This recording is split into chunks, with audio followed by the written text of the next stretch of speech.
Battle Pieces and Aspects of the War ***** Battle Pieces and Aspects of the War by Herman Melville. New York, Harper and Brothers, Publishers, Franklin Square 1866. Entered, according to Act of Congress, in the year 1866, by Harper and Brothers, in the Clerk's Office of the District Court of the Southern District of New York.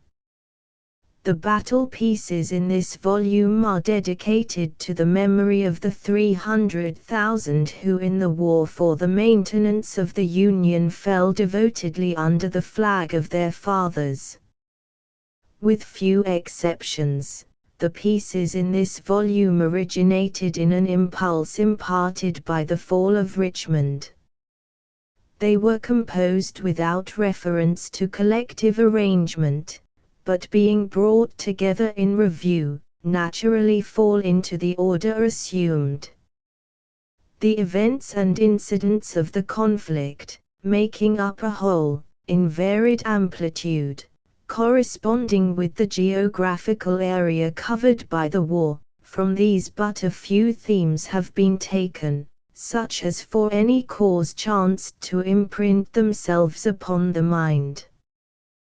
The aspects which the strife as a memory assumes are as manifold as are the moods of involuntary meditation, moods variable, and at times widely at variance.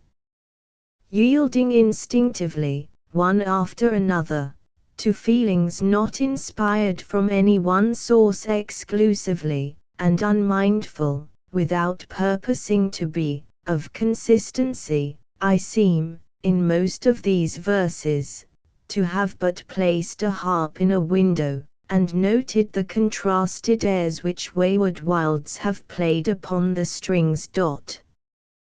The Portent. 1859, hanging from the beam, slowly swaying, such the law, gaunt the shadow on your green, Shenandoah. The cut is on the crown, lo, John Brown, and the stabs shall heal no more. Hidden in the cap is the anguish none can draw, so your future veils its face, Shenandoah. But the streaming beard is shown, weird John Brown, the meteor of the war. Contents.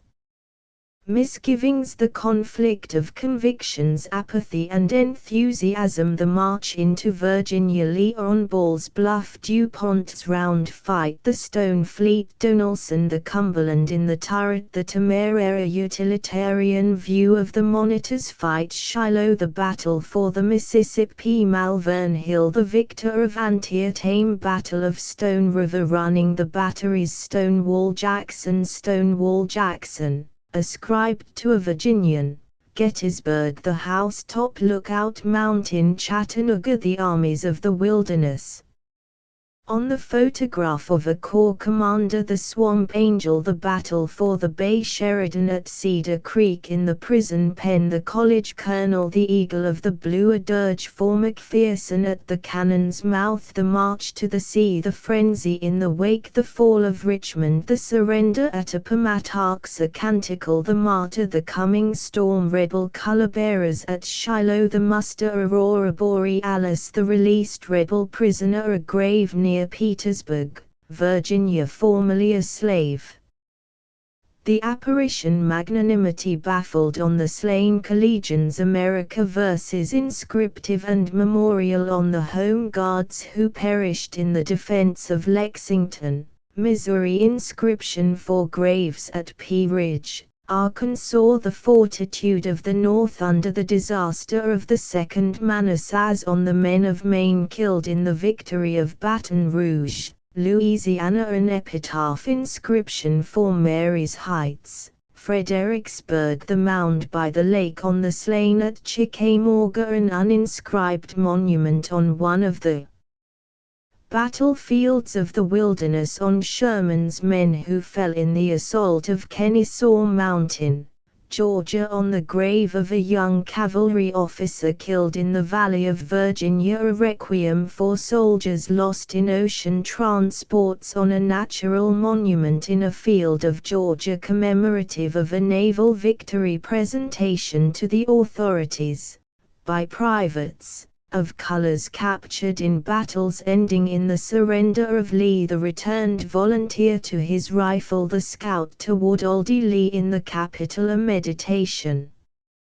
Supplement misgivings.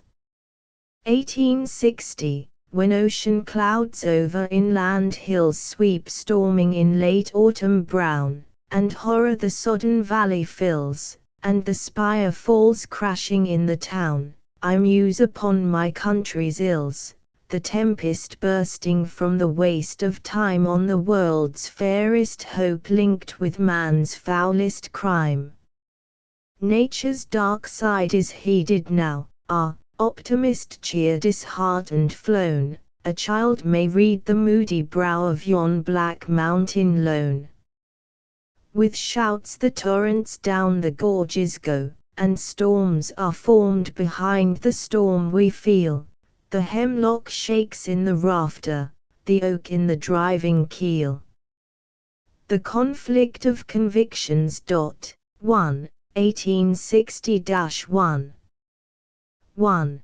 The gloomy lull of the early part of the winter of 1860-1, seeming big with final disaster to our institutions, affected some minds that believed them to constitute one of the great hopes of mankind, much as the eclipse which came over the promise of the first French Revolution affected kindred natures, throwing them for the time into doubt and misgivings universal. On starry heights a bugle wails the long recall, derision stirs the deep abyss, heaven's ominous silence over all.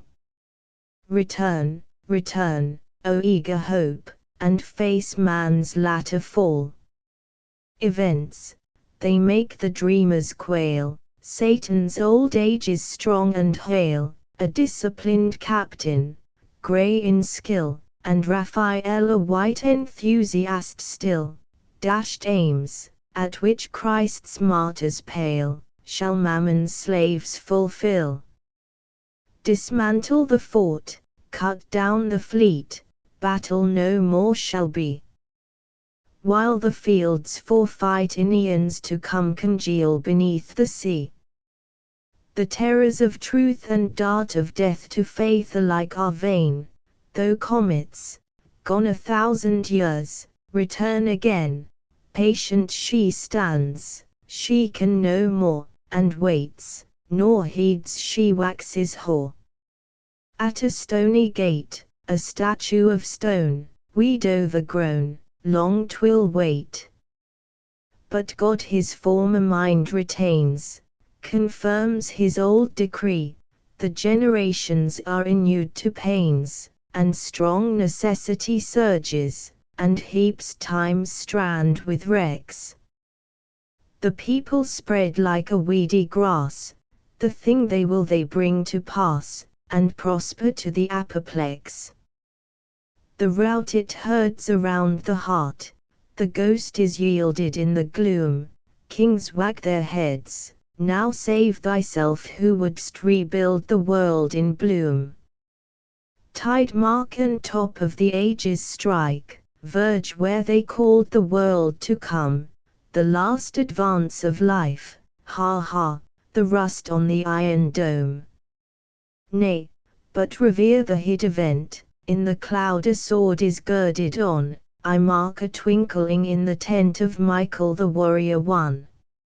Senior wisdom suits not now, the light is on the youthful brow. In caves the miner see, his forehead bears a blinking light, darkness so he feebly braves, a meager wight. But he who rules is old, faith is warm, but heaven with age is cold. Ho ho, ho ho, the cloistered doubt of olden times is blurted out. The Ancient of Days forever is young, forever the scheme of nature thrives. I know a wind in purpose strong, it spins against the way it drives. What if the gulfs their slimed foundations bear? So deep must the stones be hurled whereon the throes of ages rear the final empire and the happier world. The poor old past, the future's slave, she drudged through pain and crime to bring about the blissful prime, then perished. There's a grave. Power unanointed may come, dominion, unsought by the free, and the iron dome, stronger for stress and strain, fling her huge shadow athwart the main, but the founder's dream shall flee. Age after age shall be as age after age has been, from man's changeless heart their way they win, and death be busy with all who strive, death, with silent negative. Yea, and nay, each hath his say, but God he keeps the middle way. None was by when he spread the sky, wisdom is vain, and prophesy. Apathy and enthusiasm. 1860-1, the clammy cold November, and the winter white and dead, and the terror dumb with stupor, and the sky a sheet of lead, and events that came resounding with the cry that all was lost, like the thunder cracks of massy ice in intensity of frost, bursting one upon another through the horror of the calm. The paralysis of arm in the anguish of the heart, and the hollowness and dearth. The appealings of the mother to brother and to brother not in hatred so to part, and the fissure in the hearth growing momently more wide. Then the glances tween the fates, and the doubt on every side, and the patience under gloom in the stoniness that waits the finality of doom. Too so the winter died despairing, and the weary weeks of Lent, and the ice-bound rivers melted, and the tomb of faith was rent. Oh, the rising of the people came with springing of the grass, they rebounded from dejection and Easter came to pass. And the young were all elation hearing Sumter's cannon roar, and they thought how tame the nation in the age that went before. And Michael seemed gigantical, the arch-fiend but a dwarf, and at the towers of Erebus our striplings flung the scoff. But the elders with foreboding mourned the days forever o'er, and recalled the forest proverb, the Iroquois old saw, grief to every graybeard when young Indians lead the war. The march into Virginia, ending in the first Manassas. July, 1861. Did all the lets and bars appear to every just or larger end, whence should come the trust and cheer? Youth must its ignorant impulse lend, age finds place in the rear. All wars are boyish, and are fought by boys, the champions and enthusiasts of the state, turbid ardors and vain joys not barrenly abate, stimulants to the power mature, preparatives of fate. Who here forecasteth the event? What heart but spurns at precedent and warnings of the wise, contemned foreclosures of surprise? The banners play, the bugles call, the air is blue and prodigal. No burying party, pleasure wooed, no picnic party in the May, ever went less loathsome they into that leafy neighborhood. In Bacchic glee they file toward fate, Moloch's uninitiate, expectancy, and glad surmise of battle's unknown mysteries. All they feel is this, 'tis glory, a rapture sharp, though transitory, yet lasting in belaureled story. So they gaily go to fight, chatting left and laughing right. But some who this blithe mood present, as on in lightsome files they fare, shall die experienced ere 3 days are spent, perish, enlightened by the volleyed glare, or shame survive, and, like to adamant, the throe of second Manasseh's share. Leon. Battle of Springfield, Missouri. August, 1861. Some hearts there are of deeper sort, prophetic, sad, which yet for cause are trebly clad, known death they fly on, this wizard heart and heart of oak had Leon. They are more than 20,000 strong, we less than 5, too few with such a host to strive such counsel, fie on. T's battle, or T's shame, and firm stood Leon. For help at need in van we wait, retreat or fight, retreat the foe would take for flight, and each proud scion feel more elate, the end must come said Leon.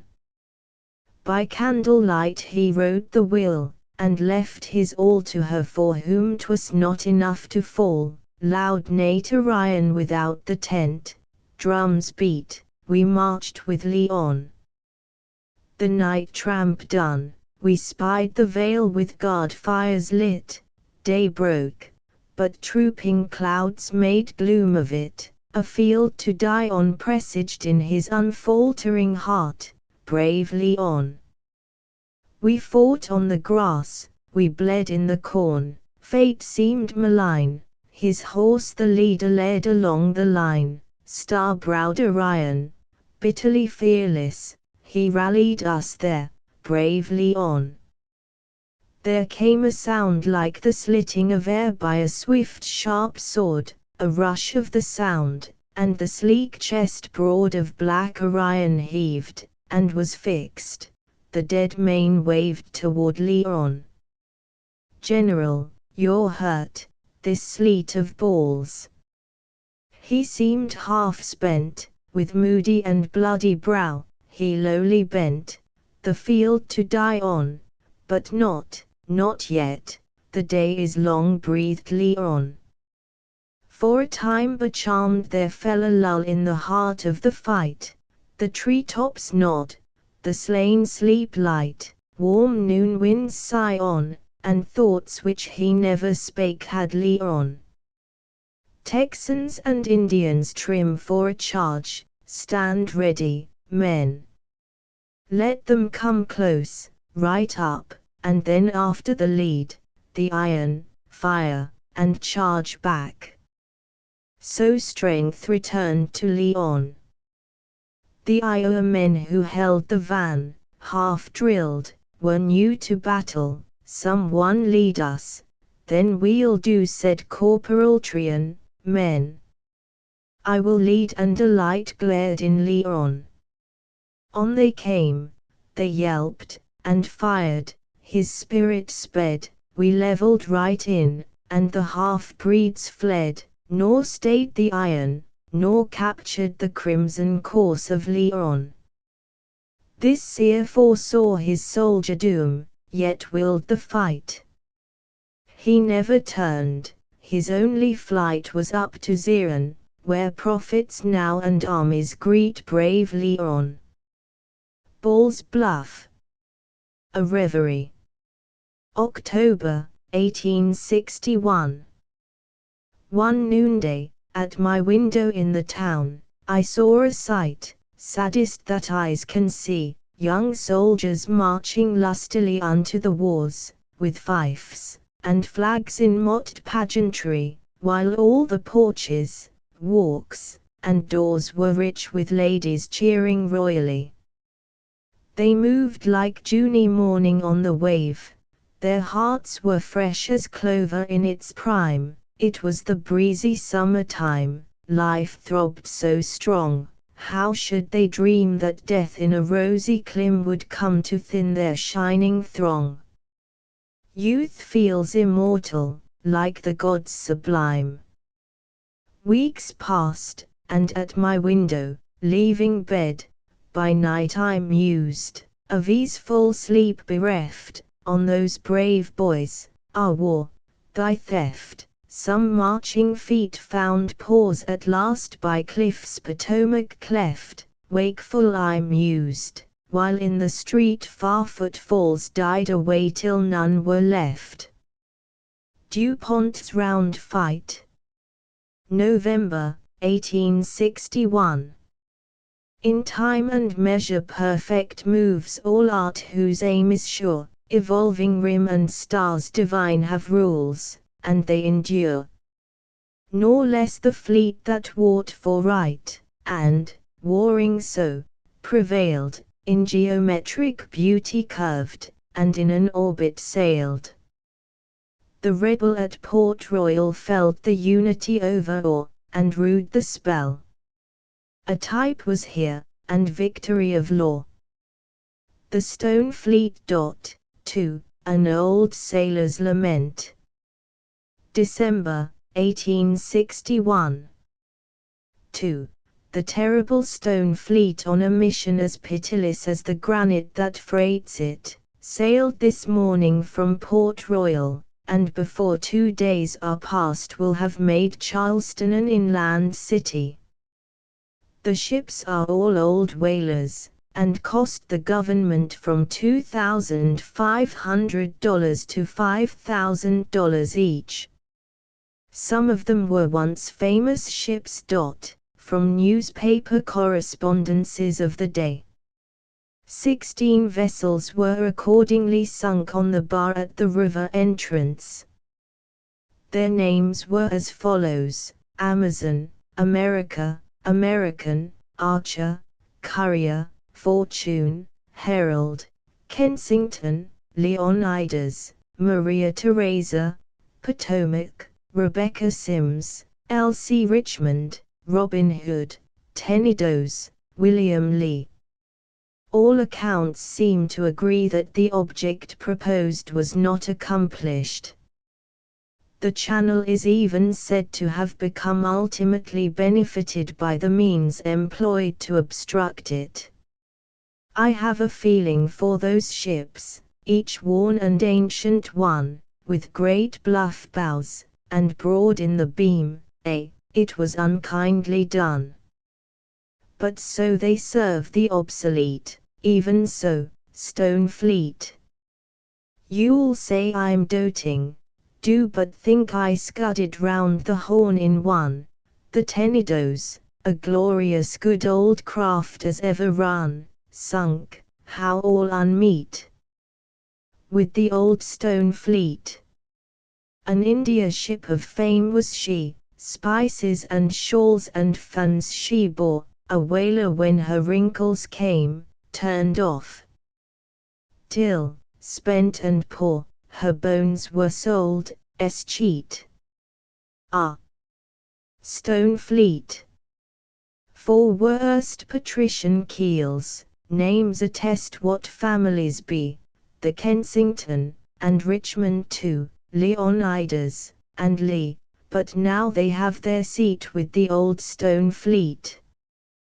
To scuttle them, a pirate deed, sack them, and dismast, they sunk so slow, they died so hard, but gurgling dropped at last. Their ghosts in gales repeat woes us, Stone Fleet. And all for naught. The waters pass, currents will have their way, nature is nobody's ally, 'tis well, the harbour is bettered, will stay. A failure, and complete, was your old Stone Fleet. Donaldson. February, 1862. The bitter cup of that hard countermand which gave the envoys up, still was wormwood in the mouth, and clouds involved the land, when, pelted by sleet in the icy street, about the bulletin board a band of eager, anxious people met, and every wakeful heart was set on latest news from west or south. No seeing here cries one, don't crowd, you tall man, pray you, read aloud. Important. We learn that General Grant, marching from Henry Overland, and joined by a force up the Cumberland sent, some 30,000 the command, on Wednesday a good position won, began the siege of Donelson. The stronghold crowns a river bluff, a good broad mile of level top, inland the ground rolls off deep gorged, and rocky, and broken up, a wilderness of trees and brush. The spaded summit shows the roots of fixed entrenchments in their hush, breastworks and rifle pits in woods perplex the base dot, the welcome weather is clear and mild, 'tis much like May. The ancient boughs that lace together along the stream, and hang far forth, strange with green mistletoe, betray a dreamy contrast to the north. Our troops are full of spirits, say the siege won't prove a creeping one. They purpose not the lingering stay of old beleaguerers, not that way, but, full of vim from western prairies won, they'll make, ere long, a dash at Donelson. Washed by the storm till the paper grew every shade of a streaky blue, that bulletin stood. The next day brought a second. Later from the fort. Grant's investment is complete, a semicircular one. Both wings the Cumberland's margin meet, then, backward curving, clasp the rebel seat. On Wednesday this good work was done, but of the doors some lie prone. Each wood, each hill, each glen was fought for, the bold enclosing line we wrought for flamed with sharp shooters. Each cliff cost a limb or life. But back we forced reserves and all, made good our hold, and so we rest. Events unfold. On Thursday added ground was won, a long bold steep, we near the Den. Later the foe came shouting down in sortie, which was quelled, and then we stormed them on their left. A chilly change in the afternoon, the sky, late clear, is now bereft of sun. Last night the ground froze hard, rings to the enemy as they run within their works. A ramrod bites the lip it meets. The cold incites to swinging of arms with brisk rebound. Smart blows gainst lusty chests resound. Along the outer line we ward a crackle of skirmishing goes on. Our lads creep round on hand and knee, they fight from behind each trunk and stone, and sometimes, flying for refuge, one finds 'tis an enemy shares the tree.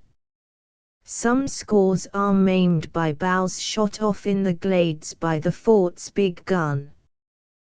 We mourn the loss of Colonel Morrison, killed while cheering his regiment on.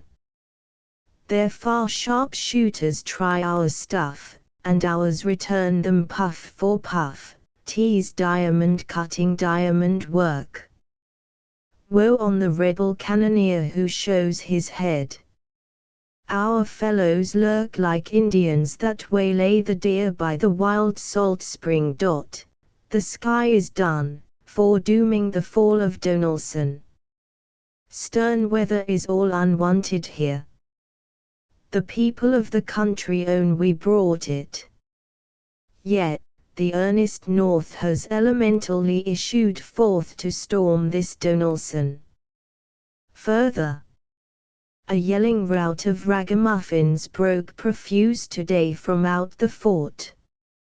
Sole uniform they wore, a sort of patch, or white badge, as you choose, upon the arm.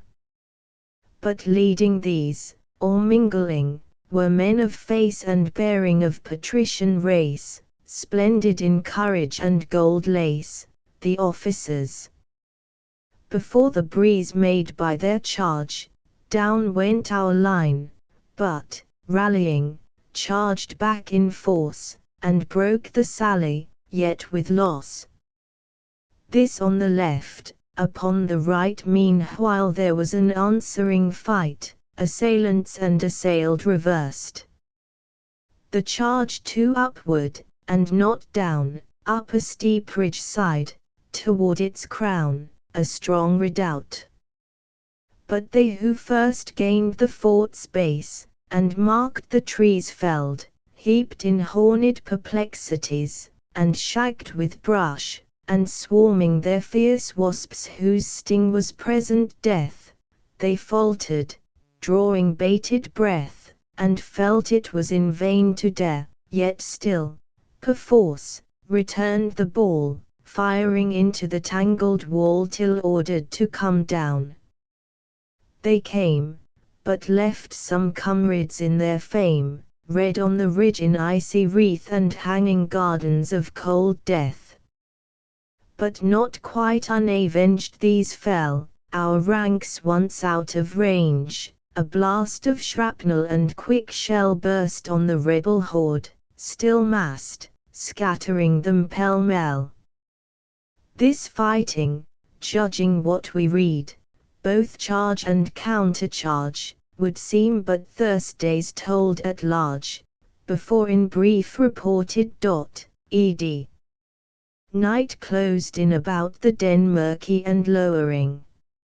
Ere long, chill reigns. A night not soon to be forgot, reviving old rheumatic pains and longings for a cot. No blankets, overcoats, or tents. Coats thrown aside on the warm march here, we looked not then for changeful cheer, tents, coats, and blankets too much care. No fires, a fire mark presence, nearby, the trees show bullet dents. Rations were eaten cold and raw. The men well soaked, come snow, and more, a midnight sally. Small sleeping done, but such is war, no matter, we'll have Fort Donelson. Ah. 'Twill drag along, growled a cross patriot in the throng, his battered umbrella like an ambulance cover riddled with bullet holes, spattered all over. Hurrah for Grant, cried a stripling shrill, 3 urchins joined him with a will, and some of taller stature cheered. Meantime a copperhead passed, he sneered. Win or lose he pausing said, caps fly the same, all boys, mere boys, anything to make a noise. Like to see the list of the dead, these craven southerners hold out, they'll give you many a bout we'll beat in the end, sir firmly said one in staid rebuke, a solid merchant, square and stout. And do you think it, that wait end, sir asked the lean cooperhead, with a look of splenetic pity. Yes, I do his yellow death's head the croaker shook, the country's ruined, that I know a shower of broken ice and snow, in lieu of words, confuted him, they saw him hustled round the corner go, and each bystander said, well suited him. Next day another crowd was seen in the dark weather's sleety spleen. Bald-headed to the storm came out a man, who, mid a joyous shout, silently posted this brief sheet, glorious victory of the fleet. Friday's great event. The enemy's water batteries beat. We silenced every gun. The old Commodore's compliments sent plump into Donelson. Well, go on, exclaimed the crowd to him who thus much read aloud. That's all he said. What, nothing more enough for a cheer, though, hip, hurrah! But here's old Baldy come again, more news, and now a different strain. Our own reporter a dispatch compiles, as best he may, from varied sources. Large reinforcements have arrived, munitions, men, and horses, for Grant, and all debarked, with stores.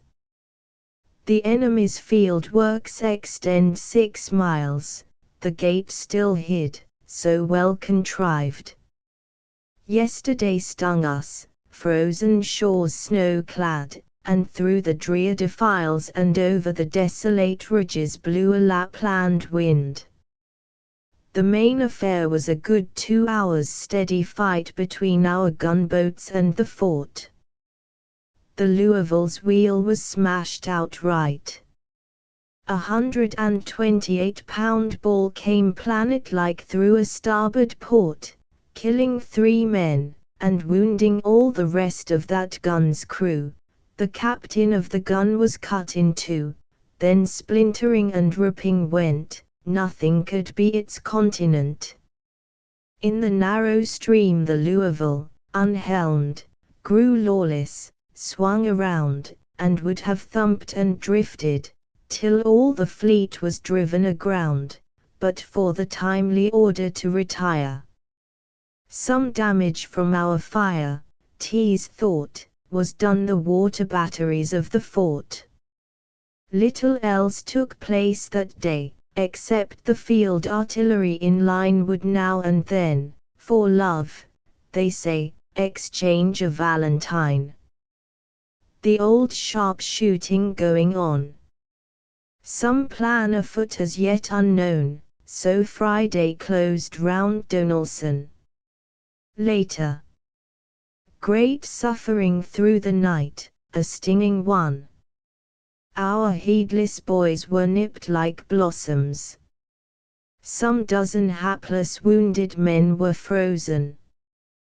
During day being struck down out of sight, and help cries drowned in roaring noise, they were left just where the skirmish shifted, left in dense underbrush now drifted. Some, seeking to crawl in crippled plight, so stiffened, perished. Yet in spite of pangs for these, no heart is lost. Hungry, and clothing stiff with frost, our men declare a nearing sun shall see the fall of Donelson.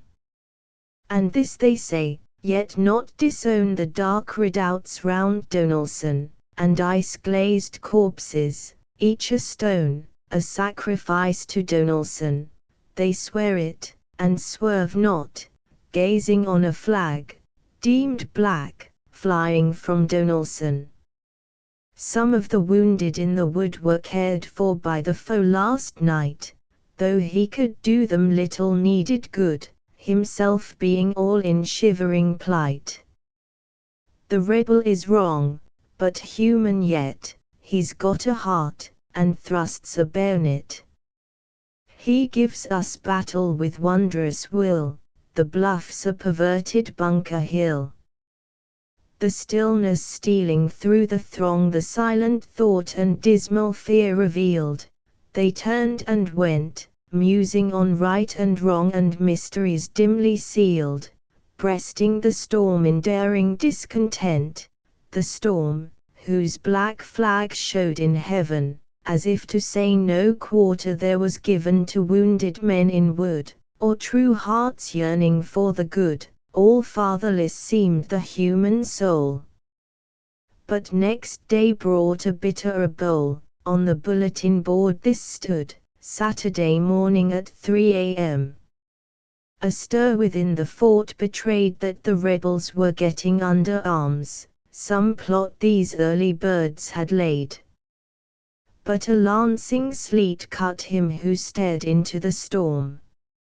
After some vague alarms, which left our lads unscared, out-sallied the enemy at dim of dawn, with cavalry and artillery, and went in fury at our environment.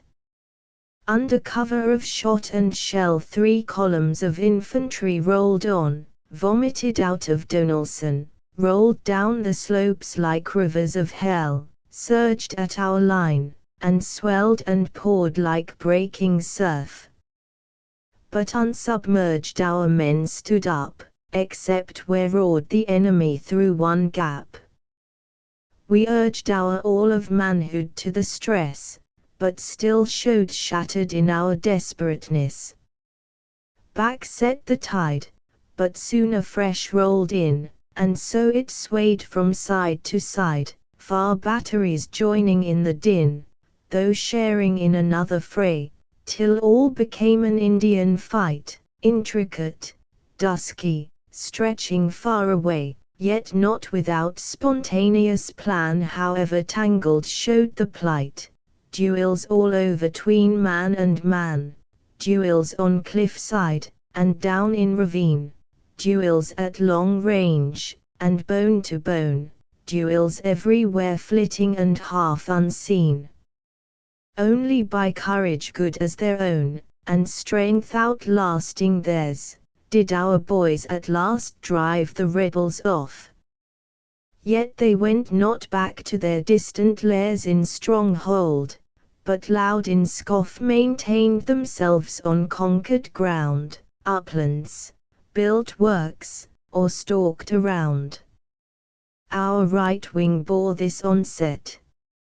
Noon brought calm to Donelson. The reader ceased, the storm beat hard, 'twas day, but the office gas was lit, nature retained her sulking fit, in her hand the shard. Flitting faces took the hue of that washed bulletin board in view, and seemed to bear the public grief as private, and uncertain of relief, yet many an earnest heart was won, as broodingly he plodded on, to find in himself some bitter thing, some hardness in his lot as harrowing as Donelson. That night the board stood barren there, oft-eyes by wistful people passing, who nothing saw but the rain beads chasing each other down the wafered square, as down some storm-beat graveyard stone. But next day showed more news of last night. Story of Saturday afternoon. Vicissitudes of the war. The damaged gunboats can't wage fight for days, so says the Commodore. Thus no diversion can be had. Under a sunless sky of lead our grim-faced boys in blacked plight gaze toward the ground they held before, and then on Grant.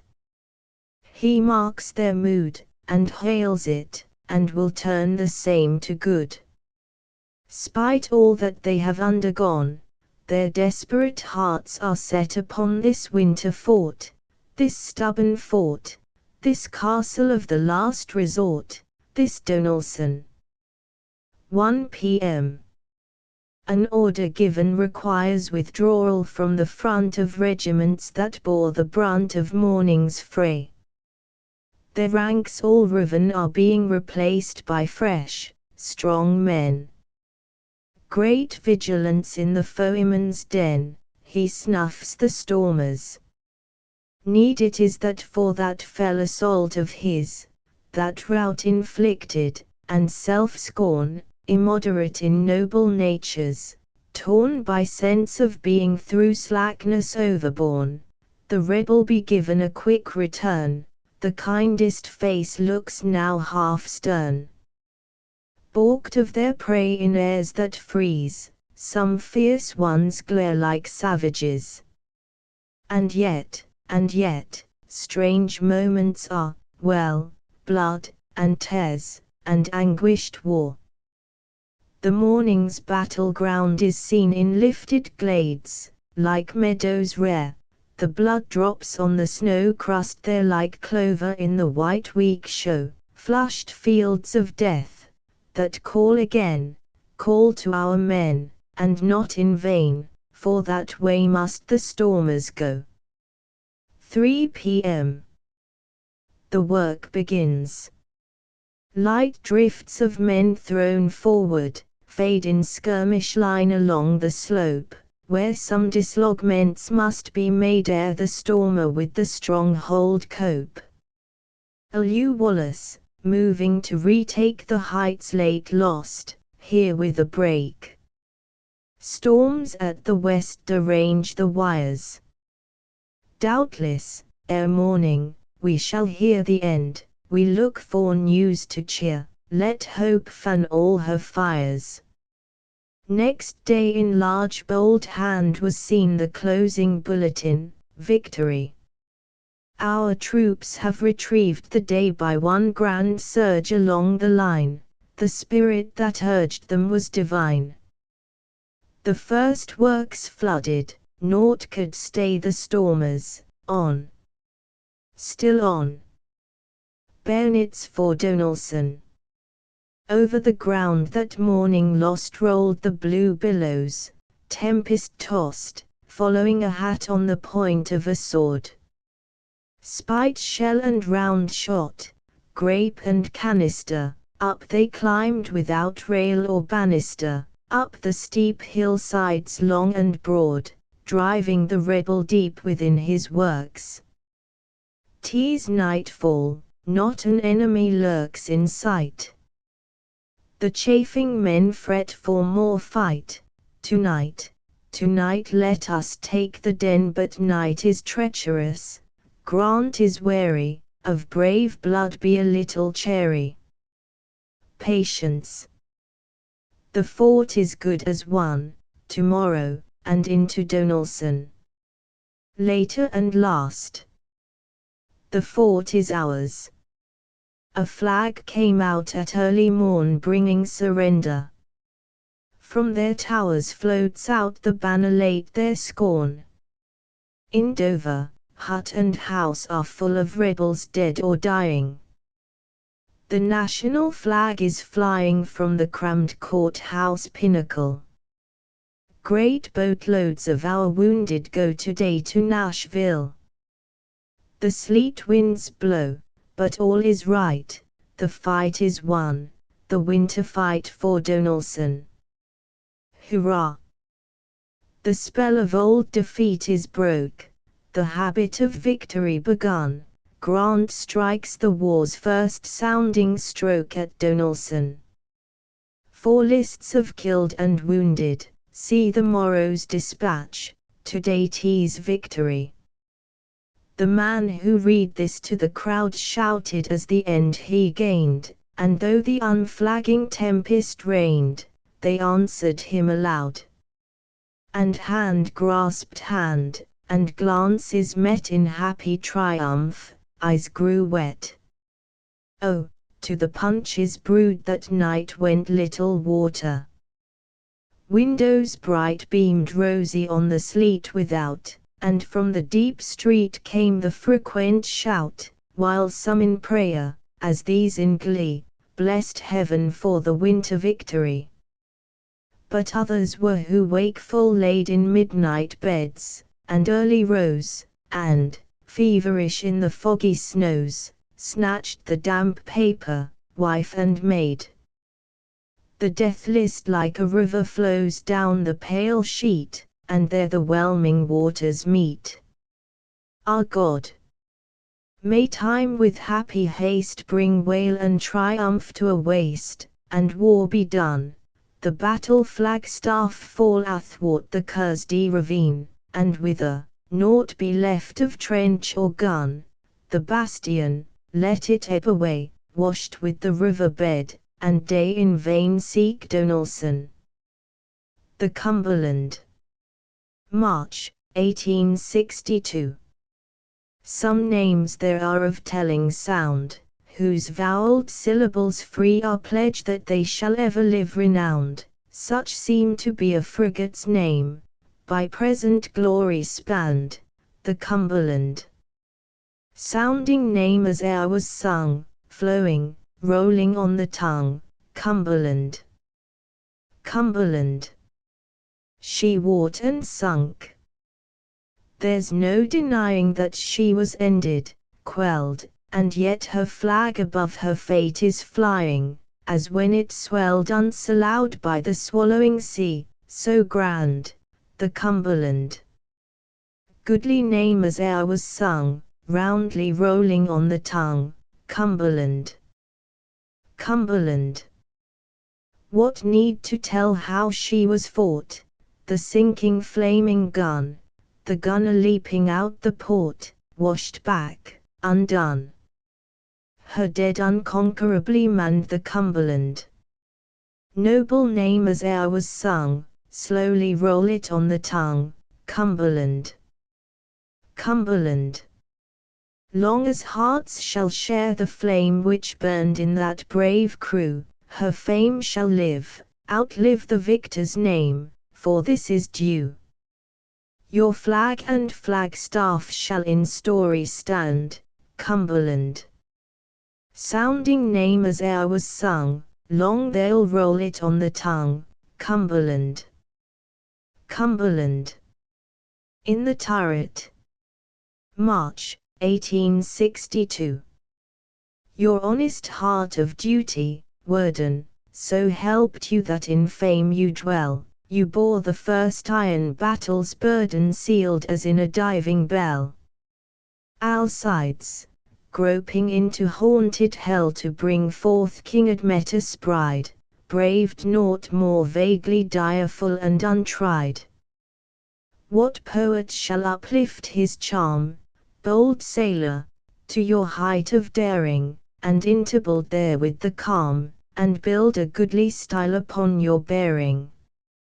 Escaped the gale of outer ocean, cribbed in a craft which like a log was washed by every billow's motion. By night you heard evoke the huge, nor felt your courage clog at tokens of his onset grim. You marked the sunk ship's flagstaff slim, lit by her burning sister's heart. You marked, and mused, day brings the trial, then be it proved if I have part with men whose manhood never took denial. A prayer went up, a champion's. Morning beheld you in the turret walled by adamant, where a spirit forewarning and all deriding called, Man, darest thou, desperate, unappalled, be first to lock thee in the armored tower? I have thee now, and what the battle hour to me shall bring, heed well, thou LT share, this plot work, planned to be the foeman's terror, to thee may prove a goblin snare, its very strength and cunning, monstrous error. Stand up, my heart, be strong, what matter if here thou seest thy welded tomb? And let huge oak with thunders batter, duty be still my doom, though drowning come in liquid gloom, first duty, duty next, and duty last, turret, rivet me here to duty fast, so nerved, you fought wisely and well, and live. Twice live in life and story, but over your monitor dirges swell, in wind and wave that keep the rights of glory. The Temeraire. 3, supposed to have been suggested to an Englishman of the old order by the fight of the Monitor and Merrimac. 3. The Temeraire, that storied ship of the old English fleet, and the subject of the well-known painting by Turner, commends itself to the mind seeking for some one craft to stand for the poetic ideal of those great historic wooden warships, whose gradual displacement is lamented by none more than by regularly educated Navy officers, and of all nations. The gloomy hulls, in armor grim, like clouds o'er moors have met, and prove that oak, and iron, and man are tough in fibre yet. But splendors wane. The sea fight yields no front of old display, the garniture, emblazonment, and heraldry all decay. Towering afar in parting light, the fleets like Albion's fallens shine, the full-sailed fleets, the shrouded show of ships of the line. The fighting Temeraire, built of 1,000 trees, lunging out her lightnings, and beetling o'er the seas, O ship, how brave and fair, that fought so oft and well, on open decks you manned the gun armorial dot, for, what cheering did you share, impulsive in the van, when down upon leagued France and Spain we English ran, the freshet at your bowsprit like the foam upon the can. Bickering, your colours licked up the Spanish air, you flapped with flames of battle flags, your challenge, Temeraire. The rear ones of our fleet they yearned to share your place, still vying with the victory throughout that earnest race, the victory, whose admiral, with orders nobly won, shone in the globe of the battle glow, the angel in that sun. Parallel in story, lo, the stately pair, as late in grapple ranging, the foe between them there, when four great hulls lated, and the fiery tempest cleared, and your prizes twain appeared, Temeraire.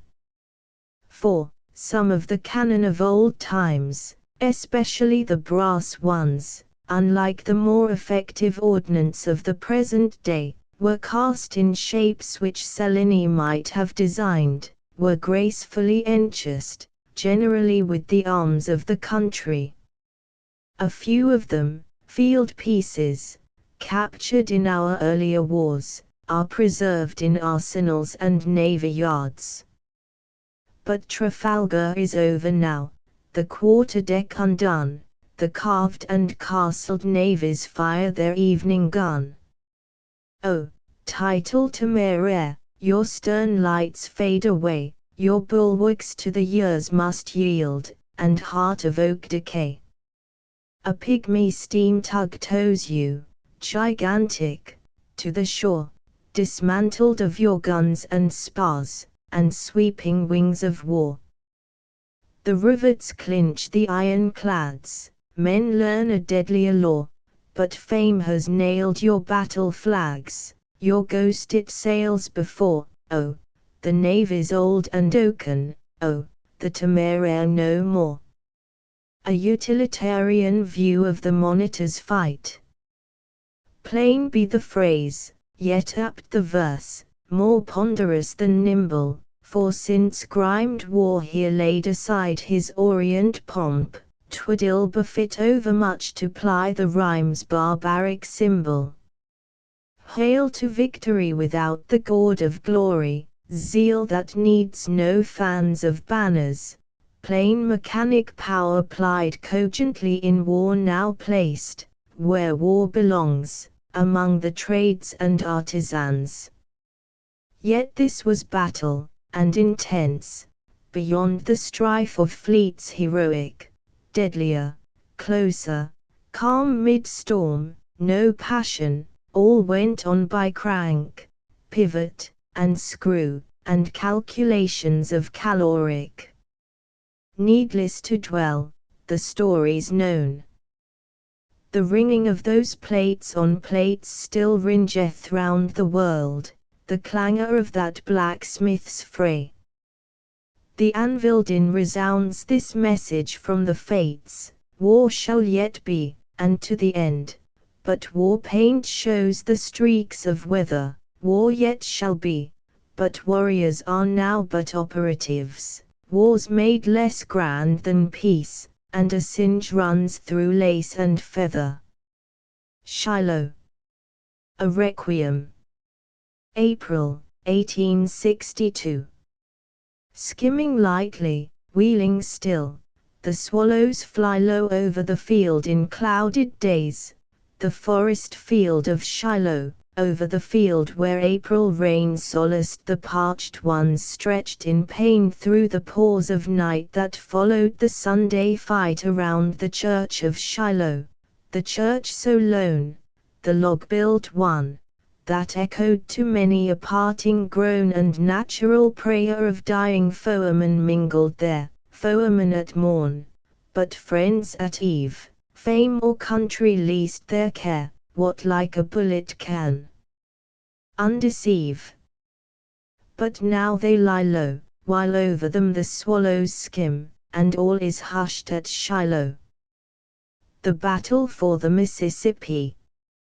April, 1862. When Israel camped by Migdol-Hor, down at her feet her shawm she threw, but Moses sung and timbrels rung for Pharaoh's standard crew. So God appears in apt events, the Lord is a man of war. So the strong wind to the muse is given in victory's roar. Deep be the ode that hymns the fleet, the fight by night, the fray which bore our flag against the powerful stream, and led it up to day. Dully through din of larger strife shall bay that warring gun, but none the less to us who live it peals, an echoing one. The shock of ships, the jar of walls, the rush through thick and thin, the flaring fire rafts, glare and gloom, eddies, and shells that spin, the boom chain burst, the hulks dislodged, the jam of gunboats driven, or fired, or sunk, made up a war like Michael's waged with Levin. The Mandvarana stemmed and quelled the odds which hard beset, the oaken flagship, half ablaze, passed on and thundered yet, while foundering, gloomed in grimy flame, the ram Manassas, hark the yell, plunged, and was gone, in joy or fright, the river gave a startled swell. They fought through lurid dark till dawn, the war smoke rolled away with clouds of night, and showed the fleet in scarred yet firm array, above the forts, above the drift of wrecks which strife had made, and Farragut sailed up to the town and anchored, sheathed the blade. The moody broadsides, brooding deep, hold the lewd mob at bay, while o'er the armed decks solemn aisles the meek church pennons play. By shotted guns the sailors stand, with foreheads bound or bare, the captains and the conquering crews humble their pride in prayer. They pray, and after victory, prayer is meet for men who mourn their slain. The living shall unmoor and sail, but death's dark anchor secret deeps detain. Yet glory slants her shaft of rays far through the undisturbed abyss. There must be other, nobler worlds for them who nobly yield their lives in this. Malvern Hill. July, 1862. Ye elms that wave on Malvern Hill in prime of morn and May, recall ye how McClellan's men here stood at bay. While deep within yon forest dim our rigid comrades lay, some with the cartridge in their mouth, others with fixed arms lifted south, invoking so the cypress glades are wilds of woe. The spires of Richmond, late beheld through rifts in musket haze, were closed from view in clouds of dust on leaf-walled ways, where streamed our wagons in caravan, and the 7 nights and days of march and fast, retreat and fight, pinched our grimed faces to ghastly plight. Does the elm wood recall the haggard beards of blood? The battle-smoked flag, with stars eclipsed, we followed, it never fell. In silence husbanded our strength, received their yell, till on this slope we patient turned with cannon ordered well. Reverse we proved was not defeat, but the sod what thousands meet. Does Malvern wood bethink itself, and muse and brood? We elms of Malvern Hill remember everything, but sap the twig will fill, wag the world how it will, leaves must be green in spring. The Victor of Antietam. 5, 1862. 5. Whatever just military criticism, favorable or otherwise, has at any time been made upon General McClellan's campaigns, will stand. But if, during the excitement of the conflict, aught was spread abroad tending the unmerited disparagement of the man, it must necessarily die out, though not perhaps without leaving some traces, which may or may not prove enduring. Some there are whose votes aided in the re-election of Abraham Lincoln, who yet believed, and retain the belief, that General McClellan, to say the least, always proved himself a patriotic and honorable soldier. The feeling which surviving comrades entertain for their late commander is one which, from its passion, is susceptible of versified representation, and such it receives. When tempest winnowed grain from bran, and men were looking for a man, authority called you to the van, McClellan, along the line the plaudit ran, as later when Antietam's cheers began. Through storm cloud and eclipse must move each cause and man, dear to the stars and Jove, nor always can the wisest tell deferred fulfillment from the hopeless knell, the struggler from the floundering ne'er-do-well. A pall cloth on the 7 days fell, McClellan, unprosperously heroical.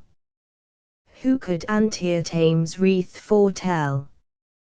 Authority called you, then, in mist and loom of jeopardy, dismissed. But staring peril soon appalled you, the discarded, she recalled you, nor endured delay, and forth you rode upon a blasted way, arrayed Pope's rout, and routed Lee's array, McClellan. Your tent was choked with captured flags that day, McClellan. Antietam was a telling fray. Recalled you, and she heard your drum advancing through the ghastly gloom. You manned the wall, you propped the dome, you stormed the powerful stormer home, McClellan. Antietam's cannon long shall boom.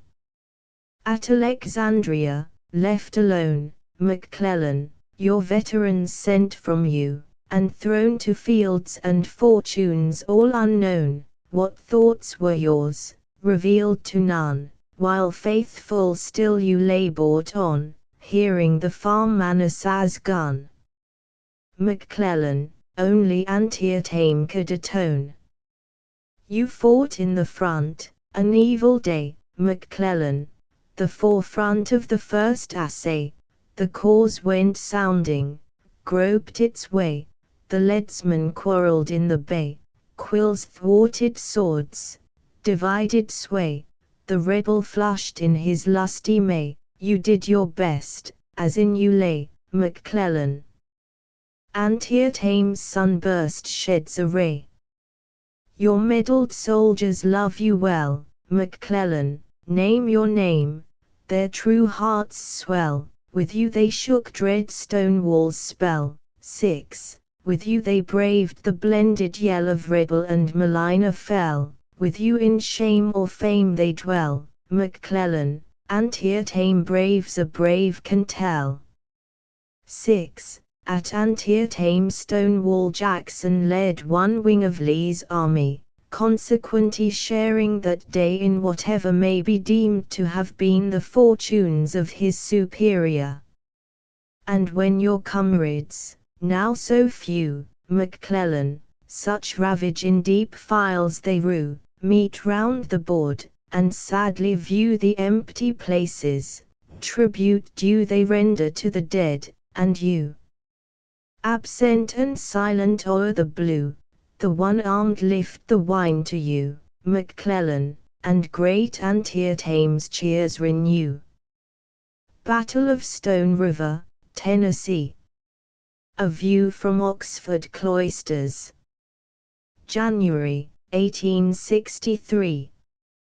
With Tewkesbury and Barnet Heath in days to come the field shall blend, the story dim and date obscure, in legend all shall end. Even now, involved in forest shade a druid dream the strife appears, the fray of yesterday assumes the haziness of years. In north and south still beats the vein of Yorkist and Lancastrian. Our rival roses wrought for sway, but named the name of right, and passion, scorning pain and death, lent sacred fervor to the fight. Each lifted up a broidered cross, while crossing blades profaned the sign, monks blessed the fratricidal lance, and sisters scarfs could twine. Do north and south the sin retain of Yorkist and Lancastrian? But rose-crans in the cedarn glade, and, deep in denser cypress gloom, dark Brecon ridge, shall fade away or thinly loom. The pale throngs who in forest cowed before the spell of battle's pause, forefelt the stillness that shall dwell on them and on their wars. North and south shall join the train of Yorkist and Lancastrian. But where the sword has plunged so deep, and then been turned within the wound by deadly hate, where climes contend on vasty ground, no warning Alps or seas between, and small the curb of creed or law, and blood is quick, and quick the brain, shall north and south their rage deplore, and reunited thrive amain like Yorkist and Lancastrian. Running the batteries, as observed from the anchorage above Vicksburg. April, 1863. A moonless night, a friendly one, a haze dimmed the shadowy shore as the first lampless boat slid silent on, hissed. And we spake no more, we but pointed, and stilly, to what we saw. We felt the dew, and seemed to feel the secret like a burden laid. The first boat melts, and a second keel is blent with the foliaged shade, their midnight rounds have the rebel officers made. Unspied as yet. A third, a fourth, gunboat and transport in Indian file upon the war-path, smooth from the north, but the watch may they hope to beguile. The manned river batteries stretch for mile on mile. A flame leaps out, they are seen, another and another gun roars, we tell the course of the boats through the screen by each further fort that pours, and we guess how they jump from their beds on those shrouded shores. Converging fires. We speak, though low, that blast-full furnace can they thread why, Shadrach, Meshach, and Abednego came out all right, we read, the Lord, be sure, he helps his people, Ned. How we strain our gaze. On bluffs they shun a golden growing flame appears, confirms to a silvery steadfast one, the town is afire, crows hew, 3 cheers Lot stops his mouth, nay, lad, better 3 tears. A purposed light, it shows our fleet, yet a little late in its searching ray, so far and strong, that in phantom cheat lank on the deck our shadows lay, the shining flagship stings their guns to furious play. How dread to mark her near the glare and glade of death the beacon throws athwart the racing waters there, one by one each plainer grows, then speeds a blazoned target to our gladdened foes. The impartial cresset lights as well the fixed forts to the boats that run, and, plunged from the ports, their answers swell back to each fortress dun, ponderous words speaks every monster gun. Fearless they flash through gates of flame, The salamander's hard to hit, though vivid shows each bulky frame, and never the batteries intimate, nor the boat's huge guns, they fire and flit. Anon a lull. The beacon dies, are they out of that strait accursed? But other flames now dawning rise, not mellowly brilliant like the first, but rolled in smoke, whose whitish volumes burst. A baleful brand, a hurrying torch whereby anew the boats are seen, a burning transport all alurch. Breathless we gaze, yet still we glean glimpses of beauty as we eager lean. The effulgence takes an amber glow which bathes the hillside villas far. Affrighted ladies mark the show painting the pale magnolia, the fair, false, Circe light of cruel war. The barge drifts doomed, a plague-struck one. Shoreward in yawls the sailors fly. But the gauntlet now is nearly run, the spleenful forts by fits reply, and the burning boat dies down in morning's sky. All out of range. Adieu, messengers. Jeers, as it speeds, our parting gun. So burst we through their barriers and menaces every one, so Porter proves himself a brave man's son. 7. Admiral Porter is son of the late Commodore Porter, commander of the frigate Essex on that Pacific cruise which ended in the disparate fight off Valparaiso with the English frigates Cherub and Phoebe, in the year 1814. Stonewall Jackson, mortally wounded at Chancellorsville, May, 1863. The man who fiercest charged in fight, whose sword and prayer were long, Stonewall. Even him who stoutly stood for wrong, how can we praise? Yet coming days shall not forget him with this song. Dead is the man whose cause is dead, vainly he died and set his seal, Stonewall. Earnest in error, as we feel, true to the thing he deemed was due, true as John Brown or Steele. Relentlessly he routed us, but we relent, for he is low, Stonewall.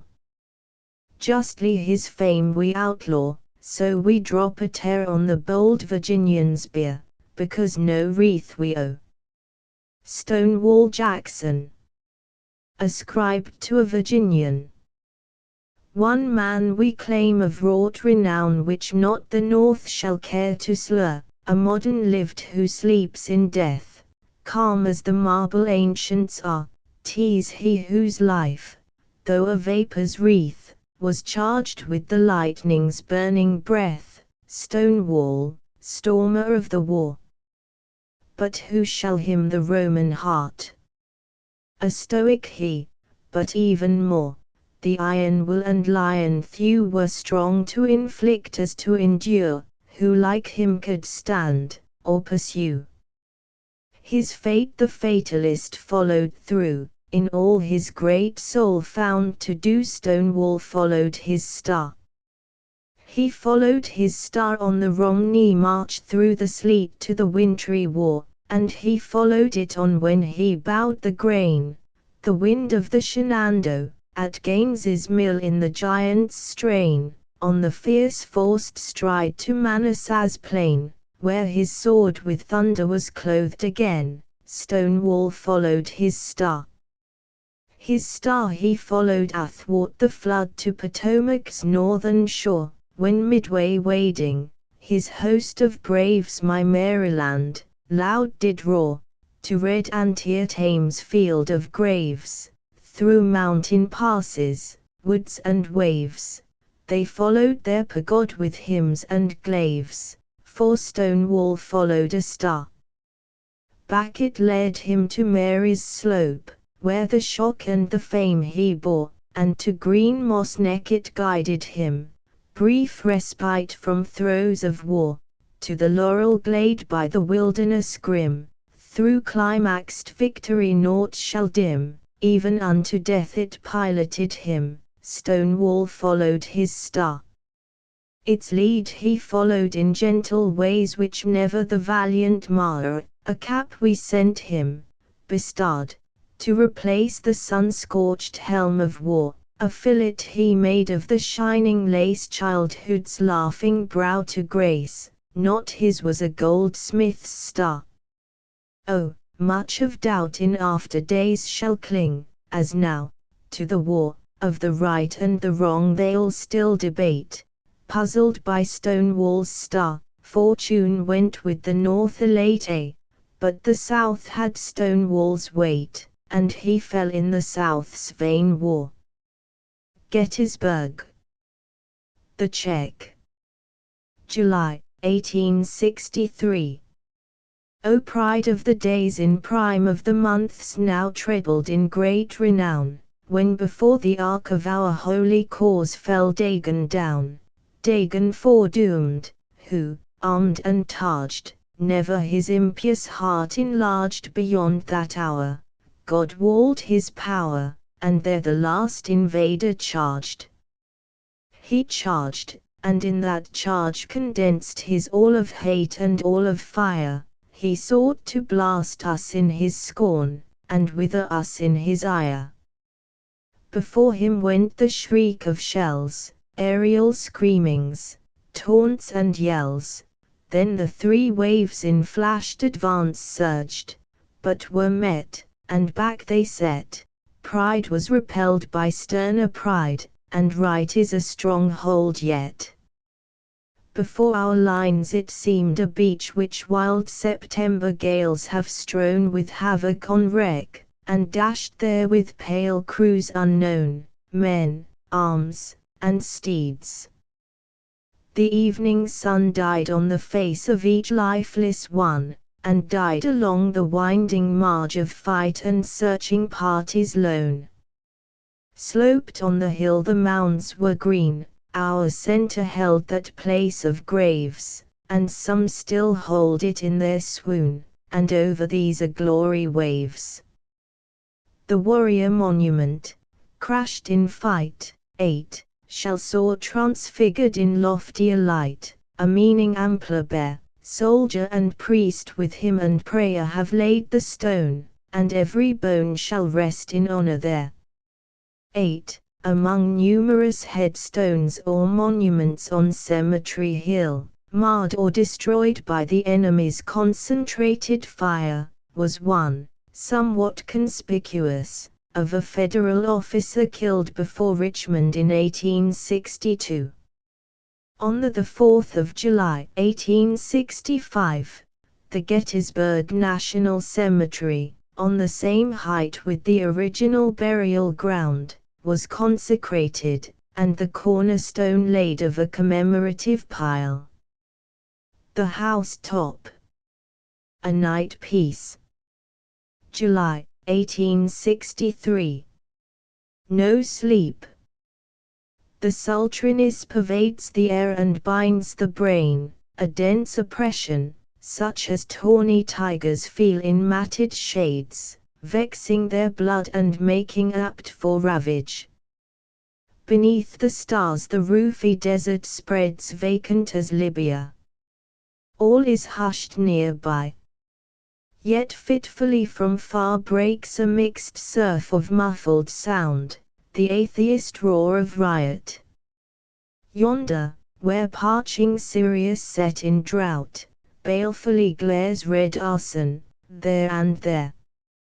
The town is taken by its rats, ship rats, and rats of the wharves.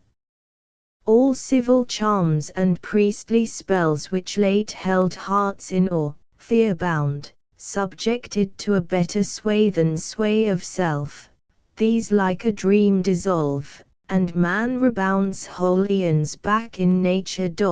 9. Hail to the low dull rumble, dull and dead, and ponderous drag that shakes the wall. Wise Draco comes, Deep in the midnight roll of black artillery, he comes, though late, in code corroborating Calvin's creed and cynic tyrannies of honest kings, he comes, nor parleys, and the town redeemed, give thanks devout, nor, being thankful, heeds the grimy slur on the Republic's faith implied, which holds that man is naturally good, and, more, is nature's Roman, never to be scourged. 9. I dare not write the horrible and inconceivable atrocities committed, says Froissart, in alluding to the remarkable sedition in France during his time. The like may be hinted of some proceedings of the draft rioters. Lookout Mountain. The Night Fight. November, 1863. Who inhabiteth the mountain that it shines in lurid light, and is rolled about with thunders, and terrors, and a blight, like Kaf the peak of Iblis, Kaf, the evil height? Who has gone up with a shouting and a trumpet in the night? There is battle in the mountain, might assaulteth might, tease the fastness of the Anak, torrent torn, an ancient height, the crags resound the clangor of the war of wrong and right, and the armies in the valley watch and pray for dawning light.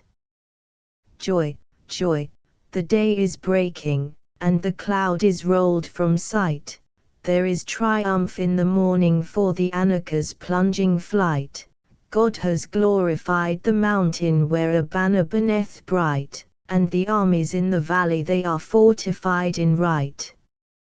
Chattanooga. November, 1863. A kindling impulse seized the host inspired by heaven's elastic air winking sad smiley ten, their hearts outran their general's plan, though Grant commanded there, Grant, who without reserve can dare, and, well, go on and do your will he said, and measured the mountain then, so master riders fling the rein, but you must know your men. 10. Although the month was November, the day was in character an October one, cool, clear, bright, intoxicatingly invigorating, one of those days peculiar to the ripest hours of our American autumn.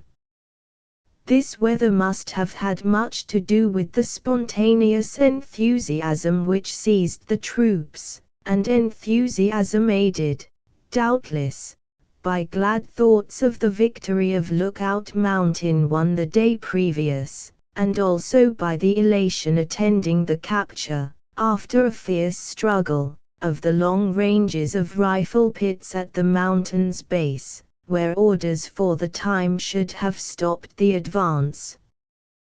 But there and then it was that the army took the bit between its teeth, and ran away with the generals to the victory commemorated. General Grant, at Culpeper, a few weeks prior to crossing the Rapidan for the Wilderness, expressed to a visitor his impression of the impulse and the spectacle. Said he, "I never saw anything like it." Language which seems curiously undertoned, considering its application, but from the taciturn commander it was equivalent to a superlative or hyperbole from the talkative. The height of the ridge, according to the account at hand, varies along its length from 600 to 700 feet above the plain. It slopes at an angle of about 45 degrees. On yestermorn in greyish mist, armies like ghosts on hills had fought, and rolled from the cloud their thunders loud the Cumberland's far had caught. Today the sunlit steeps are sought. Grant stood on cliffs whence all was plain, and smoked as one who feels no cares, but mastered nervousness intense alone such calmness wears. The summit cannon plunge their flame sheer down the primal wall, But up and up each linking troop in stretching festoons crawl, nor fire a shot. Such men appall the foe, though brave.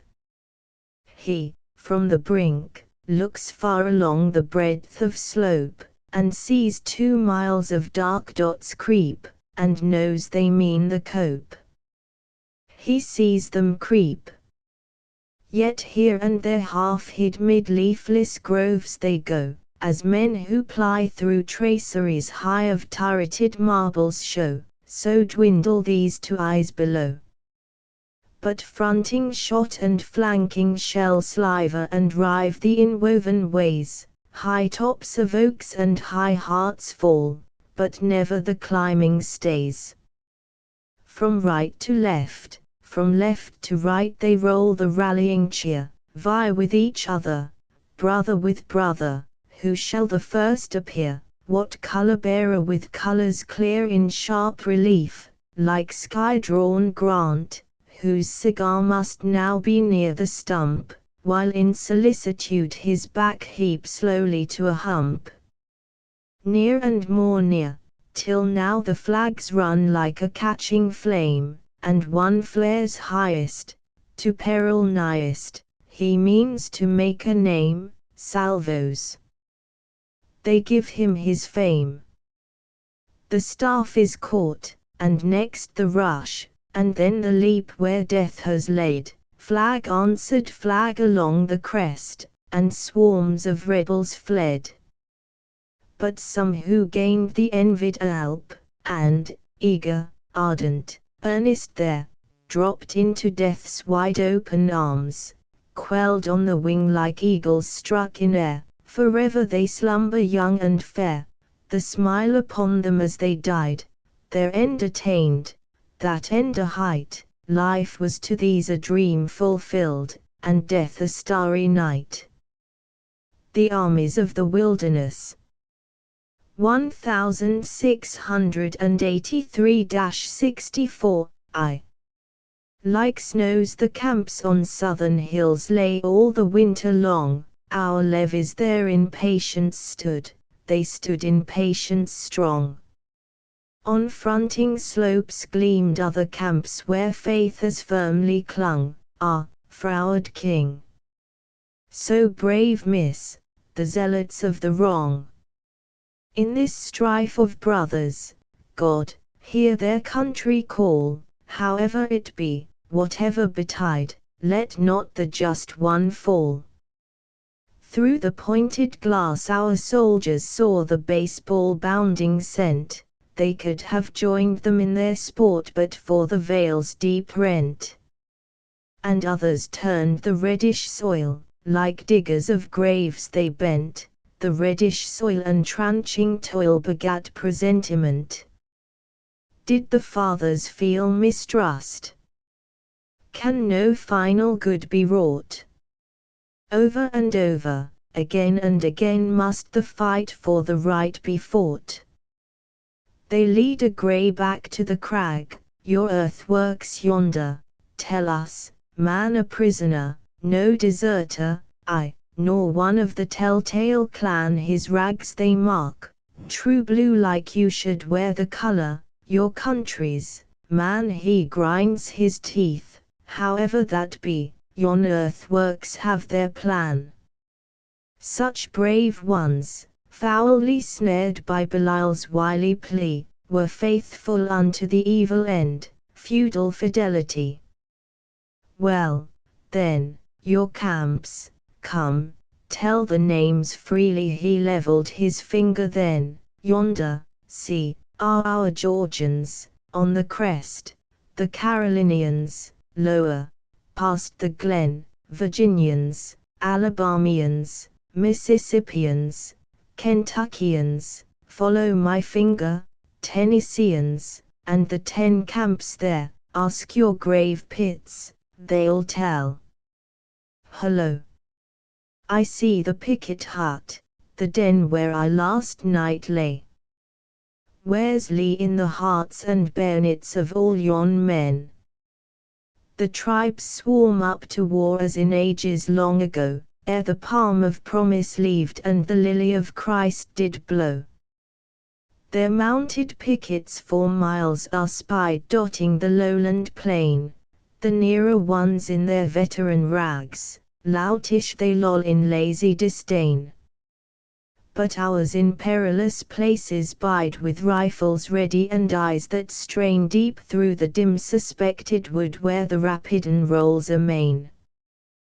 The Indian has passed away, but creeping comes another, deadlier far. Picket, take heed of thy brother. From a wood-hung height, an outpost lone, crowned with a woodman's fort, the sentinel looks on a land of dole, like Paran, all Amort. Black chimneys, gigantic in moor-like wastes, the scowl of the clouded sky retort, the hearth is a houseless stone again, ah! Where shall the people be sought? Since the venom such blastment deals, the South should have paused, and thrice, ere with heat of her hate she hatched the egg with the cockatrice. A path down the mountain winds to the glade where the dead of the moonlight fight lie low, a hand reaches out of the thin-laid mould as begging help which none can bestow. But the field mouse small and busy and heap their hillocks, to hide if they may the woe. By the bubbling spring lies the rusted canteen, and the drum which the drummer boy dying let go. Dust to dust, and blood for blood, passion and pangs. Has time gone back? Or is this the age of the world's great prime? The wagon mired and cannon dragged have trenched their scar, the plain tramped like the cindery beach of the damned, a sight for the city of Cain. And stumps of forests for dreary leagues like a massacre show. The armies have lain by fires where gums and balms did burn, and the seeds of summer's rain. Where are the birds and boys? Who shall go chestnutting when October returns? The nuts, oh, long ere they grow again. They snug their huts with the chapel pews, in court-houses stable their steeds, kindle their fires with indentures and bonds, and old Lord Fairfax's parchment deeds, and Virginian gentlemen's libraries old, books which only the scholar heeds, are flung to his kennel. It is ravage and range, and gardens are left to weeds. Turned adrift into war man runs wild on the plain, like the jennets let loose on the pampas, zebras again. Like the Pleiades dim, see the tents through the storm, aloft by the hillside hamlets' graves. On a headstone used for a hearthstone there the water is bubbling for punch for our braves. What if the night be drear, and the blast ghostly shrieks? Their rollicking staves make frolic the heart, beating time with their swords, what care they if winter raves? Is life but a dream? And so, in the dream do men laugh aloud. So strange seems mirth in a camp, so like a white tent to a shroud. To the Mayweed springs, and comes a man and mounts our signal hill, a quiet man, and plain in garb. Briefly he looks his fill, then drops his grey eye on the ground, like a loaded mortar he is still, meekness and grimness meet in him, the silent general. Were men but strong and wise, honest as Grant, and calm, war would be left to the red and black ants, and the happy world disarm. That eve a stir was in the camps, for a running quiet soon to come among the streets of beechen huts no more to know the drum. The weed shall choke the lowly door, and foxes peer within the gloom, till scared per change by Mosby's prowling men, who ride in the rear of doom. Far west, and farther south, wherever the sword has been, deserted camps are met, and desert graves are seen.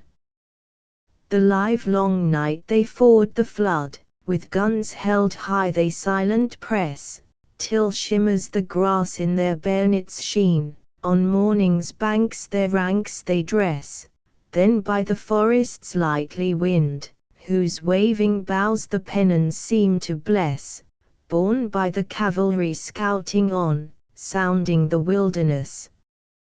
Like shoals of fish in spring that visit Crusoe's isle, the host in the lonesome place, the 100,000 file.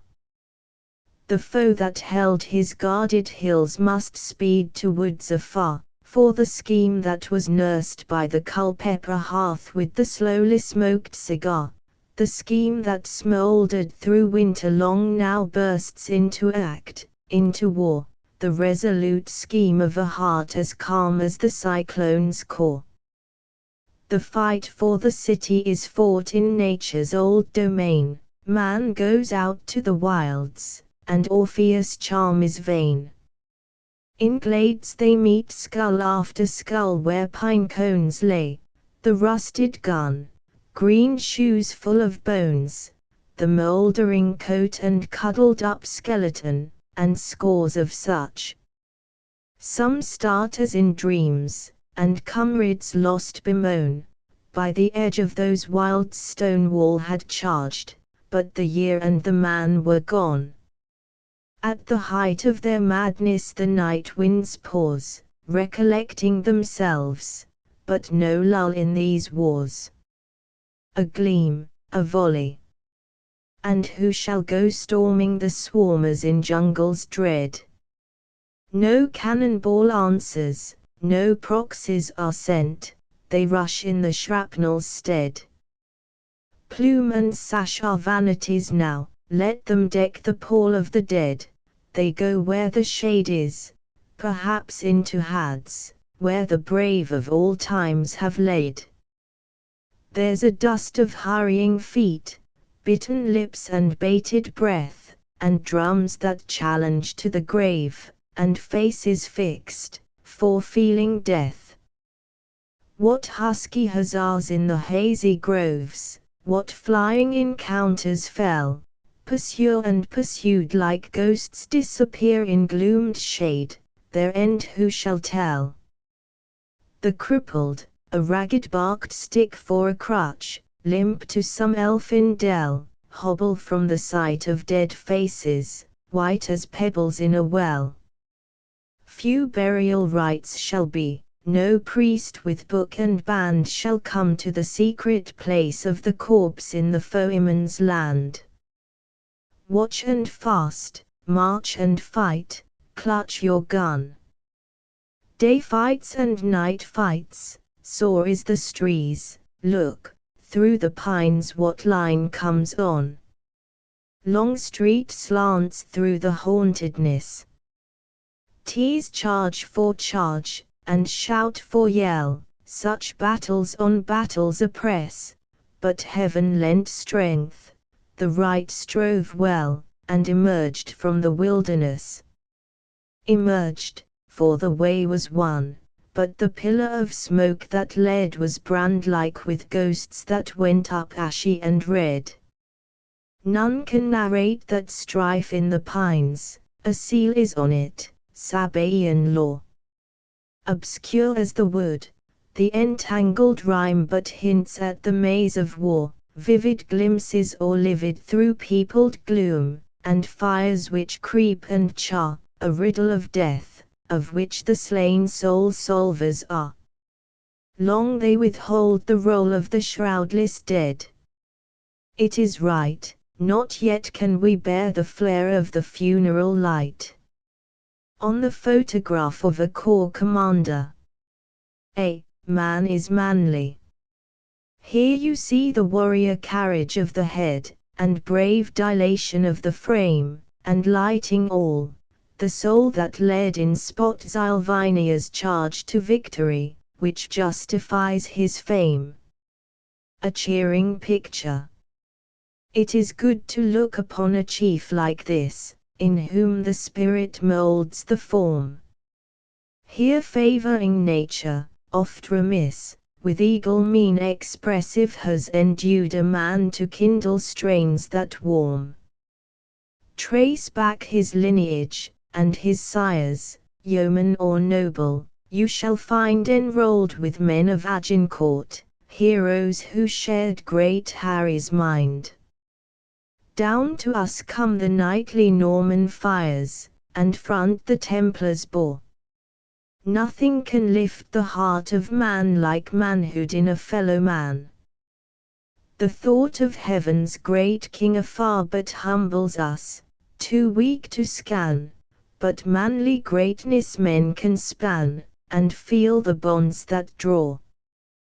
The Swamp Angel. 1111, the great parrot gun, planted in the marshes of James Island, and employed in the prolonged, though at times intermitted bombardment of Charleston, was known among our soldiers as the Swamp Angel. St. Michael's, characterized by its venerable tower, was the historic and aristocratic church of the town. There is a coal-black angel with a thick Afric lip, and he dwells, like the hunted and harried, in a swamp where the green frogs dip. But his face is against a city which is over a bay of the sea, and he breathes with a breath that is blasphement, and dooms by a far decree. By night there is fear in the city, through the darkness a star soareth on, there's a scream that screams up to the zenith, then the poise of a meteor alone, lighting far the pale fright of the faces, and downward the coming is seen, then the rush, and the burst, and the havoc, and wails and shrieks between. It comes like the thief in the gloaming, it comes, and none may foretell the place of the coming, the glaring. They live in a sleepless spell that wizens, and withers, and whitens, it ages the young, and the bloom of the maiden is ashes of roses, the Swamp Angel broods in his gloom. Swift is his messengers going, but slowly he saps their halls, as if by delay deluding. They move from their crumbling walls farther and farther away, but the angel sends after and after, by night with the flame of his ray, by night with the voice of his screaming, sends after them, stone by stone, and farther walls fall, farther portals, and weed follows weed through the town. Is this the proud city? The scorner which never would yield the ground? Which mocked at the coal-black angel? The cup of despair goes round. Vainly she calls upon Michael, the white man's seraph was he, for Michael has fled from his tower to the angel over the sea. Who weeps for the woeful city, let him weep for our guilty kind, who joys at her wild despairing, Christ, the forgiver, convert his mind. The Battle for the Bay. August, 1864. O mystery of noble hearts, to whom mysterious seas have been in midnight watches, lonely calm and storm, a stern, sad disciple, and rooted out the false and vain, and chastened them to aptness for devotion and the deeds of war, and death which smiles and cheers in spite of pain. Beyond the bar the land wind dies, the prows becharmed at anchor swim, a summer night, the stars withdrawn look down, fair eve of battle grim. The sentries pace, bonitas glide, below, the sleeping sailors swing, and if their dreams to quarters spring, or cheer their flag, or breast a stormy tide. But drums are beat, up anchor all. The triple lines steam slowly on, day breaks, and through the sweep of decks each man stands coldly by his gun, as cold as it. But he shall warm with the solemn metal there, and all its ordered fury share, in attitude a gladiatorial form. The admiral, yielding the love which held his life and ship so dear, sailed second in the long fleet's midmost line, yet thwarted all their care, he lashed himself aloft, and shone star of the fight, with influence sent throughout the dusk embattlement, and so they neared the straitened walls of stone. No sprintly fifers in the field, the decks were hushed like fanes in prayer, behind each man a holy angel stood, he stood, though none was where. Out spake the forts on either hand, back speak the ships when spoken to, and set their flags in concert true, and on and in is Farragut's command. But what delays? Mid wounds above dim boys give hint of death below, see ambuscades, where evil art had aped heckler that hides in snow. The centre van, entangled, trips, the starboard leader holds straight on, a cheer for the Tecumseh, nay, before their eyes the turreted ship goes down. The fire redoubles, while the fleet hangs dubious, ere the horror ran, the admiral rushes to his rightful place, well met. Apt hour and man, closes with peril, takes the lead, his action is a stirring call, he strikes his great heart through them all, and is the genius of their daring deed. The forts are daunted, slack their fire, confounded by the deadlier aim and rapid broadsides of the speeding fleet, and fierce denouncing flame. Yet shots from 4 dark hulls embade come raking through the loyal crews, whom now each dying mate endues with his last look, anguished yet undismayed. A flowering time to guilt is given, and traitors have their glorying hour, O late, but sure, the righteous paramount comes, palsy is on their power. So proved it with the rebel keels, the strongholds passed, assailed, they run, the Selma strikes, and the work is done, the dropping anchor the achievement seals. But no, she turns, the Tennessee. The solid ram of iron and oak, strong as evil, and bold as wrong, though lone, a pestilence in her smoke. The flagship is her singled mark, the wooden Hartford. Let her come, she challenges the planet of doom, and naught shall save her, not her iron bark. Slip anchor, all.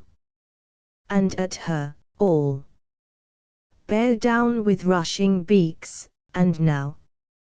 First the Monongahela struck, and reeled, the Lackawanna's prow next crashed, but not crashing, then the admiral rammed, and rasping nigh sloped in a broadside, which glanced by, the monitors battered at her adamant den.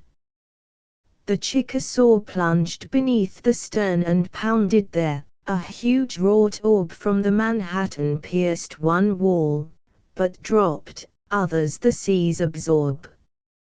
Yet stormed on all sides, narrowed in, hampered and cramped, the bad one fought, spat ribald curses from the port who shutters, jammed, locked up this man of sin.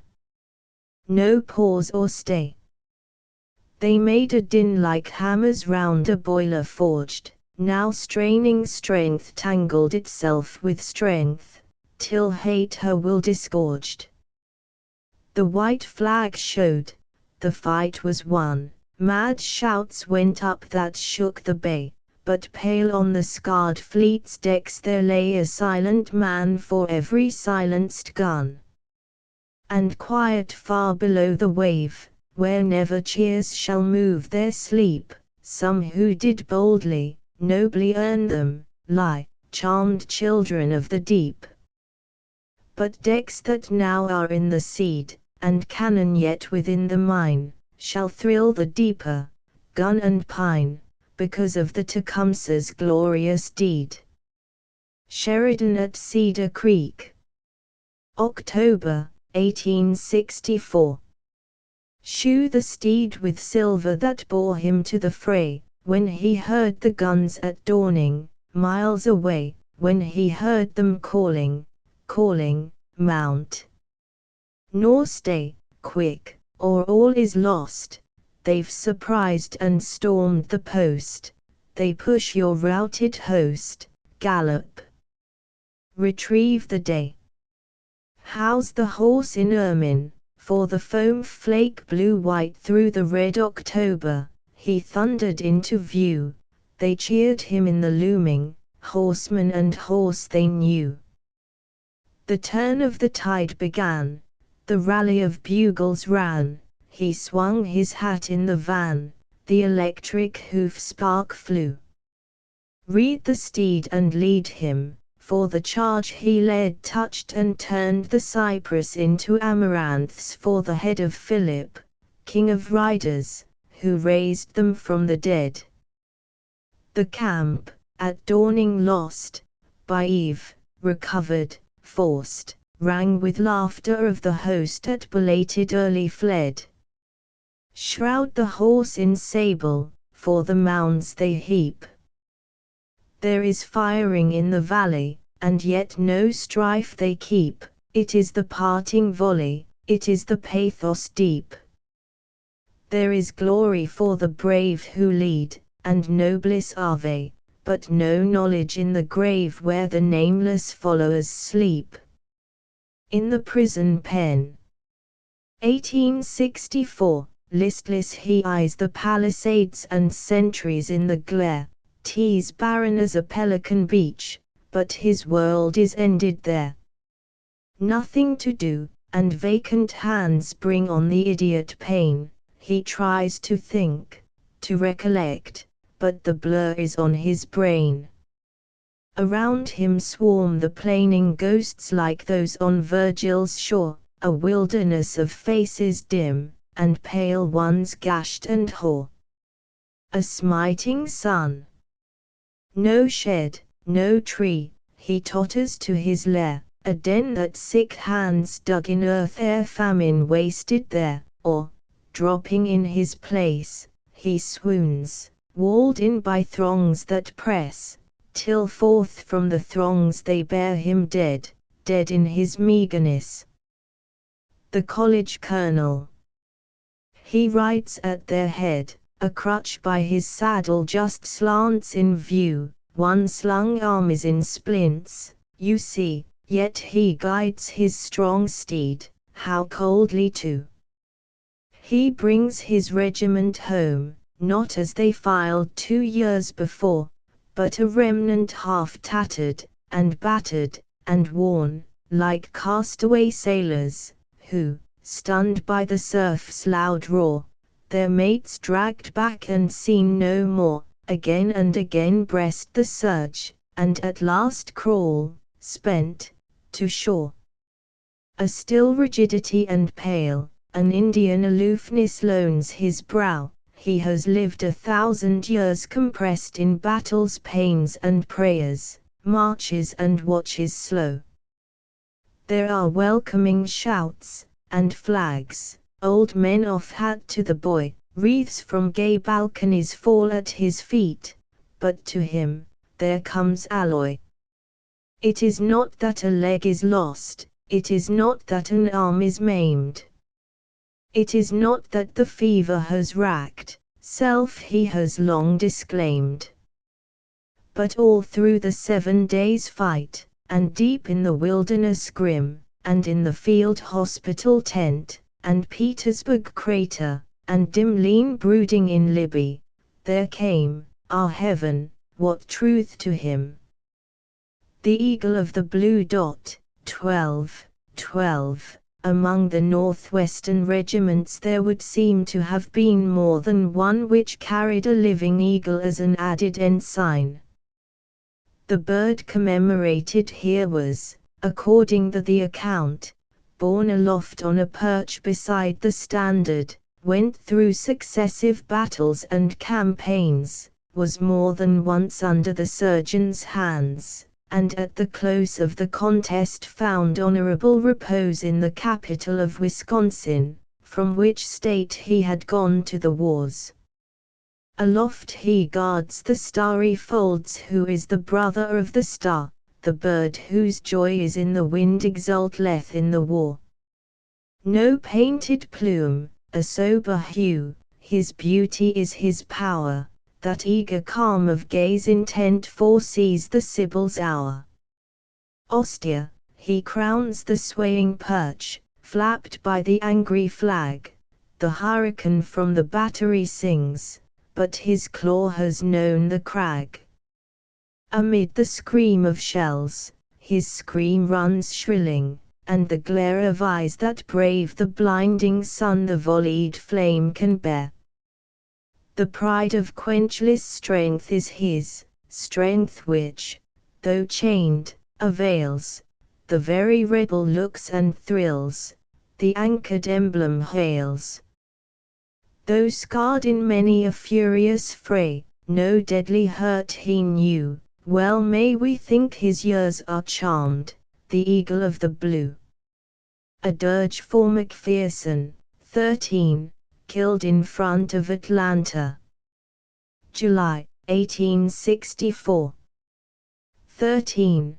The late Major General McPherson, commanding the Army of the Tennessee, a Major of Ohio and a West Pointer, was one of the foremost spirits of the war.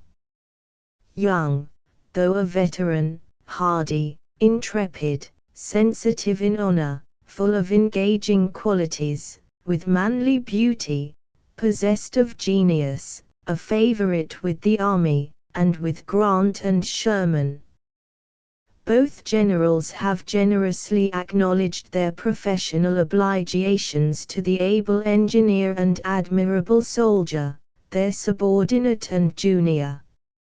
In an informal account written by the Achilles to this Sarpedon, he says, "On that day we avenged his death. Near 2,200 of the enemy's dead remained on the ground when night closed upon the scene of action."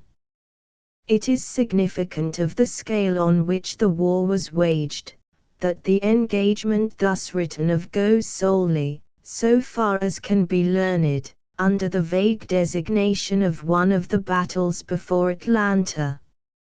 Arms reversed and banners craped, muffled drums, snowy horses sable draped, McPherson comes.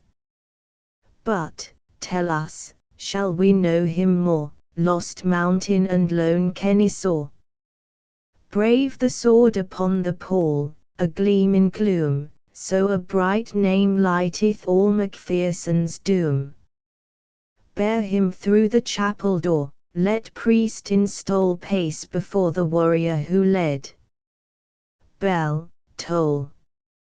Lay him down within the nave, the lesson read, man is noble, man is brave, but man's a weed. Take him up again and wend grave wood, nor weep, there's a trumpet that shall rend this soldier's sleep. Pass the ropes the coffin round, and let descend, prayer and volley, let it sound McPherson's end. True fame is his, for life is o'er, Sarpedon of the mighty war. At the cannon's mouth. Destruction of the ram Albemarle by the torpedo launch. October, 1864. Palely intent, he urged his keel full on the guns, and touched the spring. himself involved in the bolt he drove, timed with the armed hull's shot that stove his shallop, die or do. Into the flood his life he threw, yet lives, unscathed, a breathing thing to marvel at. He has his fame, but that mad dash at death, how name? Had earth no charm to stay the boy from the martyr passion? Could he dare disdain the paradise of opening joy which beckons the fresh heart everywhere? Life has more lures than any girl for youth and strength, puts forth a share of beauty, hinting of yet rarer store, and ever with unfathomable eyes, which bafflingly entice, still strangely does adorn its draw. And life once over, who shall tell the rest? Life is, of all we know, God's best. What imps these eagles then, that they fling disrespect on life by that proud way in which they soar above our lower clay? Pretense of wonderment and doubt unblissed, in Cushing's eager deed was shown a spirit which brave poets own, that scorn of life which earns life's crown, earns, but not always wins, but he, the star ascended in his nativity. The March to the Sea. December, 1864. Not Kennesaw high arching, nor Allaytoona's glen, though there the graves lie parching, stayed Sherman's miles of men, from charred Atlanta marching they launched the sword again. The columns streamed like rivers which in their course agree, and they streamed until their flashing met the flashing of the sea. It was glorious glad marching, that marching to the sea. They brushed the foe before them, shall gnats impede the bull, their own good bridges bore them over swamps or torrents full, and the grand pines waving o'er them bowed to axes keen and cool. The columns grooved their channels, enforced their own decree, and their power met nothing larger until it met the sea. It was glorious glad marching, a marching glad and free. Kilpatrick's snare of riders in zigzags mazed the land, perplexed the pale Southsiders with feints on every hand, vague menace awed the hiders in forts beyond command. To Sherman's shifting problem no foeman knew the key, but onward went the marching unpausing to the sea. It was glorious glad marching, the swinging step was free. The flankers ranged like pigeons in clouds through field or wood, the flocks of all those regions, the herds and horses good, poured in and swelled the legions, for they caught the marching mood. A volley ahead. They hear it, and they hear the repartee. Fighting was but frolic in that marching to the sea. It was glorious glad marching, a marching bold and free. All nature felt their coming, the birds like couriers flew, and the banners brightly blooming the slaves by thousands drew, and they marched beside the drumming, and they joined the armies blue. The cocks crowed from the cannon, pets named from Grant and Lee, plumed fighters and campaigners in the marching to the sea. It was glorious glad marching, for every man was free. The foragers through calm lands swept in tempest gay, and they breathed the air of balm lands where rolled savannas lay, and they helped themselves from farm lands, as who should say them nay. The regiments uproarious laughed in plenty's glee, and they marched till their broad laughter met the laughter of the sea. It was glorious glad marching, that marching to the sea.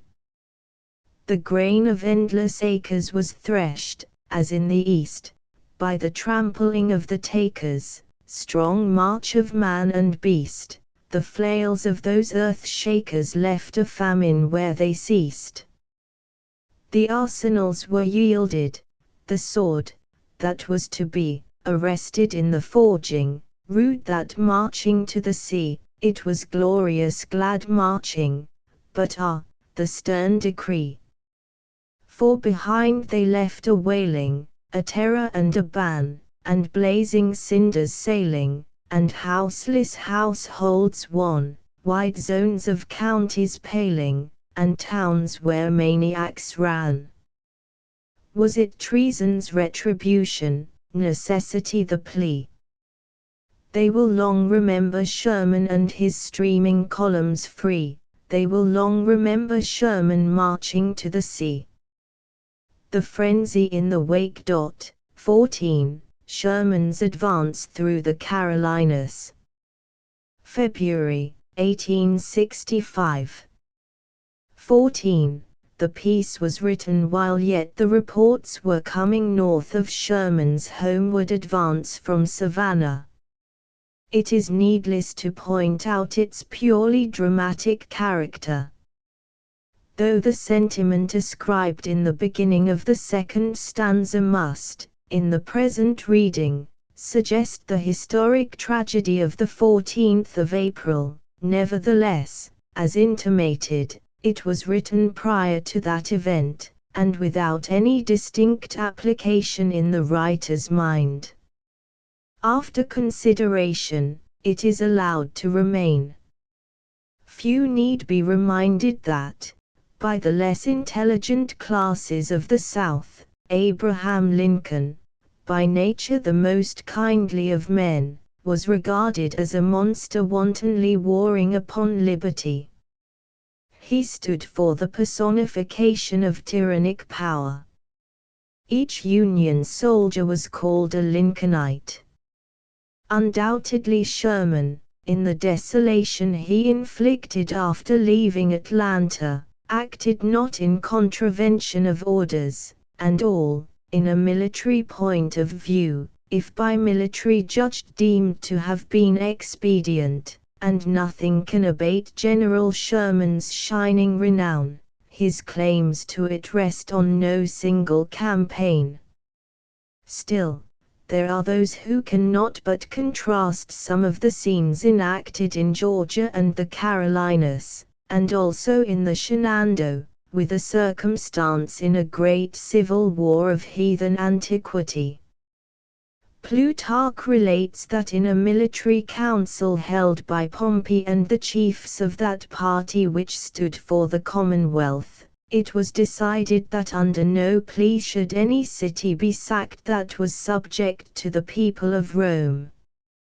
There was this difference, however, between the Roman civil conflict and the American one. The war of Pompey and Caesar divided the Roman people promiscuously, that of the north and south ran a frontier line between what for the time were distinct communities or nations. In this circumstance, possibly, and some others, may be found both the cause and the justification of some of the sweeping measures adopted. So strong to suffer, shall we be weak to contend, and break the sinews of the oppressor's knee that grinds upon the neck. Oh, the garments rolled in blood scorch in cities wrapped in flame, and the African, the imp, Hegibus, imputing shame. Shall time, avenging every woe, to us that joy allot which Israel thrilled when Sisera's brow showed gaunt and showed the clot? Curse on their foreheads, cheeks, and eyes, the northern faces, true to the flag we hate, the flag whose stars like planets strike us through. From frozen Maine they come, far Minnesota too, they come to a sun whose rays disown, may it wither them as the dew. The ghosts of our slain appeal, vain shall our victories be, but back from its ebb the flood recoils, back in a whelming sea. With burning woods our skies are brass, the pillars of dust are seen, the livelong day their cavalry pass, no crossing the road between. We were sore deceived, an awful host. They move like a roaring wind. Have we gained and lost? But even despair shall never our hate rescind. The fall of Richmond. The tidings received in the northern metropolis. April, 1865. What mean these peals from every tower, and crowds like seas that sway? The cannon reply, they speak the heart of the people impassioned, and say, a city in flags for a city in flames, Richmond goes Babylon's way, sing and pray. O weary years and woeful wars, and armies in the grave, but hearts unquelled at last deter the helmed dilated Lucifer, honor to grant the brave, whose 3 stars now like Orion's rise when wreck is on the wave, bless his glaive. Well that the faith we firmly kept, and never our aim forswore for the terrors that trooped from each recess when fainting we fought in the wilderness, and hell made loud hurrah, but God is in heaven, and grant in the town, and right through might is law, God's way adore. The surrender at Appomattox. April, 1865.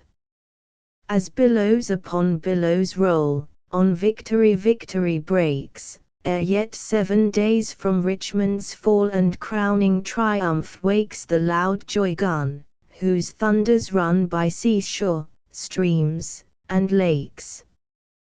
The hope and great event agree in the sword that Grant received from Lee. The warring eagles fold the wing, but not in Caesar's sway. Not Rome o'ercome by Roman arms we sing, as on Pharsalia's day, but treason thrown, though a giant groan, and freedom's larger play. All human tribes glad token see in the close of the wars of Grant and Lee.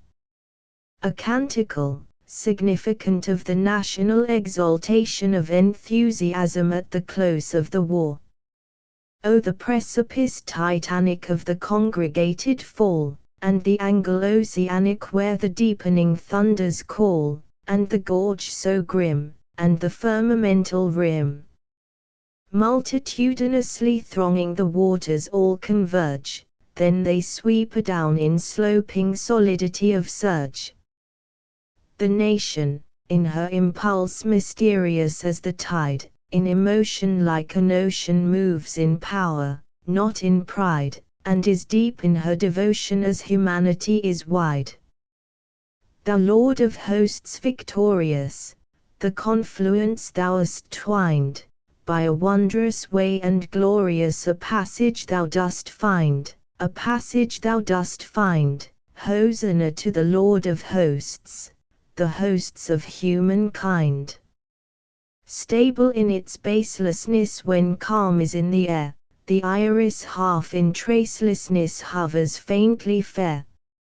Fitfully assailing it a wind from heaven blows, shivering and paling it to blankness of the snows, while, incessant in renewal, the arch rekindled grows, till again the gem and jewel whirl in blinding overthrows, till, prevailing and transcending, lo, the glory perfect there, and the contest finds an ending, for repose is in the air. But the foamy deep unsound, and the dim and dizzy ledge, and the booming roar rebounded, and the gull that skims the edge. The giant of the pool heaves his forehead white as wool, toward the iris every climbing from the cataracts that call, irremovable vast arras draping all the wall. The generations pouring from times of endless date, in their going, in their flowing ever form the steadfast state, and humanity is growing toward the fullness of her fate. Thou Lord of hosts victorious, fulfill the end designed. By a wondrous way and glorious a passage thou dost find, a passage thou dost find. Hosanna to the Lord of hosts, the hosts of humankind. The Martyr.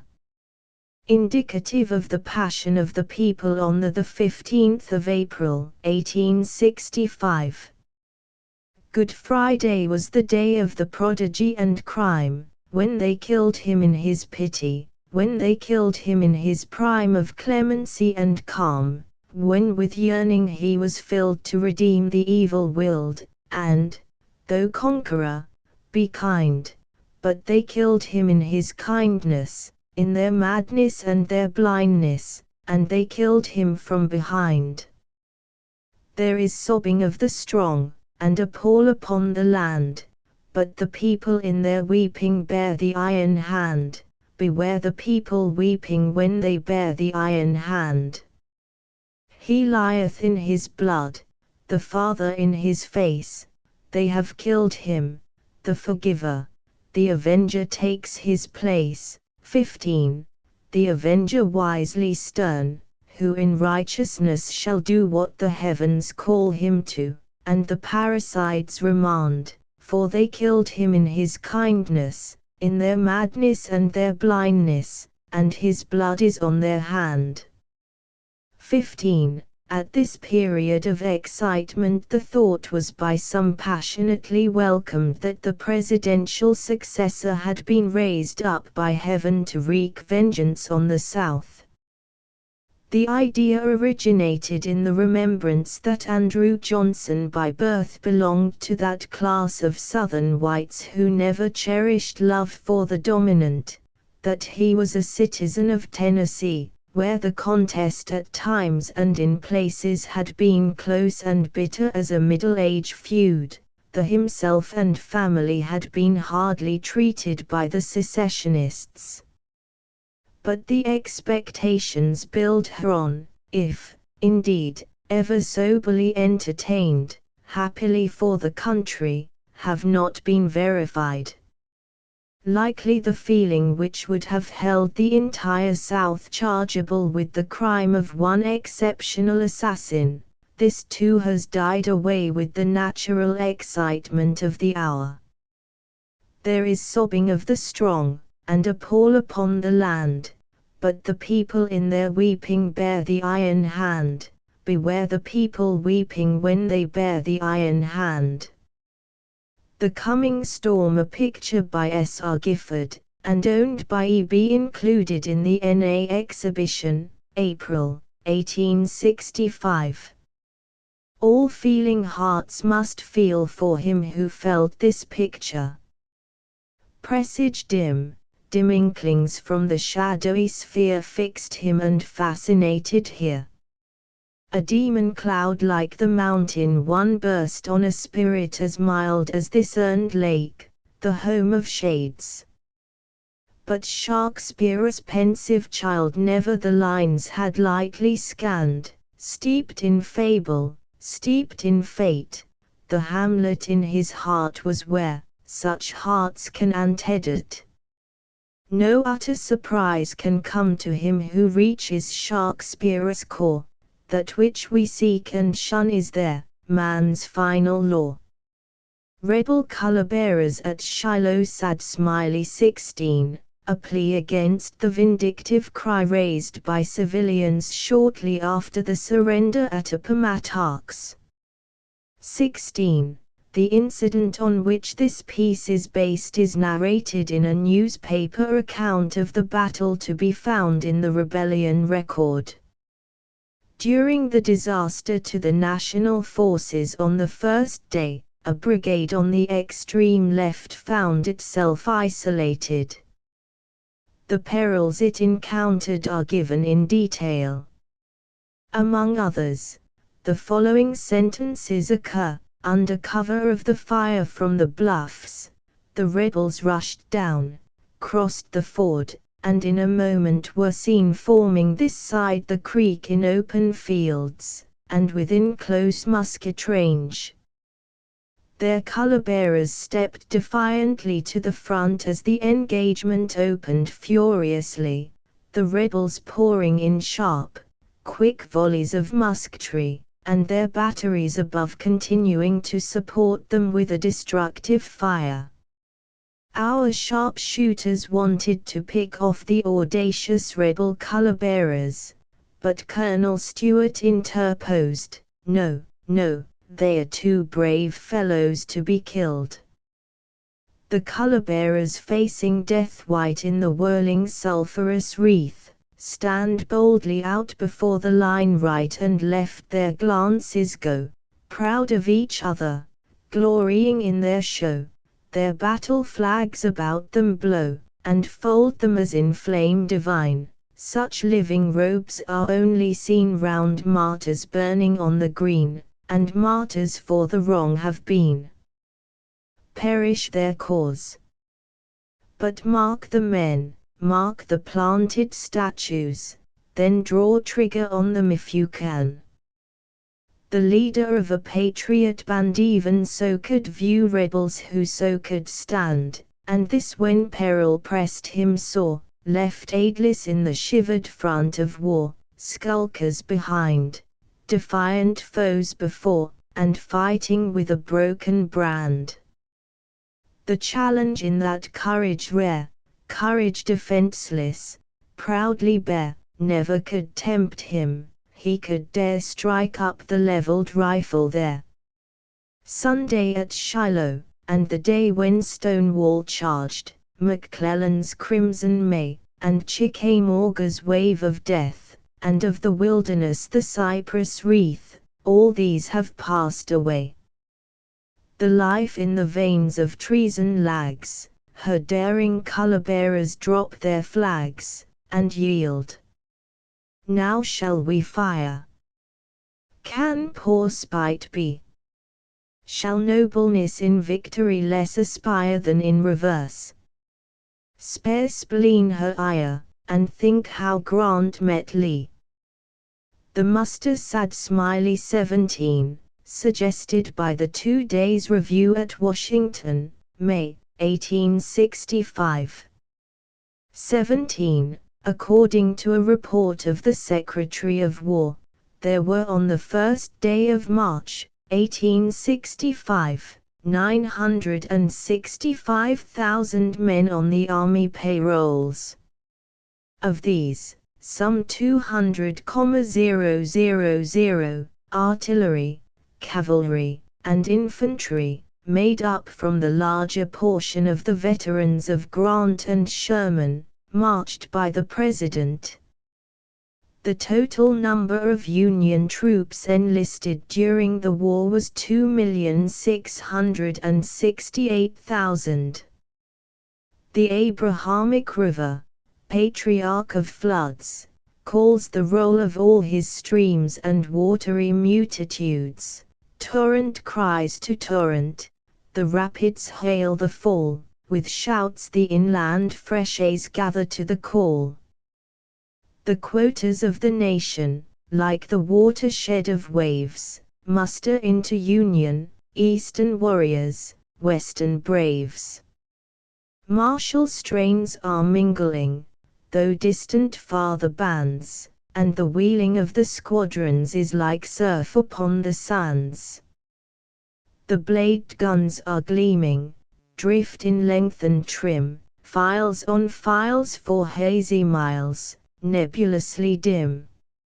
O Milky Way of armies, star rising after star, new banners of the commonwealths, and eagles of the war. The Abrahamic River to sea-wide fullness fed, pouring from the Thor lands by the God of floods is laid, his deep enforcing current the streams of ocean own, and Europe's marge is evened by rills from Kansas lone. Aurora Borealis. Commemorative of the dissolution of armies at the peace. May, 1865. What power disbands the northern lights after their steely play? The lonely watcher feels an awe of nature's sway, as when appearing, he marked their flashed uprearing in the cold gloom, retreatings and advancings, like dallyings of doom, transitions and enhancings, and bloody ray. The phantom host has faded quite, splendor and terror gone, portent or promise, and gives way to pale, meek dawn, the coming, going, alike in wonder showing, alike the god, decreeing and commanding the million blades that glowed, the muster and disbanding, midnight and morn. The released rebel prisoner. 18 June 1865. 18. For a month or two after the completion of peace, some thousands of released captives from the military prisons of the North, natives of all parts of the South, passed through the city of New York, sometimes waiting farther transportation for days, during which interval they wandered penniless about the streets, or lay in their worn and patched gray uniforms under the trees of Battery, near the barracks where they were lodged and fed. They were transported and provided for at the charge of government. Armies he's seen, the herds of war, but never such swarms of men as now in the Nineveh of the North. How mad the rebellion then! And yet but dimly he divines the depth of that deceit, and superstition of vast pride humbled to such defeat.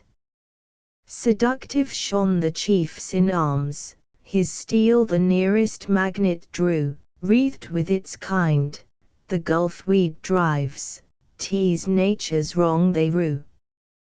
His face is hidden in his beard, but his heart peers out at eye, and such a heart. Like mountain pool where no man passes by. He thinks of Hill, a brave soul gone, and Ashby dead in pale disdain, and Stuart with the Rupert plume, whose blue eye never shall laugh again. He hears the drum, he sees our boys from his wasted fields return, ladies feast them on strawberries, and even to kiss them yearn. He marks them bronzed, in soldier trim, the rifle proudly borne, they bear it for an heirloom home, and he, disarmed, jail-worn. Home, home, his heart is full of it, but home he never shall see, even should he stand upon the spot, 'tis gone, where his brothers be. The cypress moss from tree to tree hangs in his southern land, as weird, from thought to thought of his run memories hand in hand. And so he lingers on in the city of the foe, his cousins and his countrymen who see him listless go. A grave near Petersburg, Virginia. 1919. Shortly prior to the evacuation of Petersburg, the enemy, with a view to ultimate repossession, interred some of his heavy guns in the same field with his dead, and with every circumstance calculated to deceive. Subsequently the Negroes exposed the stratagem. Headboard and footboard duly placed, grassed in the mound between, Daniel Drouth is the slumberer's name, long may his grave be green. Quick was his way, a flash and a blow, full of his fire was he, a fire of hell, 'tis burnt out now, green may his grave long be. May his grave be green, though he was a rebel of iron mold, many a true heart, true to the cause, through the blaze of his wrath lies cold. May his grave be green, still green while happy years shall run, may none come nigh to disinter the buried gun. Formerly a slave. An idealized portrait, by E. Vedder, in the spring exhibition of the National Academy, 1865. The sufferance of her race is shown, and retrospect of life, which now too late deliverance dawns upon, yet is she not at strife. Her children's children they shall know the good withheld from her, and so her reverie takes prophetic cheer. In spirit she sees the stir far down the depth of 1,000 years, and marks the revel shine. Her dusky face is lit with sober light, sibylline, yet benign. The apparition. A retrospect. Convulsions came, and, where the field long slept in pastoral green, a goblin mountain was upheaved. Sure the scared sense was all deceived, mile glen and slag ravine. The unreserve of ill was there, the clinkers in her last retreat, but, ere the eye could take it in, or mind could comprehension win, it sunk, and at our feet. So, then, solidity's a crust, the core of fire below, all may go well for many a year. But who can think without a fear of horrors that happen so? Magnanimity baffled. Sharp words we had before the fight, but, now the fight is done, look, here's my hand, said the victor bold, take it, an honest one. What, holding back? I mean you well, though worsted, you strove stoutly, man. The odds were great, I honor you, man honors man. Still silent, friend, can grudges be? Yet am I held a foe, turned to the wall, on his cot he lies, never I'll leave him so. Brave one, I here implore your hand, dumb still. All fellowship fled. Nay, then, I'll have this stubborn hand, he snatched it, it was dead. On the slain collegians. 2020, the records of northern colleges attest what numbers of our noblest youth went from them to the battlefield. Southern members of the same classes arrayed themselves on the side of secession, while Southern seminaries contributed large quotas. Of all these, what numbers marched who never returned except on the shield? Youth is the time when hearts are large, and stirring wars appeal to the spirit which appeals in turn to the blade it draws. If women in sight, and duty show, though made the mask of Cain, or whether it be truth's sacred cause, who can aloof remain that shares youth's ardor, uncooled by the snow of wisdom or sordid gain?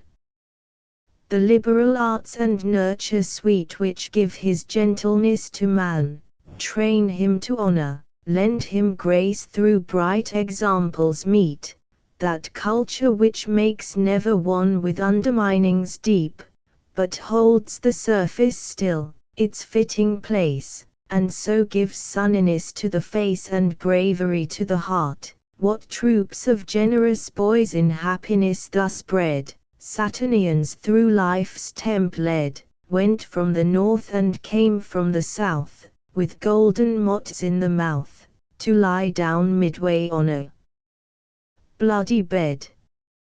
Woe for the homes of the north, and woe for the seats of the south, all who felt life's spring in prime, and were swept by the wind of their place and time, all lavish hearts, on whichever side, of birth urbane or courage high, armed them for the stirring wars, armed them, some to die. Apollo-like in pride, each would slay his python, caught the maxims in his temple taught, aflame with sympathies whose blaze perforce enwrapped him, social laws, friendship and kin, and bygone days, vows, kisses, every heart unmoors, and launches into the seas of wars. What could they else, north or south? Each went forth with blessings given by priests and mothers in the name of heaven, and honor in both was chief. Wrought one for right, and one for wrong.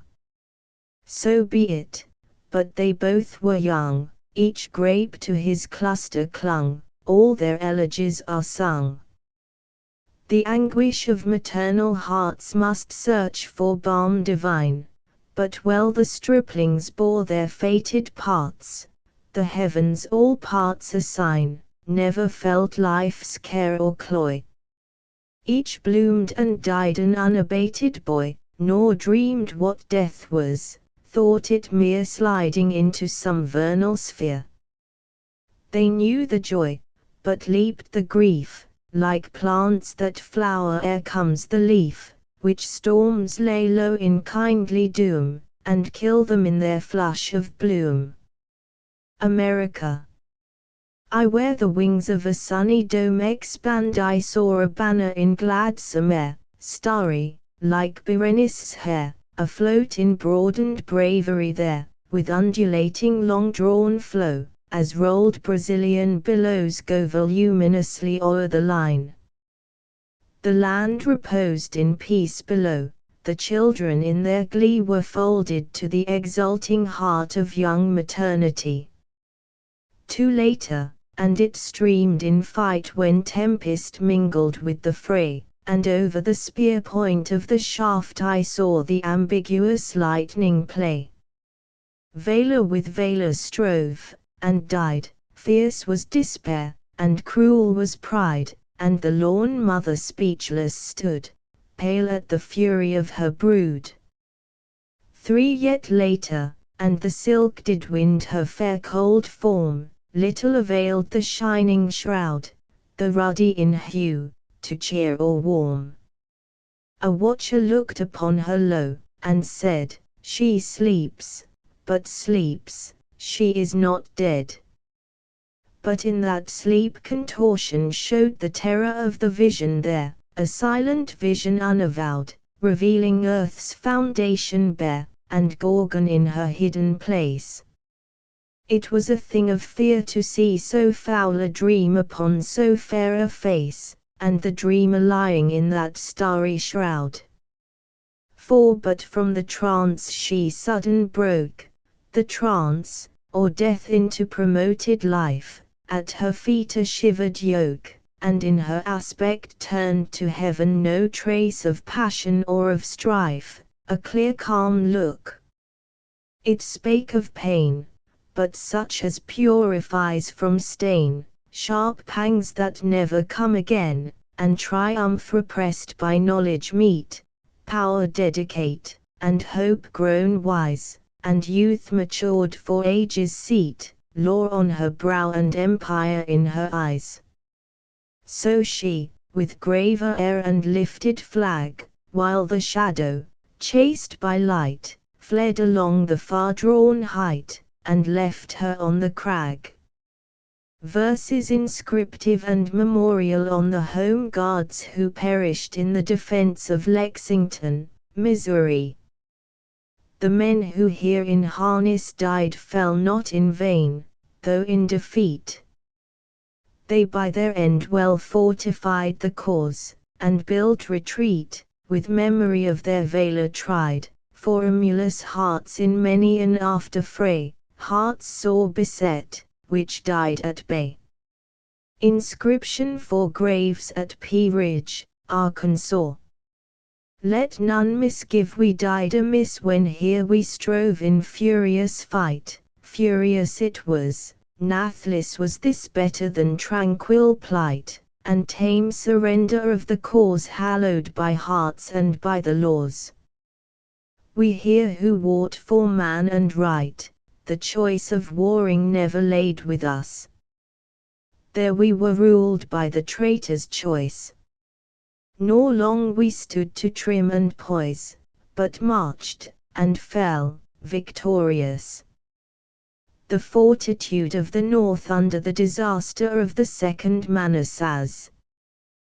They take no shame for dark defeat while prizing yet each victory won, who fight for the right through all retreat, nor pause until their work is done. The Cape of Storms is proof to every throw, vainly against that fall and beat wild winds aloft and wilder waves below. The black cliffs gleam through rents in sleet when the livid Antarctic storm clouds glow. On the men of Maine killed in the victory of Baton Rouge, Louisiana. Afar they fell.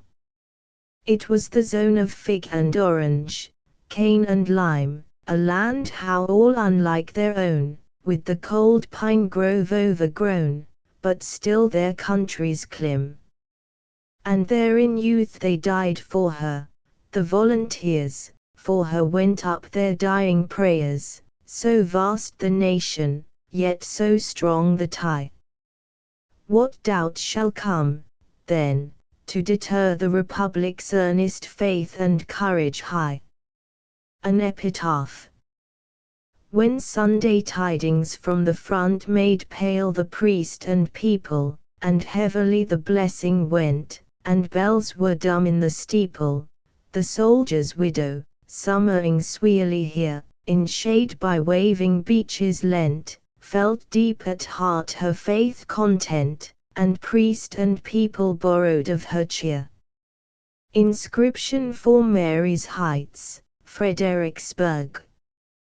To them who crossed the flood and climbed the hill, with eyes upon the heavenly flag intent, and through the deathful tumult went even unto death, to them this stone, erect, where they were overthrown, of more than victory the monument. The mound by the lake.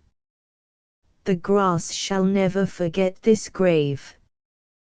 When homeward footing it in the sun after the weary ride by rail, the stripling soldiers passed her door, wounded perchance, or wan and pale, she left her household work undone, duly the wayside table spread, with evergreens shaded, to regale each travel spent and grateful one.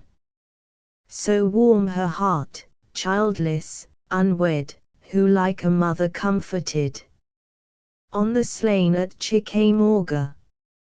Happy are they and charmed in life who through long wars arrive unscarred at peace. To such the wreath be given, if they unfalteringly have striven, in honor, as in limb, unmarred. Let cheerful praise be rife, and let them live their years at ease, musing on brothers who victorious died, loved mates whose memory shall ever please. And yet mischance is honorable too, seeming defeat in conflict justified whose end to closing eyes is his from view. The will, that never can relent, the aim, survivor of the bafflement, make this memorial due. An uninscribed monument on one of the battlefields of the wilderness. Silence and solitude may hint, whose home is in yon piney wood, what I, though tableted, could never tell, the din which here befell, and striving of the multitude. The iron cones and spheres of death set round me in their rust, these, too, if just, shall speak with more than animated breath. Thou who beholdest, if thy thought, not narrowed down to personal cheer, take in the import of the quiet here, the after quiet, the calm full fraught, thou too wilt silent stand, silent as I, and lonesome as the land. On Sherman's men who fell in the assault of Kennesaw Mountain, Georgia. They said that fame her clarion dropped because great deeds were done no more, that even duty knew no shining ends, and glory, 'twas a fallen star. But battle can heroes and bards restore. Nay, look at Kennesaw, perils the mailed ones never knew are lightly braved by the ragged coats of blue, and gentler hearts are bared to deadlier war. on the grave of a young cavalry officer killed in the Valley of Virginia. Beauty and youth, with manners sweet, and friends, gold, yet a mind not unenriched had he whom here low violets veil from eyes. But all these gifts transcended be, his happier fortune in this mound you see. A requiem for soldiers lost in ocean transports. When, after storms that woodlands rue, to valleys comes atoning dawn, the robins blithe their orchard sports renew, and meadowlarks, no more withdrawn, carolling fly in the languid blue, the while, from many a hid recess, alert to partake the blessedness, the pouring mites their airy dance pursue.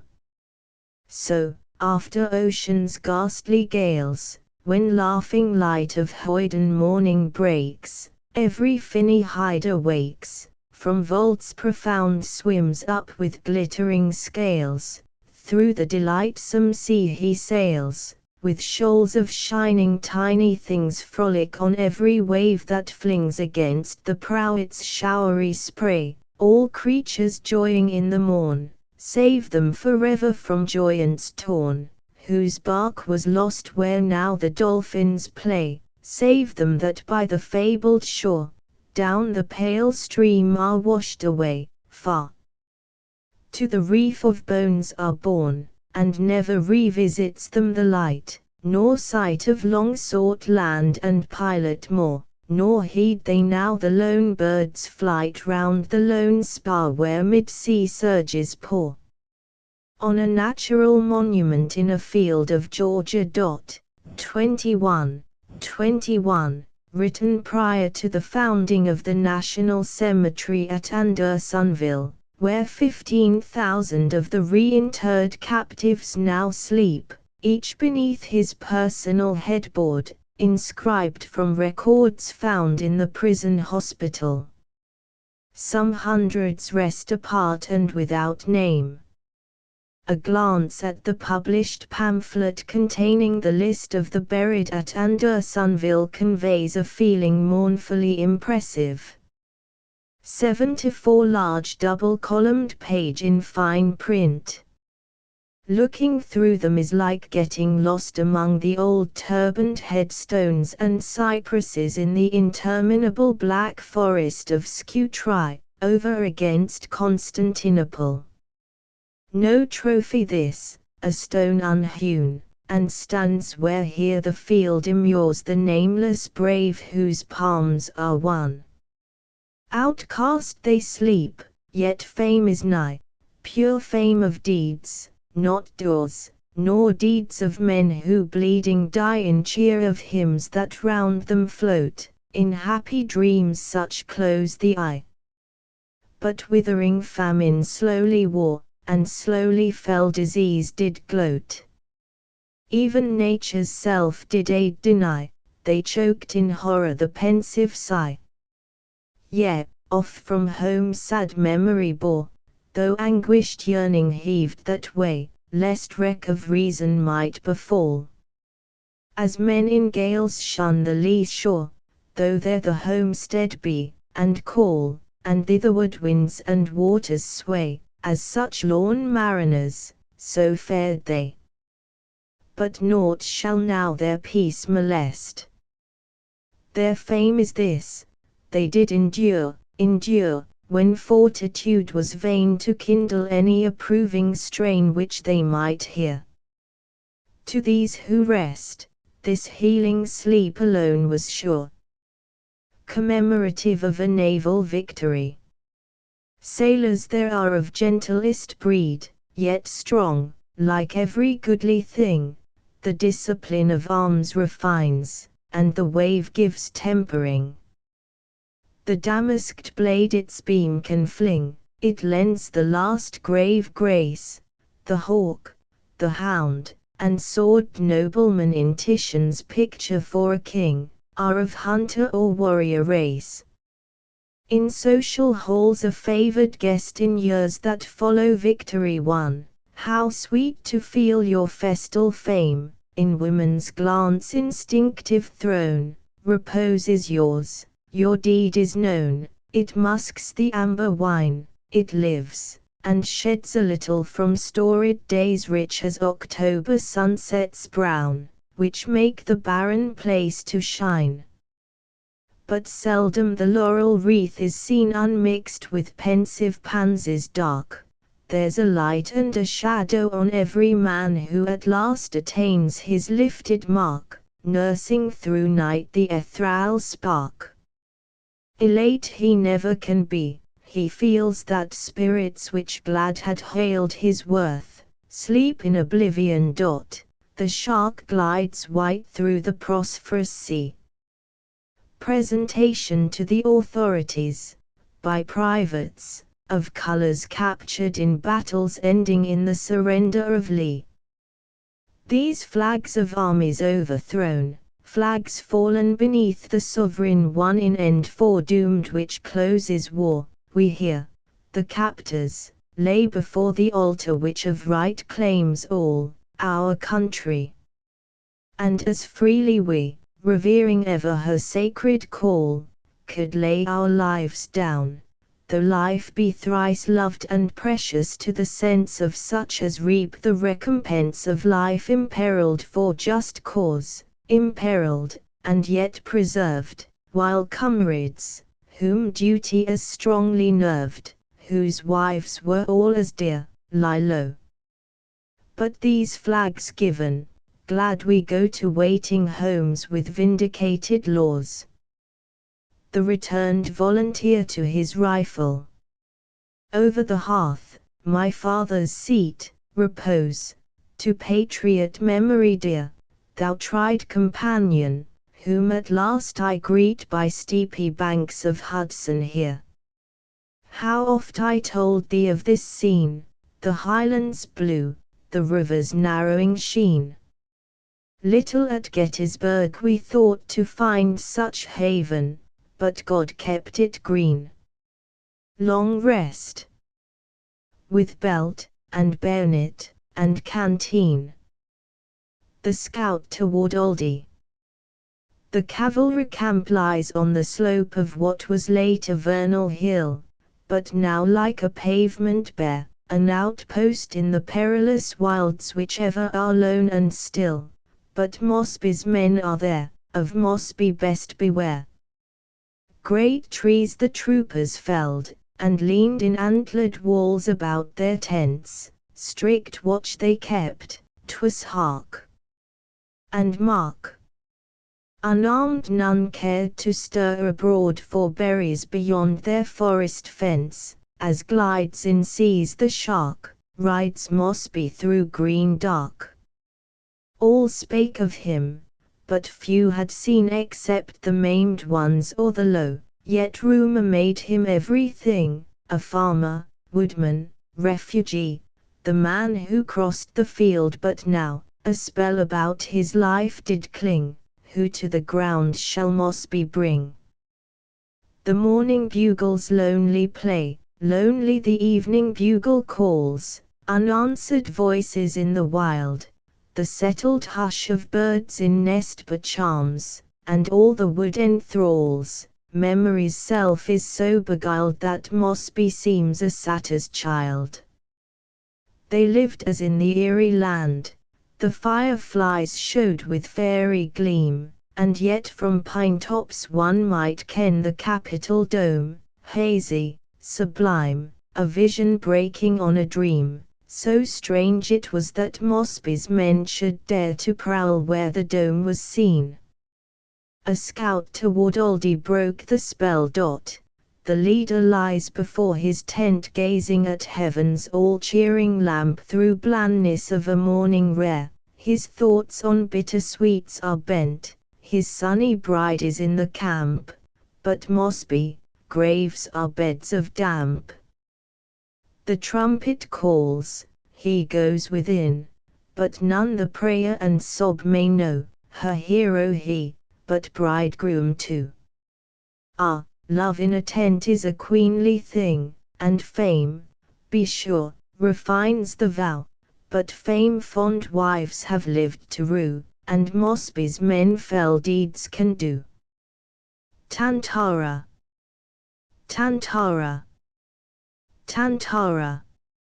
Mounted and armed he sits a king, for pride she smiles if now she peep, elate he rides at the head of his men, he is young, and command is a boyish thing, they file out into the forest deep, do Mosby and his rangers sleep. The sun is gold, and the world is green, opal the vapors of morning roll, the champing horses lightly prance, full of caprice, and the riders too curving in many a caracole. But marshalled soon, by four's advance, Mosby had checked that airy dance. By the hospital tent the cripples stand, bandage, and crutch, and cane, and sling, and palely eye the brave array, the froth of the cup is gone for them, caw, caw, the crows through the blueness wing, yet these were late as bold, as gay, but Mosby, a clip, and grass is hay. How strong they feel on their horses free, tingles the tendoned thigh with life, their cavalry jackets make boys of all, with golden breasts like the oriole, the chat, the jest, and laugh are rife.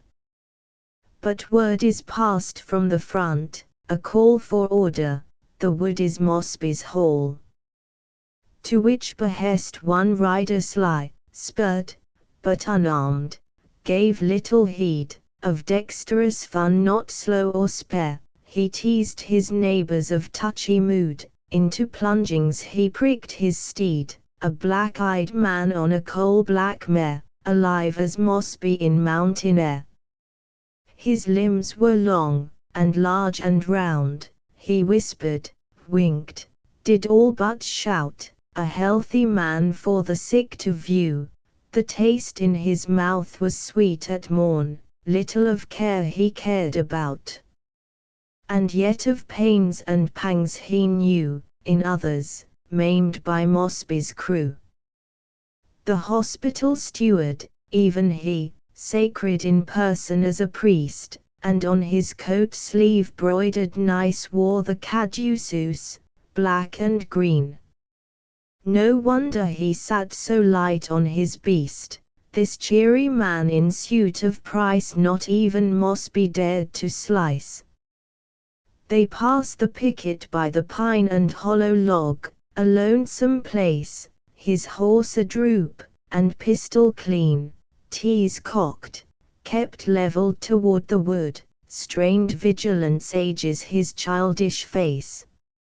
Since midnight has that stripling been peering for Mosby through the green.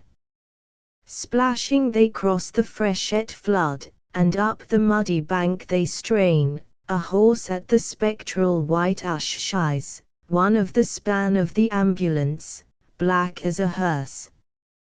They give the rein, silent speed on a scout were wise, could cunning baffle Mosby's spies. Rumor had come that a band was lodged in green retreats of hills that peer by Aldie, famed for the swordless charge, 22. Much store they'd heaped of captured arms and, peradventure, pilfered cheer, for Mosby's lads oft hearts enlarge in revelry by some gorge's marge. 22. In one of Kilpatrick's earlier cavalry fights near Aldie, a colonel who, being under arrest, had been temporarily deprived of his sword, nevertheless, unarmed, insisted upon charging at the head of his men, which he did, and the onset proved victorious. Don't let your sabres rattle and ring, to his oat bag let each man give heed.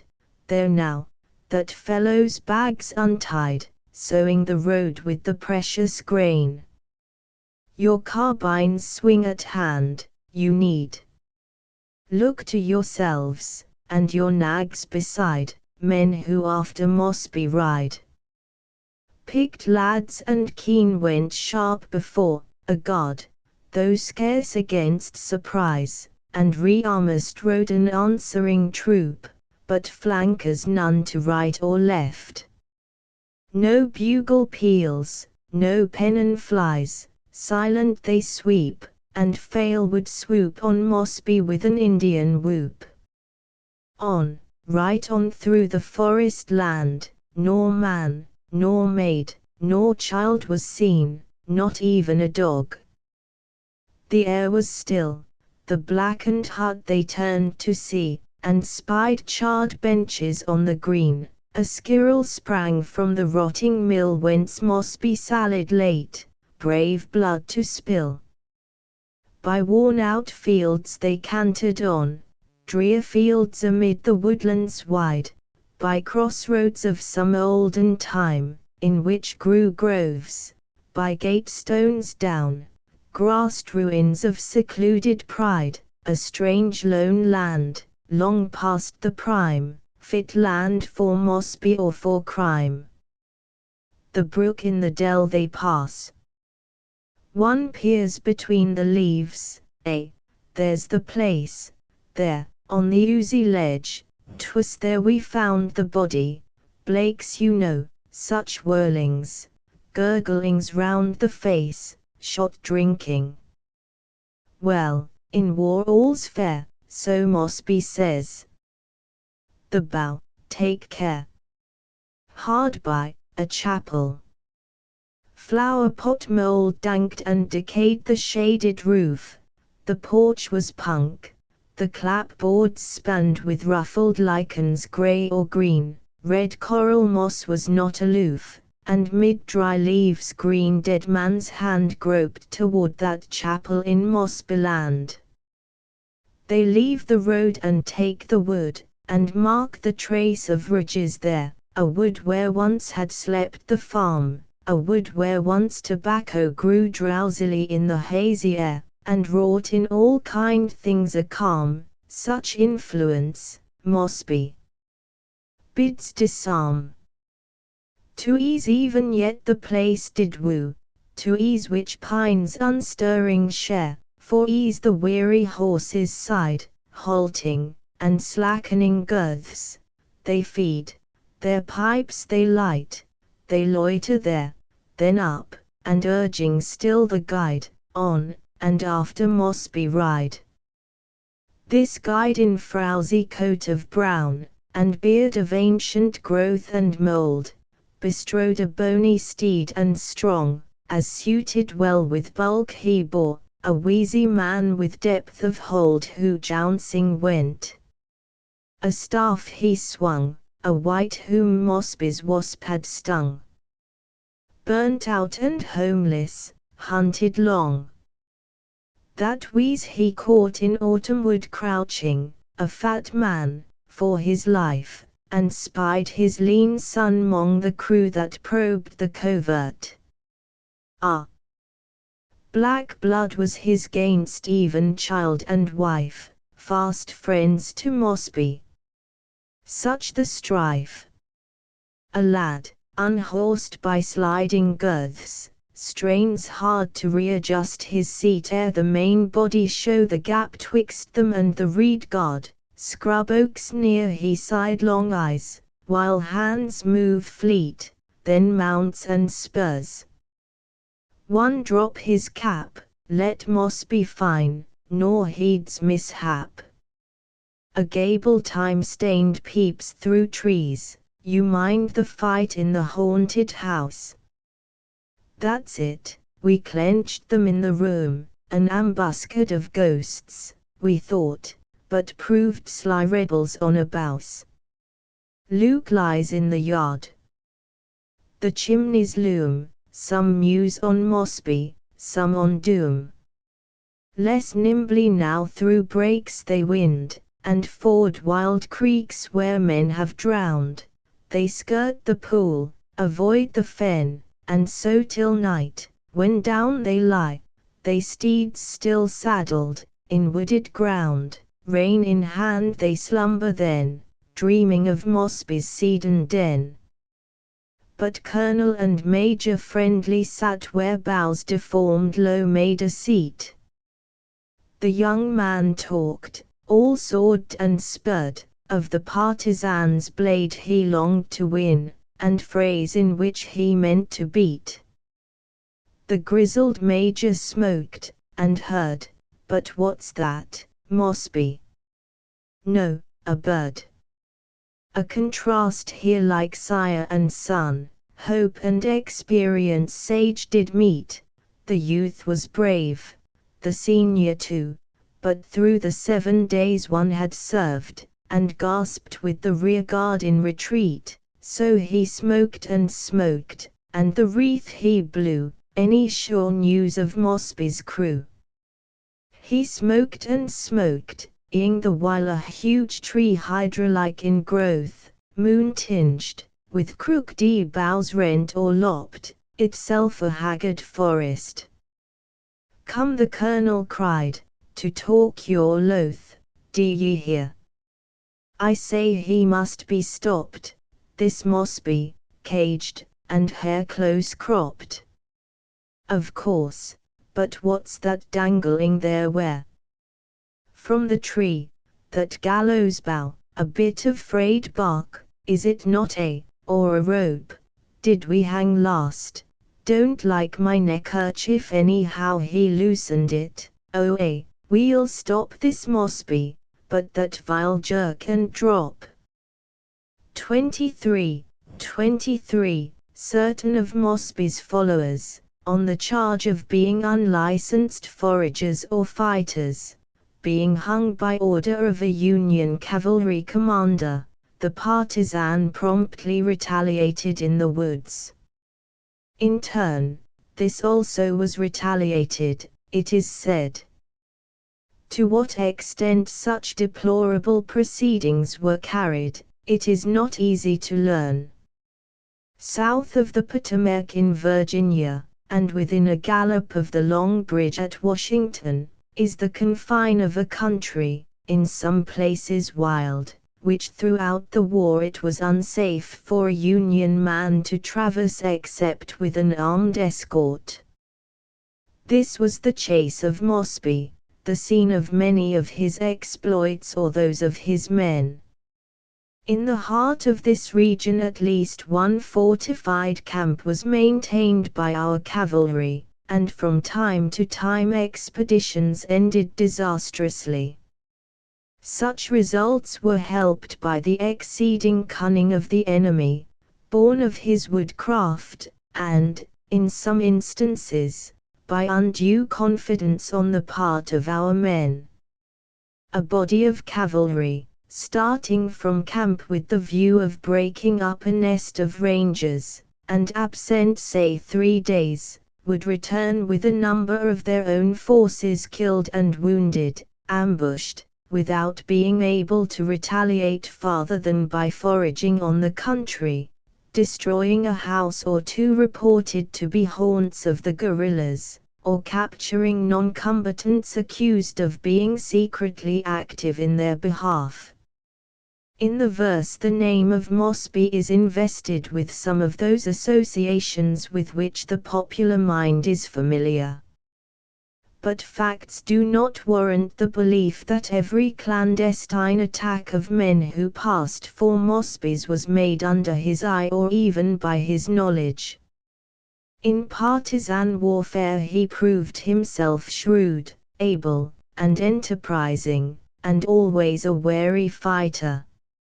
He stood well in the confidence of his superior officers, and was employed by them at times in furtherance of important movements. To our wounded on more than one occasion he showed considerate kindness. Officers and civilians captured by forces under his immediate command were, so long as remaining under his orders, treated with civility. These things are well known to those personally familiar with the irregular fighting in Virginia. By peep of light they feed and ride, gaining a grove's green edge at morn, and mark the Aldi hills upread and 5 gigantic horsemen carved clear-cut against the sky withdrawn, are more behind. An open snare. Or Mosby's men but watchmen there.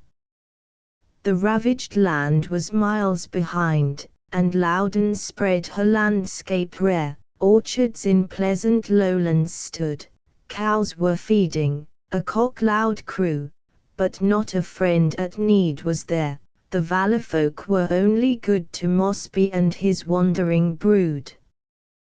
What best to do? What mean yon men? Colonel and guide their minds compare, be sure some looked their leader through, dismounted, on his sword he leaned as one who feigns an easy air, and yet perplexed he was they knew, perplexed by Mosby's mountain crew. The major hemmed as he would speak, but checked himself, and left the ring of cavalrymen about their chief, young courtiers mute who paid their court by looking with confidence on their king. They knew him brave, foresaw no grief, but Mosby, the time to think is brief. The surgeon, sashed in sacred green, was glad 'twas not for him to say what next should be. If a trooper bleeds, why he will do his best, as wont, and his partner in black will aid and pray, but judgment bides with him who leads, and Mosby many a problem breeds. The surgeon was the kindliest man that ever a callous trace professed, he felt for him, that leader young, and offered medicine from his flask. The colonel took it with marvelous zest.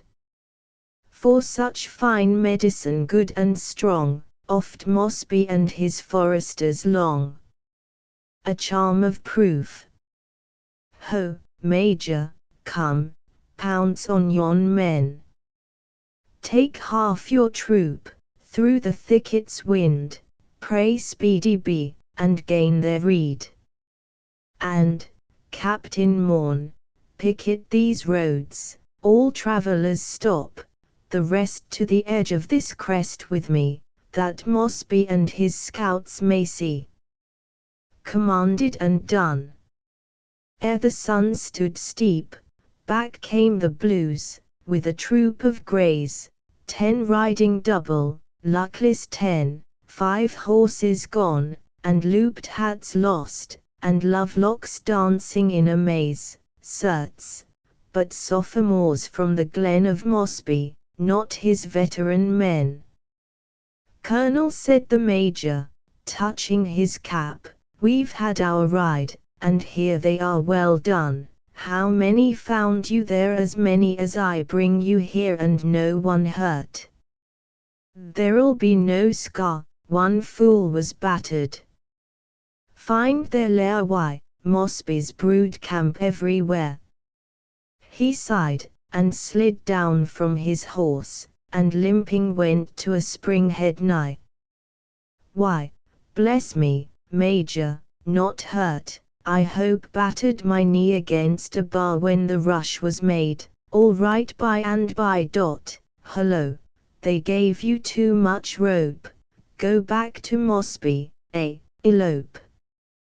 Just by the low-hanging skirt of wood the guard, remiss, had given a chance for a sudden sally into the cover, but foiled the intent, nor fired a shot, though the issue was a deadly trance, for, hurled 'gainst an oak that humped low over, Mosby's man fell, pale as a lover. They pulled some grass his head to ease, lined with blue shreds a ground nest stirred.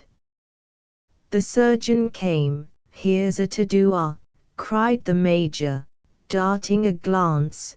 This fellow's the one that fired and spurred downhill, but met reserves below, my boys, not Mosby's, so we go.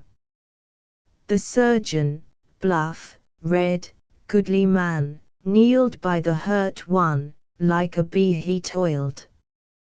The pale young chaplain too, who went to the wars for cure of souls, and his own student ailments, he bent over likewise, spite the two, Mosby's poor man more pallid grew. Meanwhile the mounted captives near jest, and yet they anxious showed, Virginians, some of family pride, and young, and full of fire, and fine in open feature and cheek that glowed, and here thralled vagabonds now they ride, but list. One speaks for Mosby's side. Why, 3-1, your horses strong, revolvers, rifles, and a surprise, surrender we account no shame. We live, are gay, and life is hope, we'll fight again when fight is wise. There are plenty more from where we came, but go find Mosby, start the game. Yet one there was who looked but glum, in middle age, a father he, and this his first experience too. They shot at my heart when my hands were up. This fighting's crazy work, I see, but noon is high, what next do? The woods are mute, and Mosby is the foe. Save what we've got, the major said. Bad plan to make a scout too long. The tide may turn, and drag them back, and more beside.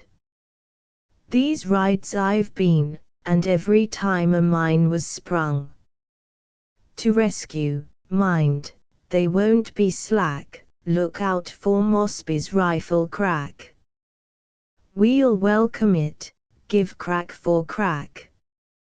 Peril, old lad, is what I seek. Oh then, there's plenty to be had, by all means on, and have our fill with that.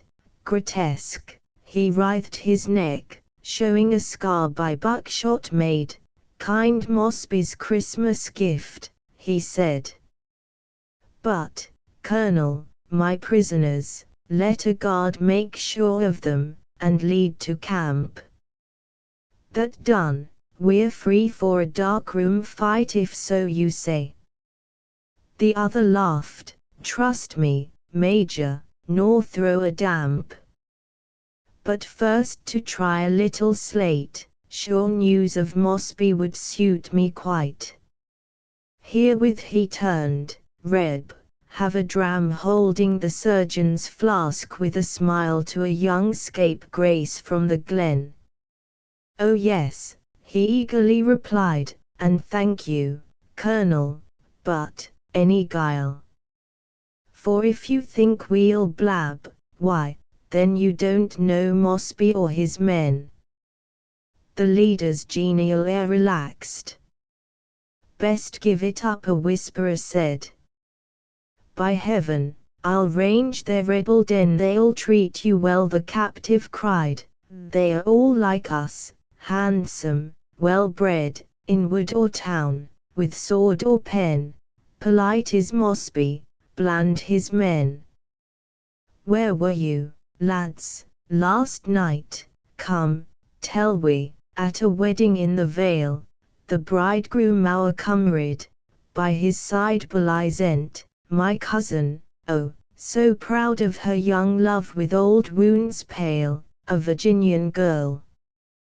God bless her pride, of a crippled Mosby man the bride. For wall shall mend that saucy mood, and moping prisons tame him down, said Captain Cloud. God help that day, cried Captain Morn, and he so young. But hark, he sings, a madcap one. Oh, we multiply merrily in the May, the birds and Mosby's men, they say, while echoes ran. A wagon old, under stout guard of Corporal Chew came up, a lame horse, dingy white, with clouted harness, ropes in hand. Cringed the humped driver, black in hue. By him, for Mosby's band a sight, a sister rebel sat, her veil held tight. I picked them up, the corporal said, crunching their way over stick and root, through yonder wood.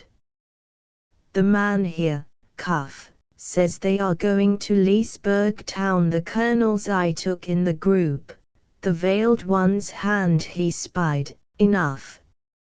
Not Mosby's. Spied the gown's poor stuff, off went his hat. Lady, fear not, we soldiers do what we deplore, I must detain you till we march. The stranger nodded. Nettled now, he grew politer than before. 'Tis Mosby's fault, this halt and search. The lady stiffened in her starch. My duty, madam, bids me now ask what may seem a little rude.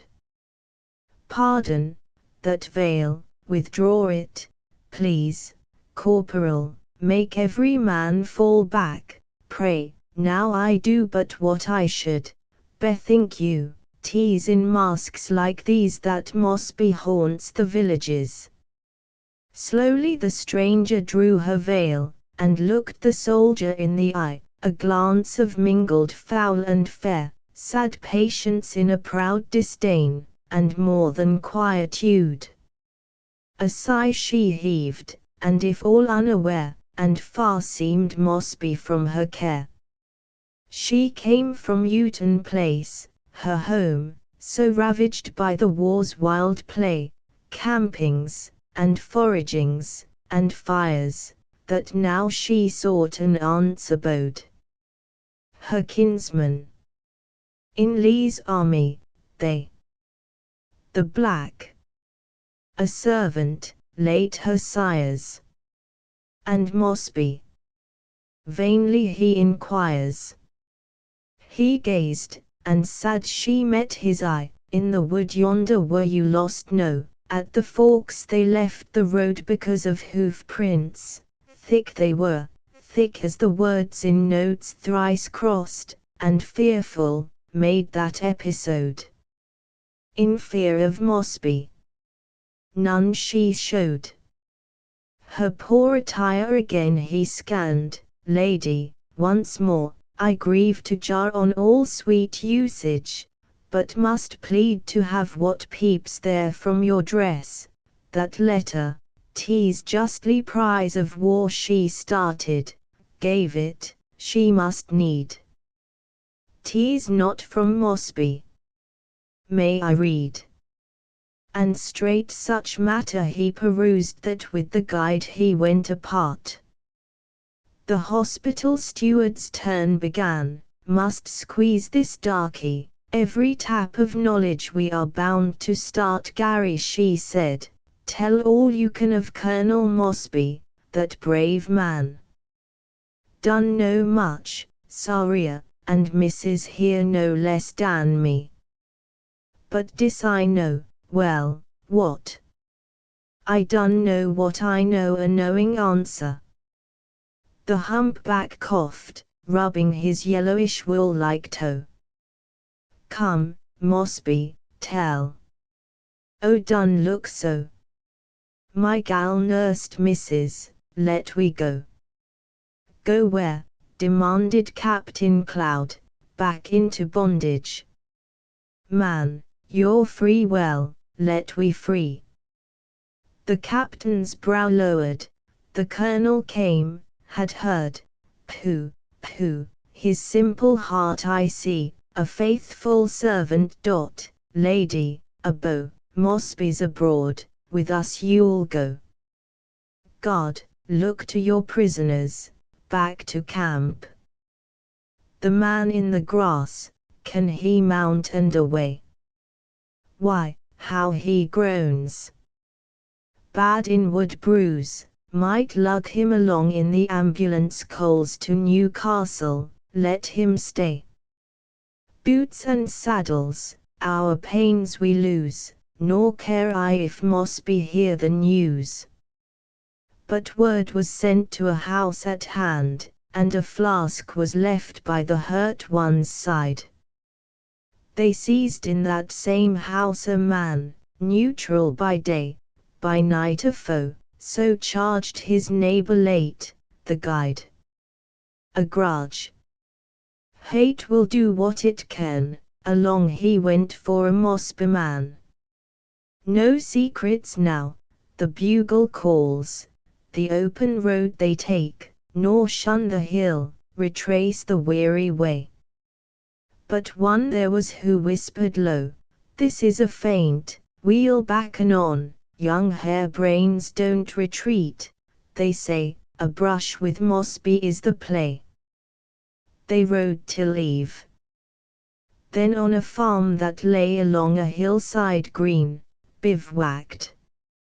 Fires were made, and then coffee was boiled, a cow was coaxed and killed, and savory roasts were seen, and under the lee of a cattle pen the guard supped freely with Mosby's men. The ball was bandied to and fro, hits were given and hits were met, Chickamauga, feds, take off your hat, but the fight in the clouds repaid you. Rebs forgotten about Manassas yet chatting and chaffing, and tit for tat, Mosby's clan with the troopers sat. Here comes the moon, a captive cried, a song, what say? Archie, my lad hailing are still one of the clan, a boyish face with girlish hair, give us that thing poor Pansy made last year. He brightened, and began, and this was the song of Mosby's man, spring is come, she shows her pass, wild violets cool. South of woods a small close grass, a vernal wool.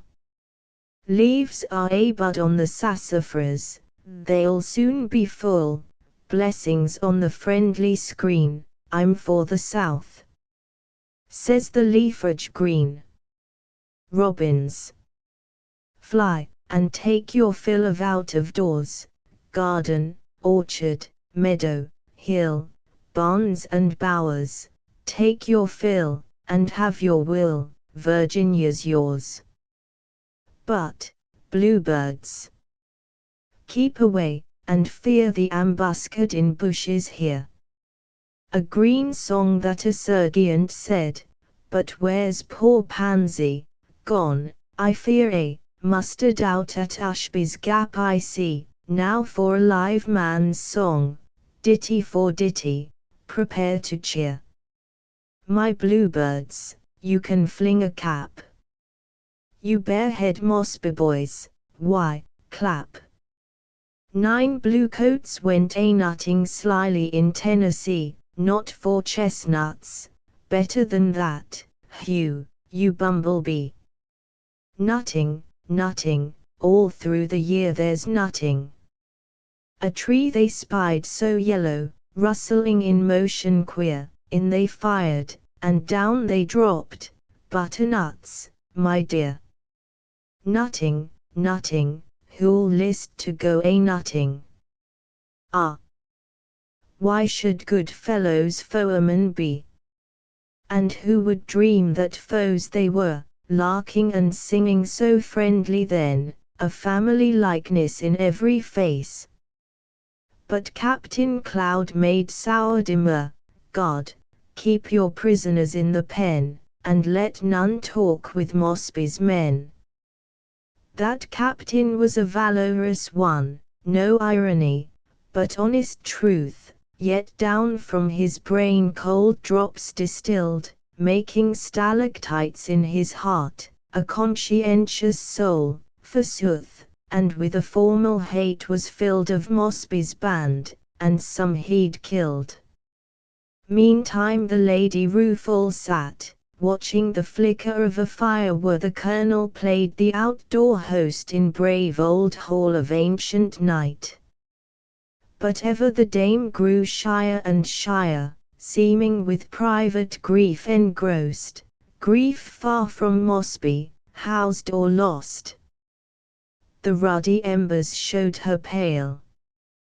The soldier did his best devoir, some coffee, no, cracker, one cared for her servant, sought to cheer, I know, a cruel war.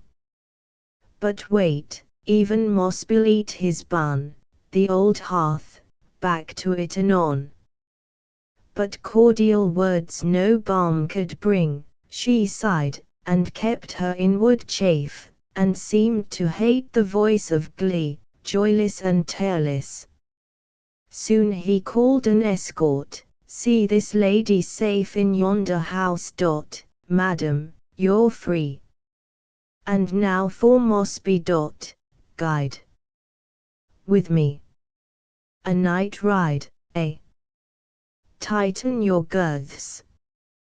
But, buglers, not a note from you.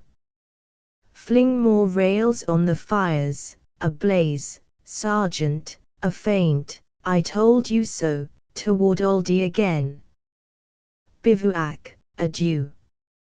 After the cheery flames they gaze, then back for Mosby through the maze. The moon looked through the trees, and tipped the scabbards with her elfin beam. The leader backward cast his glance, proud of the cavalcade that came, 100 horses, bay and cream. Major, look how the lads advance, Mosby we'll have in the ambulance. No doubt, was that a hare, first catch, then cook, and cook him brown. Trust me to catch the other cried. The lady's letter, a dance, man, dance this night is given in Leesburg town. He'll be there too, wheezed out the guide, that Mosby loves a dance and ride. The lady, the lady's letter, a lady, then, is in the case, muttered the major. Her aunt writes her to come by Friday eve, tonight, for people of the place, at Mosby's last fight jubilant, a party give, though table cheer be scant. The major hemmed. Then this night ride we owe to her, one lighted house in a town else dark. The moths, beggar, are not quite yet all dead. How a mute, meek mournful little mouse, Mosby has whiles which subtle are, but woman's whiles in whiles of war. Tut, major, by what craft or guile, can't tell, but he'll be found in wait. Softly we enter, say, the town, good picket's post, and all so sure, when, crack, the rifles from every gate, the greybacks fire, dashes up and down, each alley unto Mosby known. Now, major, now, you take dark views of a moonlight night. Well, we'll see, and smoked as if each whiff were gain. The other mused, then sudden asked, what would you do in grand decree? I'd beat, if I could, Lee's armies, then send constables after Mosby's men. You're odd. The moon sailed up, on through the shadowy land they went. Names must be made and printed be, hummed the blithe colonel. Doc, your flask. Major, I drink to your good content. My pipe is out, enough for me. One's buttons shine, does Mosby see? But what comes here? A man from the front reported a tree athwart the road. Go round it, then, no time to bide, all right, go on. Were one to stay for each distrust of a nervous mood, long miles we'd make in this our ride through Mosbyland. With the guide. Then sportful to the surgeon turned. Green sashes hardly serve by night, nor bullets nor bottles. The major sighed, against these moccasin snakes, such foes as seldom come to solid fight. They kill and vanish, through grass they glide. Devil take Mosby, his horse here shied. Hold, look, the tree, like a dragged balloon, a globe of leaves, some trickery here, my nag is right. Best now be shy. A movement was made, a hubbub and snarl, little was plain, they blindly steer. The Pleiades, as from ambush sly, peep out, Mosby's men in the sky. As restive they turn, how sore they feel, and cross, and sleepy, and full of spleen, and curse the war. Fools, north and south, said one right out. Oh, for a bed! Oh, now to drop in this woodland green. He drops as the syllables leave his mouth. Mosby speaks from the undergrowth, speaks in a volley. Out jets the flame. Men fall from their saddles like plums from trees, horses take fright, reins tangle and bind, steady, dismount, form, and into the wood they go, but find what scarce can please. Their steeds have been tied in the field behind, and Mosby's men are off like the wind. Sound the recall. Vain to pursue, the enemy scatters in wilds he knows, to reunite in his own good time, and, to follow, they need divide, to come lone and lost on crouching foes. Maple and hemlock, beech and lime, are Mosby's confederates, share the crime. Major burst in a bugler small, the fellow we left in Loudon grass, sursleboots with the inward bruise, his voice I heard, the very same, some watchword in the ambush pass, sir, we had him in his shoes, we caught him, Mosby, but to lose. Go, go, these saddle dreamers.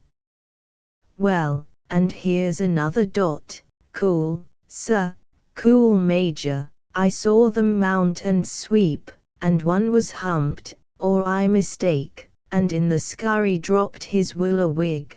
Go fetch it, the lads need sleep, they'll next see Mosby in a sheep.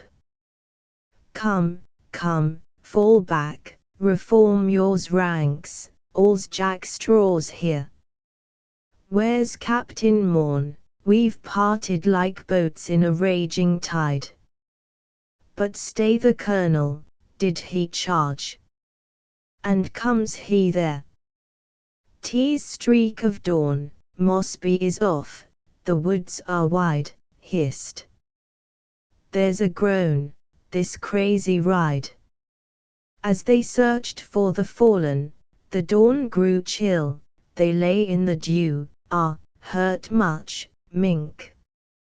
And, yes, the colonel. Dead.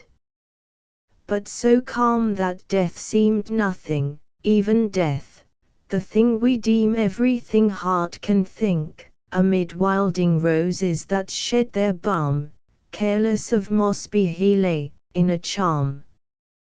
The major took him by the hand, into the friendly clasp it bled, a ball through heart and hand he rued goodbye and gazed with humid glance. Then in a hollow reverie said the weakness thing is lustihood, but Mosby, and he checked his mood. Where's the advance? Cut off, by heaven. Come, surgeon, how with your wounded there? The ambulance will carry all well, get them in, we go to camp. 7 prisoners gone. For the rest have care then to himself. This grief is gall, that Mosby, I'll cast a silver ball. Ho, turning, Captain Cloud, you mind the place where the escort went, so shady. Go search every closet low and high, and barn, and bin, and hidden bower, every covert, find that lady. And yet I may misjudge her, women, like Mosby, mystify. We'll see. Captain, go, with speed. Surround and search, each living thing secure, that done, await us where we last turned off. Stay. Fire the cage if the birds be flown. By the crossroads spring the bands rejoined, no words, the glare told all. Had Mosby plotted there? The weary troop that wended now, hardly it seemed the same that pricked forth to the forest from the camp, footsore horses, jaded men, every backbone felt as nicked, each eye dim as a sick-room lamp, all faces stamped with Mosby's stamp. In order due the major rode, chaplain and surgeon on either hand, a riderless horse a negro led, in a wagon the blanketed sleeper went, then the ambulance with the bleeding band, and, an emptied bag on each head, went Mosby's men, and marked the dead. What gloomed them? What so cast them down, and changed the cheer that late they took, as double-guarded now they rode between the files of moody men? Some sudden consciousness they brook, or dread the sequel? That night's blood disturbed even Mosby's brotherhood. The flagging horses stumbled at roots, floundered in mires, or clinked the stones. No rider spake except aside, but the wounded cramped in the ambulance. It was horror to hear their groans, jerked along in the woodland ride, while Mosby's clan their reverie hide. The hospital steward, even he, who on the sleeper kept his glance, was changed, late bright black beard and eye looked now hearse black, his heavy heart, like his fagged mare, no more could dance, his grape was now a raisin dry, tease Mosby's homily, man must die. The amber sunset flushed the campers on the hill, their eyes they fed, the pickets' dumb looks at the wagon dart, a handkerchief waves from the bannered tent, as white, alas, the face of the dead, who shall the withering news impart? The bullet of Mosby goes through heart to heart. They buried him where the lone ones lie, lone sentries shot on midnight post, a greenwood graveyard hid from ken, where sweet fern flings an no deny, yet held in fear for the gleaming ghost. Though the bride should see 70, she will dream of Mosby and his men. Now hold the verse, and turn aside, the cypress falls athwart the way, no joy remains for bard to sing, and heaviest dole of all is this, that other hearts shall be as gay as hers that now no more shall spring, to Mosbyland the dirges cling. Lee in the Capitol. Lee in the Capitol.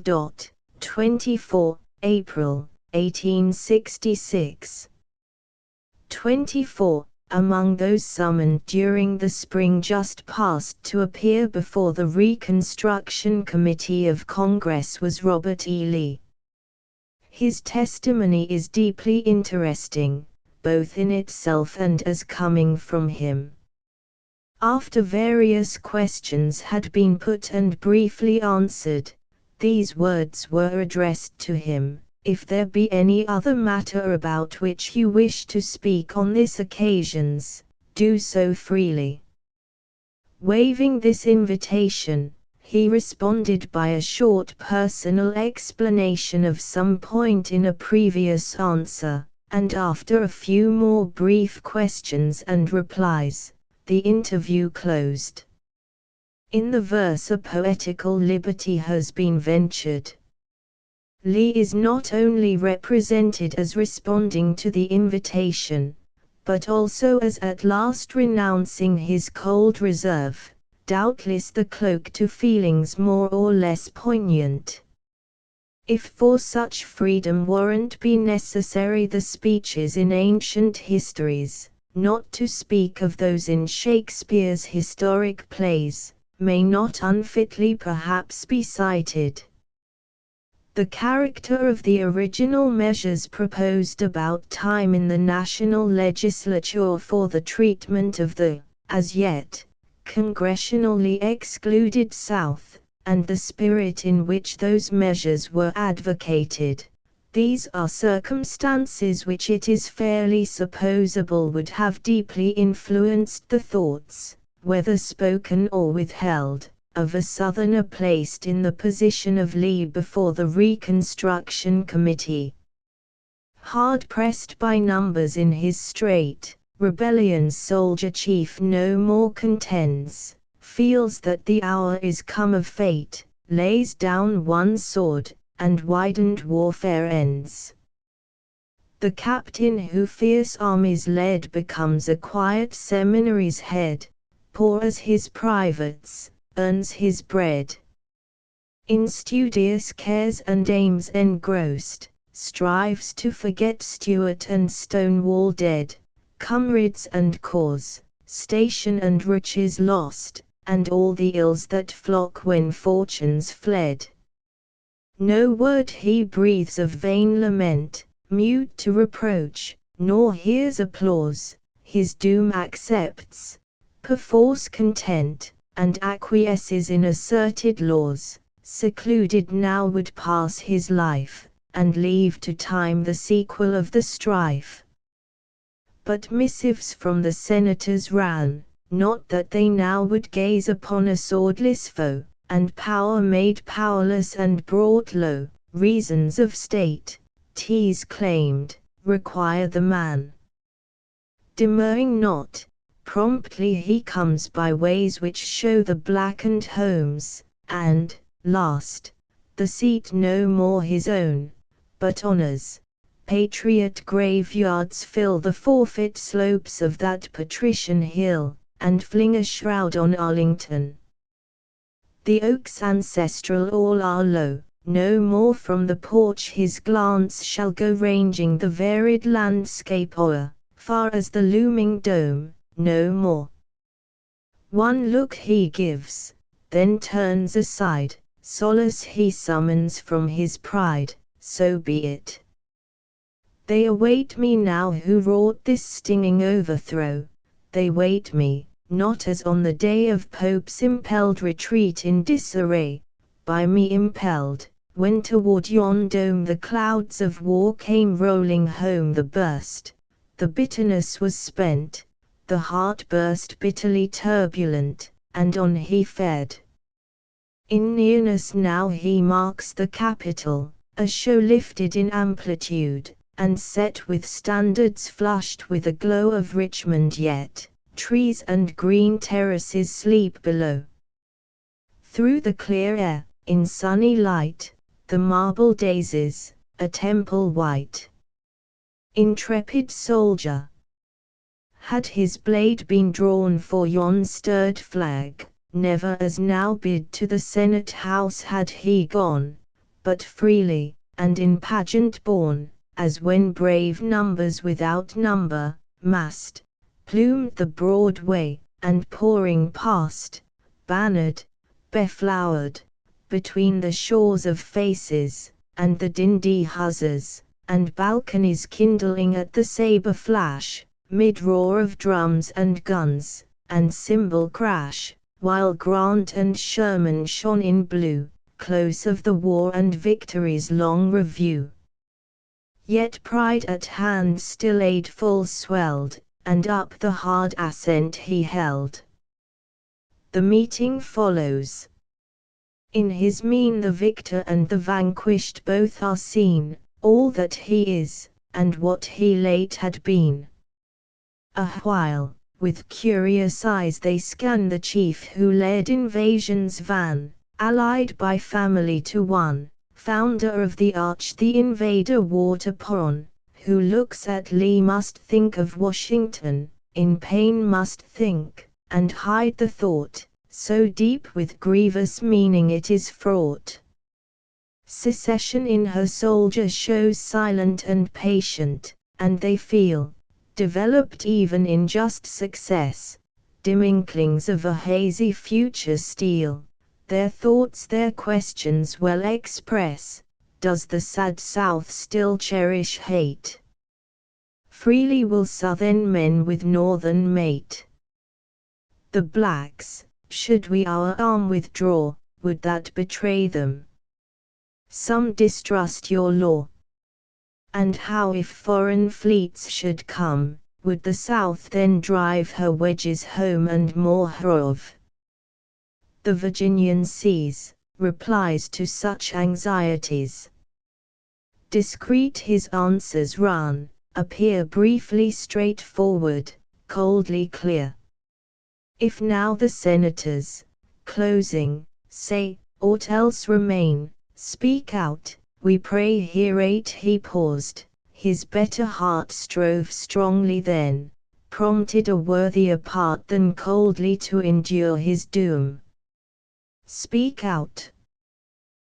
Speak, and for the brave, who else no voice or proxy have, frankly their spokesman here become, and the flushed North from her own victory save. That inspiration overrode, hardly it quelled the galling load of personal ill. The inner feud he, self-contained, a while withstood, they waiting. In his troubled eye shadows from clouds unseen they spy, they could not mark within his breast the pang which pleading thought oppressed. He spoke, nor felt the bitterness die. My word is given, it ties my sword, even were banners still abroad, never could I strive in arms again while you, as fit, that pledge retain. Our cause I followed, stood in field and gate, all's over now, and now I follow fate. But this is naught. A people call, a desolated land, and all the brood of ills that press so sore, the natural offspring of this civil war, which ending not in fame, such as might rear fitly its sculptured trophy here, yields harvest large of doubt and dread to all who have the heart and head to feel and know. How shall I speak? Thoughts not with thoughts, and utterance check. Before my eyes there swims a haze, through mists departed comrades gaze, first to encourage, last that shall upbraid. How shall I speak? The South would fain feel peace, have quiet law again, replant the trees for homestead shade. You ask if she recants, she yields. Nay, and would more, would blend anew, as the bones of the slain in her forests do, bewailed alike by us and you. A voice comes out from these charnel fields, a plaintive yet unheeded one, died all in vain, both sides undone. Push not your triumph, do not urge submissiveness beyond the verge. Intestine rancour would you bide, nursing 11 sliding daggers in your side. Far from my thought to school or threat, I speak the things which hard beset. Where various hazards meet the eyes, to elect in magnanimity is wise. Reap victory's fruit while sound the core, what sounder fruit than re-established law? I know your partial thoughts do press solely on us for war's unhappy stress, but weigh, consider, look at all, and broad anathema you'll recall. The censor's charge I'll not repeat, the meddlers kindled the war's white heat, vain intermeddlers and malign, both of the palm and of the pine, I waive the thought, which never can be rife, commons the crime in every civil strife, but this I feel, that North and South were driven by fate to arms. For our unshriven, what thousands, truest souls, were tried, as never may any be again, all those who stemmed secession's pride, but at last were swept by the urgent tide into the chasm. I know their pain. A story here may be applied. In Moorish lands there lived a maid brought to confess by vow the creed of Christians. Fain would priests persuade that now she must approve by deed the faith she kept. What dead, she asked, your old sire leave, nor deem it sin, and come with us. Still more they tasked the sad one, if heaven you'd win, far from the burning pit withdraw, then must you learn to hate your kin, yet, side against them, such the law, for Moor and Christian are at war. Then will I never quit my sire, but here with him through every trial go, nor leave him though in flames below, God help me in his fire. So in the South, vain every plea gainst nature's strong fidelity, true to the home and to the heart, throngs cast their lot with kith and kin, foreboding, cleaved to the natural part, was this the unforgivable sin? These noble spirits are yet yours to win. Shall the great North go Scylla's way? Prescribe. Prolong the evil day. Confirm the curse. Infix the hate. In union's name forever alienate. From reason who can urge the plea, freemen conquerors of the free? When blood returns to the shrunken vein, shall the wound of the nation bleed again? Well may the war's wan thought supply, and kill the kindling of the hopeful eye, unless you do what even kings have done in leniency, unless you shun to copy Europe in her worst estate, avoid the tyranny you reprobate. He ceased. His earnestness unforeseen moved, but not swayed their former mien, and they dismissed him. Forth he went through vaulted walks in lengthened line like porches erst upon the Palatine, historic reveries their lesson lent, the past her shadow through the future sent. But no. Brave though the soldier, grave his plea, catching the light in the future's skies, instinct disowns each darkening prophecy, faith in America never dies. Heaven shall the end ordained fulfill, we march with Providence cheery still. A meditation, attributed to a northerner after attending the last of two funerals from the same homestead, those of a national and a Confederate officer, brothers, his kinsmen, who had died from the effects of wounds received in the closing battles. A meditation. How often in the years that close, when truce had stilled the sieging gun, the soldiers, mounting on their works, with mutual curious glance have run from face to face along the fronting show, and kinsman spied, or friend, even in a foe. What thoughts conflicting then were shared?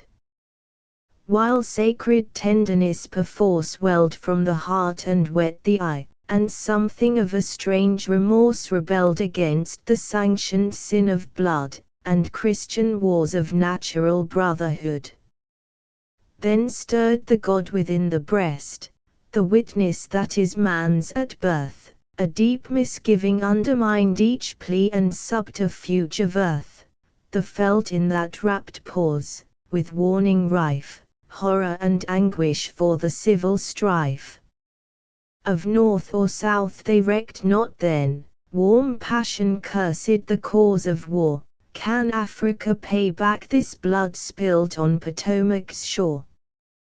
Yet doubts, as pangs, were vain the strife to stay, and hands that fain had clasped again could slay. How frequent in the camp was seen the herald from the hostile one, a guest and frank companion there when the proud formal talk was done, the pipe of peace was smoked even mid the war, and fields in Mexico again fought o'er. In western battle long they lay so near opposed in trench or pit, that foeman unto foeman called as men who screened in tavern sit, you bravely fight each to the other said, toss us a biscuit, o'er the wall it sped. And pale on those same slopes, a boy, a stormer, bled in noonday glare, no aid the bluecoats then could bring, he cried to them who nearest were, and out there came mid howling shot and shell a daring foe who him befriended well. Mark the great captains on both sides, the soldiers with the broad renown, they all were messmates on the Hudson's marge, beneath one roof they laid them down, and free from hate in many an after pass, strove as in schoolboy rivalry of the class.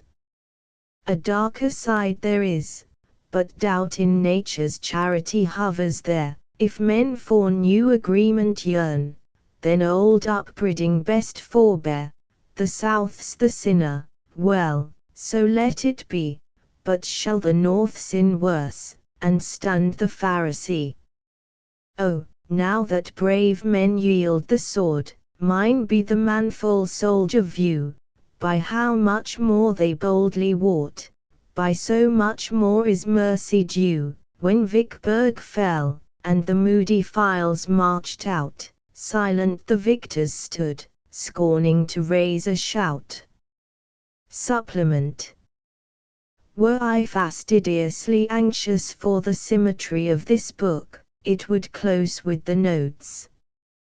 But the times are such that patriotism, not free from solicitude, urges a claim overriding all literary scruples. It is more than a year since the memorable surrender, but events have not yet rounded themselves into completion. Not justly can we complain of this. There has been an upheaval affecting the basis of things. To altered circumstances complicated adaptations are to be made, there are difficulties great and novel. But is reason still waiting for passion to spend itself? We have sung of the soldiers and sailors, but who shall hymn the politicians? In view of the infinite desirableness of re-establishment, and considering that, so far as feeling is concerned, it depends not mainly on the temper in which the South regards the North, but rather conversely, one who never was a blind adherent feels constrained to submit some thoughts, counting on the indulgence of his countrymen. And, first, it may be said that, if among the feelings and opinions growing immediately out of a great civil convulsion, there are any which time shall modify or do away, they are presumably those of a less temperate and charitable cast. There seems no reason why patriotism and narrowness should go together, or why intellectual impartiality should be confounded with political trimming, or why serviceable truth should keep cloistered by a cause not partisan. Yet the work of reconstruction, if admitted to be feasible at all, demands little but common sense and Christian charity. Little but these. These are much. Some of us are concerned because as yet the South shows no penitence. But what exactly do we mean by this? Since down to the close of the war she never confessed any for braving it, the only penitence now left her is that which springs solely from the sense of discomfiture, and since this evidently would be a contrition hypocritical, it would be unworthy in us to demand it. Certain it is that penitence, in the sense of voluntary humiliation, will never be displayed. Nor does this afford just ground for unreserved condemnation. It is enough, for all practical purposes, if the South have been taught by the terrors of civil war to feel that secession, like slavery, is against destiny, that both now lie buried in one grave, that her fate is linked with ours, and that together we comprise the nation. The clouds of heroes who battled for the Union it is needless to eulogize here. But how of the soldiers on the other side? And when of a free community we name the soldiers, we thereby name the people. It was in subserviency to the slave interest that secession was plotted, but it was under the plea, plausibly urged, that certain inestimable rights guaranteed by the Constitution were directly menaced, that the people of the South were cajoled into revolution. Through the arts of the conspirators and the perversity of fortune, the most sensitive love of liberty was entrapped into the support of a war whose implied end was the erecting in our advanced century of an Anglo-American empire based upon the systematic degradation of man. Spite this clinging reproach, however, signal military virtues and achievements have conferred upon the Confederate arms historic fame, and upon certain of the commanders a renown extending beyond the sea, a renown which we of the North could not suppress even if we would. In personal character, also, not a few of the military leaders of the South enforce forbearance. The memory of others the North refrains from disparaging, and some, with more or less of reluctance, she can respect. Posterity, sympathizing with our convictions, but removed from our passions, may perhaps go farther here. If George IV could out of the graceful instinct of a gentleman, raise an honorable monument in the great fane of Christendom over the remains of the enemy of his dynasty, Charles Edward, the invader of England and victor in the rout at Prestonpans, upon whose head the king's ancestor but one reign removed has set a price, is it probable that the grandchildren of General Grant will pursue with rancour, or slur by sour neglect, the memory of Stonewall Jackson?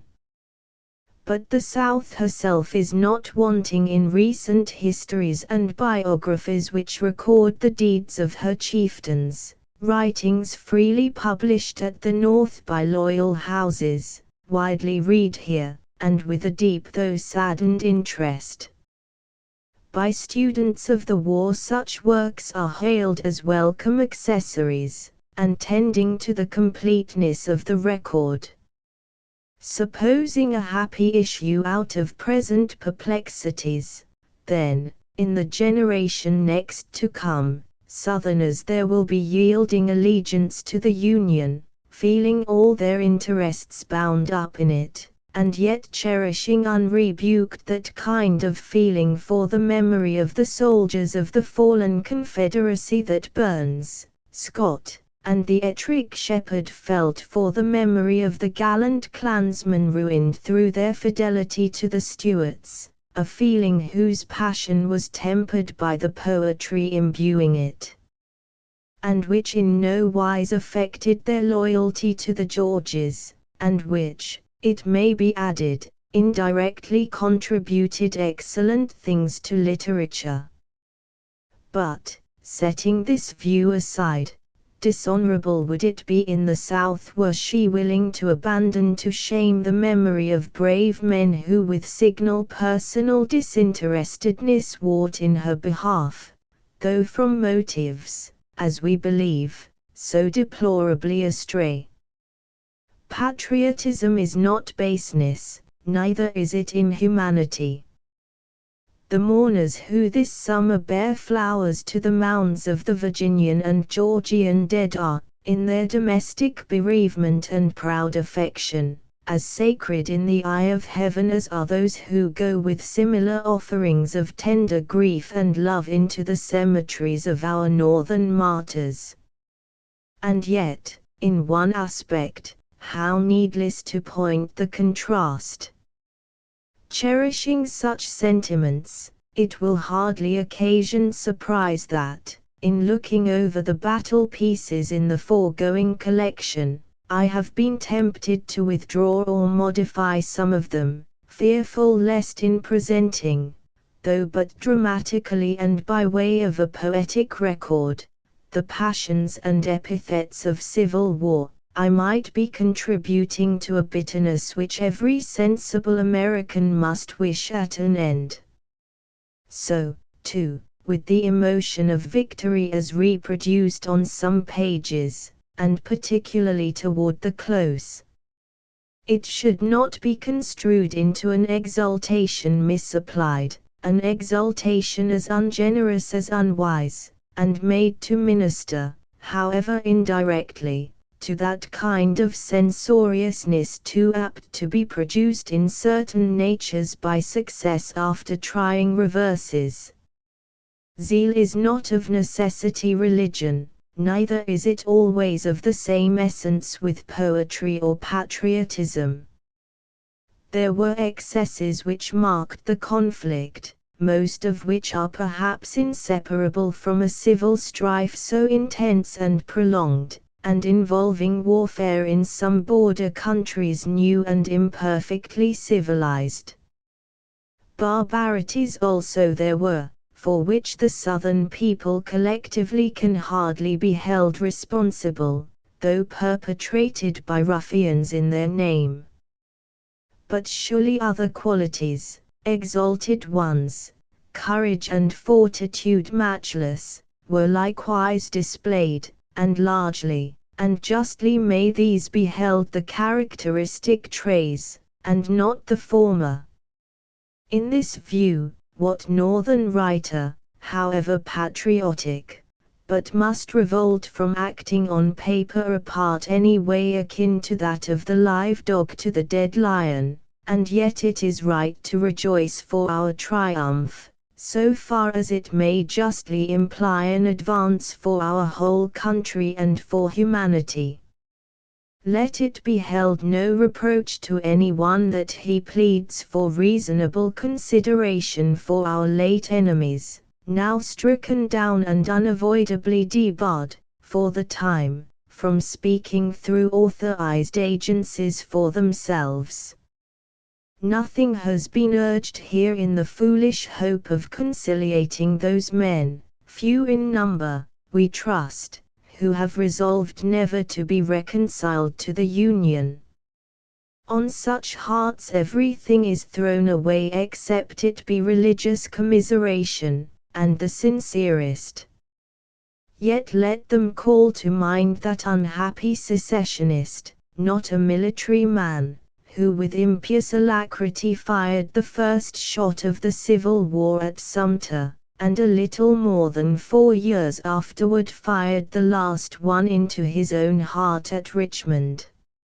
Noble was the gesture into which patriotic passion surprised the people in a utilitarian time and country, yet the glory of the war falls short of its pathos, a pathos which now at last ought to disarm all animosity. How many and earnest thoughts still rise, and how hard to repress them. We feel what past years have been, and years, unretarded years, shall come. May we all have moderation, may we all show candor. Though, perhaps, nothing could ultimately have averted the strife, and though to treat of human actions is to deal wholly with second causes, nevertheless, let us not cover up or try to extenuate what, humanly speaking, is the truth, namely, that those unfraternal denunciations, continued through years, and which at last inflamed to deeds that ended in bloodshed, were reciprocal, and that, had the preponderating strength, and the prospect of its unlimited increase lain on the other side, on ours. Might have lain those actions which now in our late opponents we stigmatize under the name of rebellion. As frankly let us own, what it would be unbecoming to parade were foreigners concerned, that our triumph was won not more by skill and bravery than by superior resources and crushing numbers, that it was a triumph, too, over a people for years politically misled by designing men, and also by some honestly erring men, who from their position could not have been otherwise than broadly influential, a people who, though indeed they sought to perpetuate the curse of slavery, and even extend it, were not the authors of it, but, less fortunate, not less righteous than we, were the fated inheritors, a people who, having a like origin with ourselves, share essentially in whatever worthy qualities we may possess. No one can add to the lasting reproach which hopeless defeat has now cast upon secession by withholding the recognition of these verities. Surely we ought to take it to heart that that kind of pacification, based upon principles operating equally all over the land, which lovers of their country yearn for, and which our arms, though signally triumphant, did not bring about, and which law-making, however anxious, or energetic, or repressive, never by itself can achieve, may yet be largely aided by generosity of sentiment public and private. Some revisionary legislation and adaptive is indispensable, but with this should harmoniously work another kind of prudence not unallied with entire magnanimity. Benevolence and policy, Christianity and Machiavelli, dissuade from penal severities toward the subdued. Abstinence here is as obligatory as considerate care for our unfortunate fellow-men late in bonds, and, if observed, would equally prove to be wise forecast. The great qualities of the South, those attested in the war, we can perilously alienate, or we may make them nationally available at need. The blacks, in their infant pupillage to freedom, appeal to the sympathies of every humane mind. The paternal guardianship which for the interval government exercises over them was prompted equally by duty and benevolence. Yet such kindliness should not be allowed to exclude kindliness to communities who stand nearer to us in nature. For the future of the freed slaves we may well be concerned, but the future of the whole country, involving the future of the blacks, urges a paramount claim upon our anxiety. Effective benignity, like the Nile, is not narrow in its bounty, and true policy is always broad. To be sure, it is vain to seek to glide, with molded words, over the difficulties of the situation. And for them who are neither partisans, nor enthusiasts, nor theorists, nor cynics, there are some doubts not readily to be solved. And there are fears. Why is not the cessation of war now at length attended with the settled calm of peace? Wherefore in a clear sky do we still turn our eyes toward the south, as the Neapolitan, months after the eruption, turns his toward Vesuvius? Do we dread lest the repose may be deceptive? In the recent convulsion has the crater but shifted? Let us revere that sacred uncertainty which forever impends over men and nations. Those of us who always abhorred slavery as an atheistical iniquity, gladly we join in the exulting chorus of humanity over its downfall. But we should remember that emancipation was accomplished not by deliberate legislation. Only through agonized violence could so mighty a result be effected. In our natural solicitude to confirm the benefit of liberty to the blacks, let us forbear from measures of dubious constitutional rightfulness toward our white countrymen, measures of a nature to provoke, among other of the last evils, exterminating hatred of race toward race. In imagination let us place ourselves in the unprecedented position of the Southerners, their position as regards the millions of ignorant manumitted slaves in their midst, for whom some of us now claim the suffrage. Let us be Christians toward our fellow whites, as well as philanthropists toward the blacks our fellow men. In all things, and toward all, we are enjoined to do as we would be done by. Nor should we forget that benevolent desires, after passing a certain point, cannot undertake their own fulfillment without incurring the risk of evils beyond those sought to be remedied. Something may well be left to the graduated care of future legislation, and to heaven. In one point of view the coexistence of the two races in the South, whether the Negro be bond or free, seems, even as it did to Abraham Lincoln, a grave evil. Emancipation has ridded the country of the reproach, but not wholly of the calamity. Especially in the present transition period for both races in the South, more or less of trouble may not unreasonably be anticipated, but let us not hereafter be too swift to charge the blame exclusively in any one quarter. With certain evils men must be more or less patient. Our institutions have a potent digestion, and may in time convert and assimilate to good all elements thrown in, however originally alien.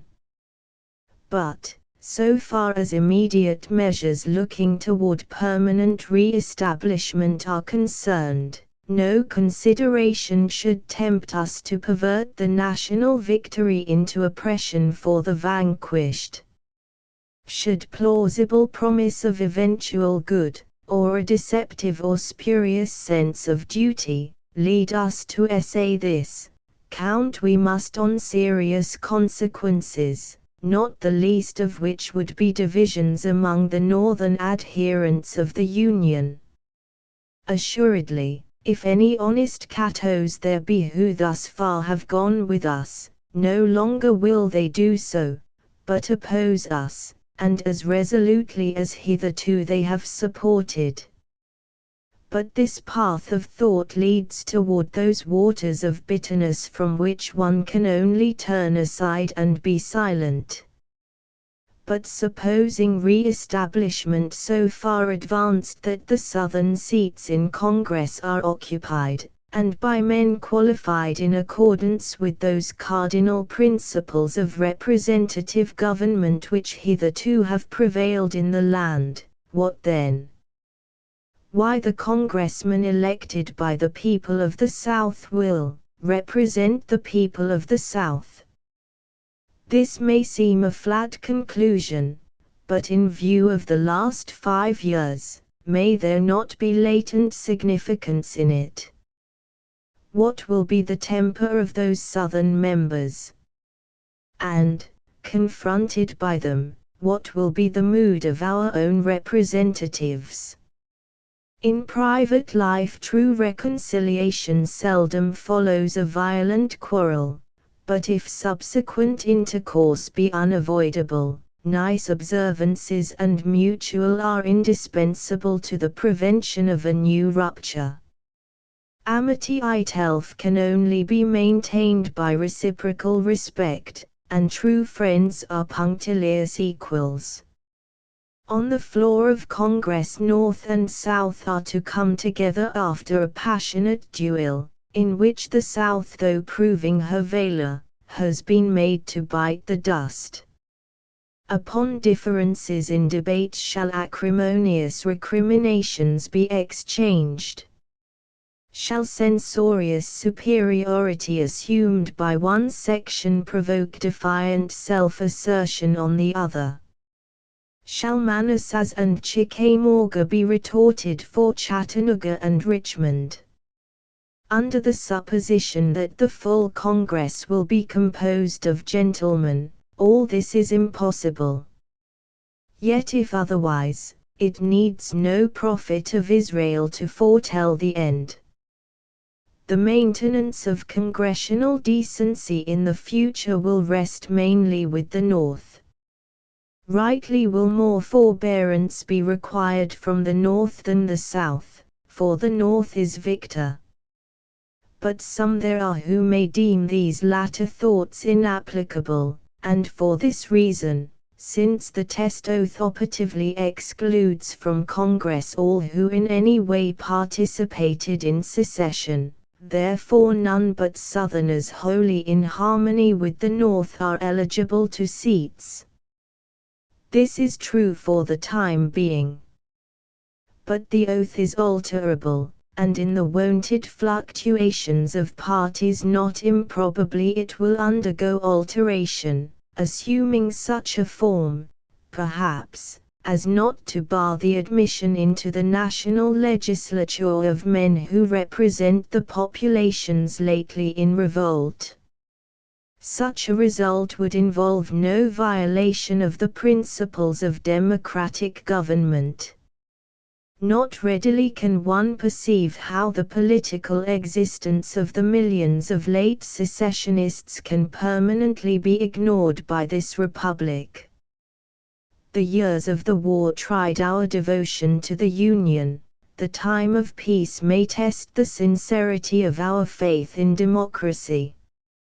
In no spirit of opposition, not by way of challenge, is anything here thrown out. These thoughts are sincere ones, they seem natural, inevitable. Here and there they must have suggested themselves to many thoughtful patriots. And, if they be just thoughts, ere long they must have that weight with the public which already they have had with individuals. For that heroic band, those children of the furnace who, in regions like Texas and Tennessee, maintained their fidelity through terrible trials, we of the North felt for them, and profoundly we honor them. Yet passionate sympathy, with resentments so close as to be almost domestic in their bitterness, would hardly in the present juncture tend to discreet legislation. Were the Unionists and secessionists but as Guelphs and Ghibellines? If not, then far be it from a great nation now to act in the spirit that animated a triumphant town faction in the Middle Ages. But crowding thoughts must at last be checked, and, in times like the present, one who desires to be impartially just in the expression of his views, moves as among sword points presented on every side. Let us pray that the terrible historic tragedy of our time may not have been enacted without instructing our whole beloved country through terror and pity, and may fulfillment verify in the end those expectations which kindle the bards of progress and humanity. End of the Project Gutenberg ebook Battle Pieces and Aspects of the War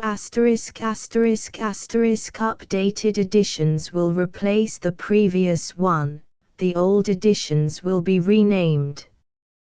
Creating the works from print editions not protected by U.S. copyright law means that no one owns a United States copyright in these works, so the Foundation, and you, can copy and distribute it in the United States without permission and without paying copyright royalties.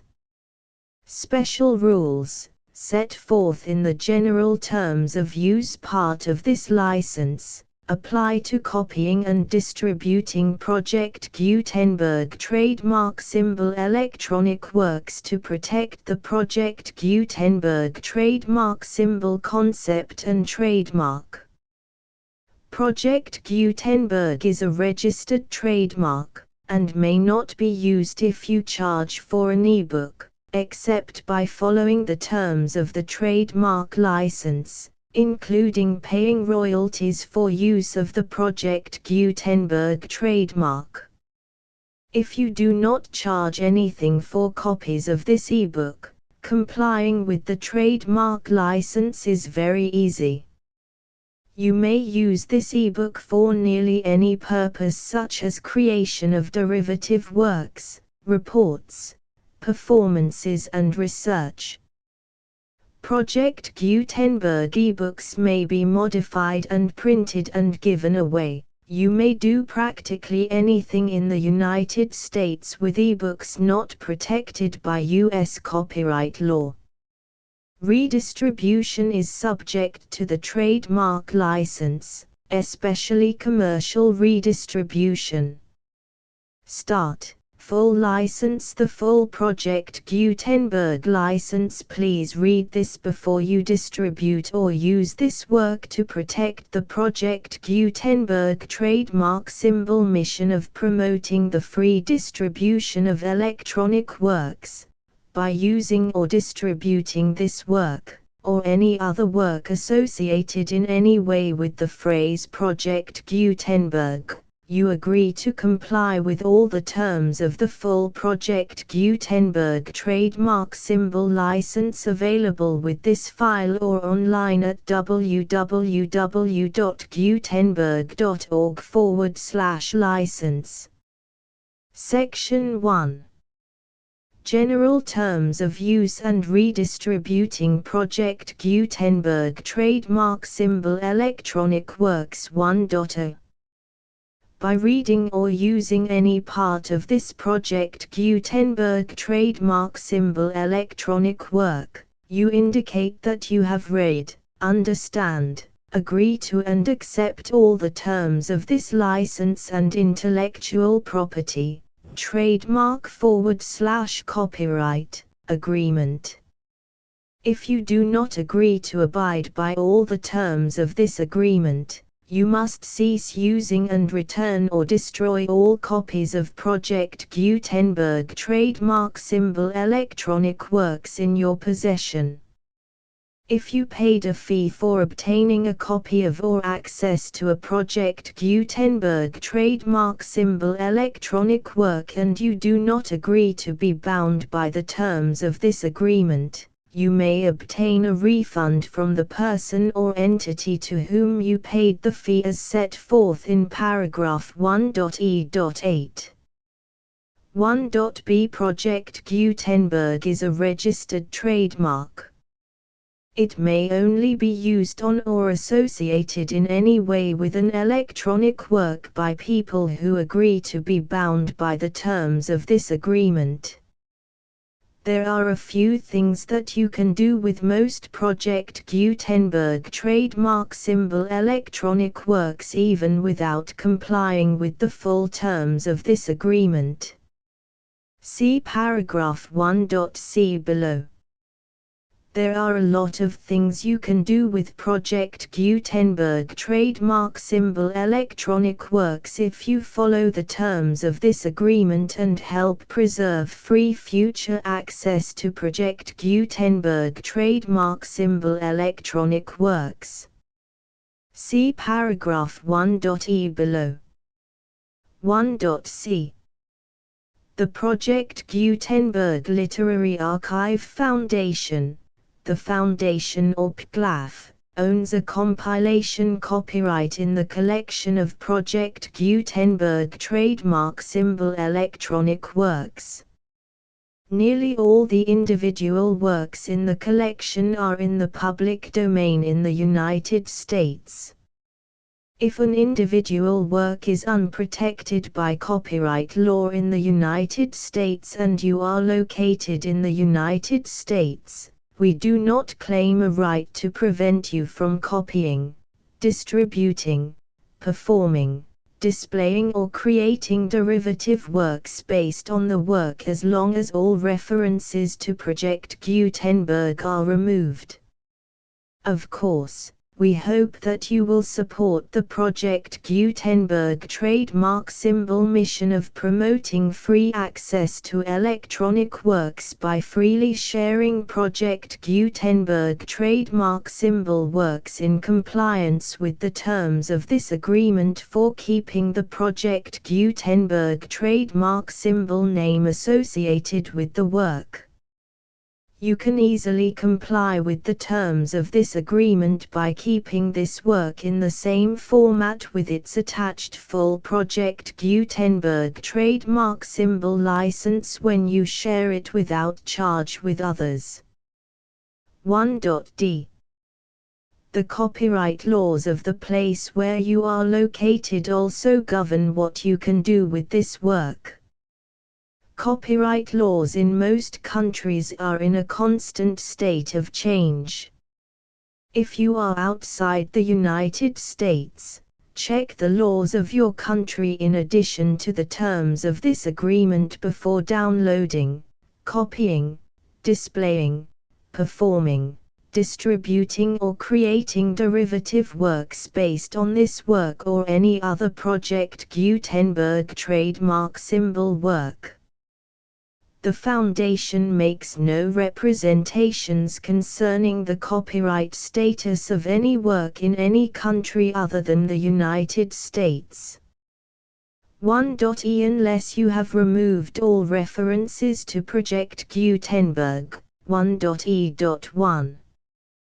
The following sentence, with active links to, or other immediate access to, the full Project Gutenberg trademark symbol license must appear prominently whenever any copy of a Project Gutenberg trademark symbol work, any work on which the phrase Project Gutenberg appears, or with which the phrase Project Gutenberg is associated, is accessed, displayed, performed, viewed, copied or distributed.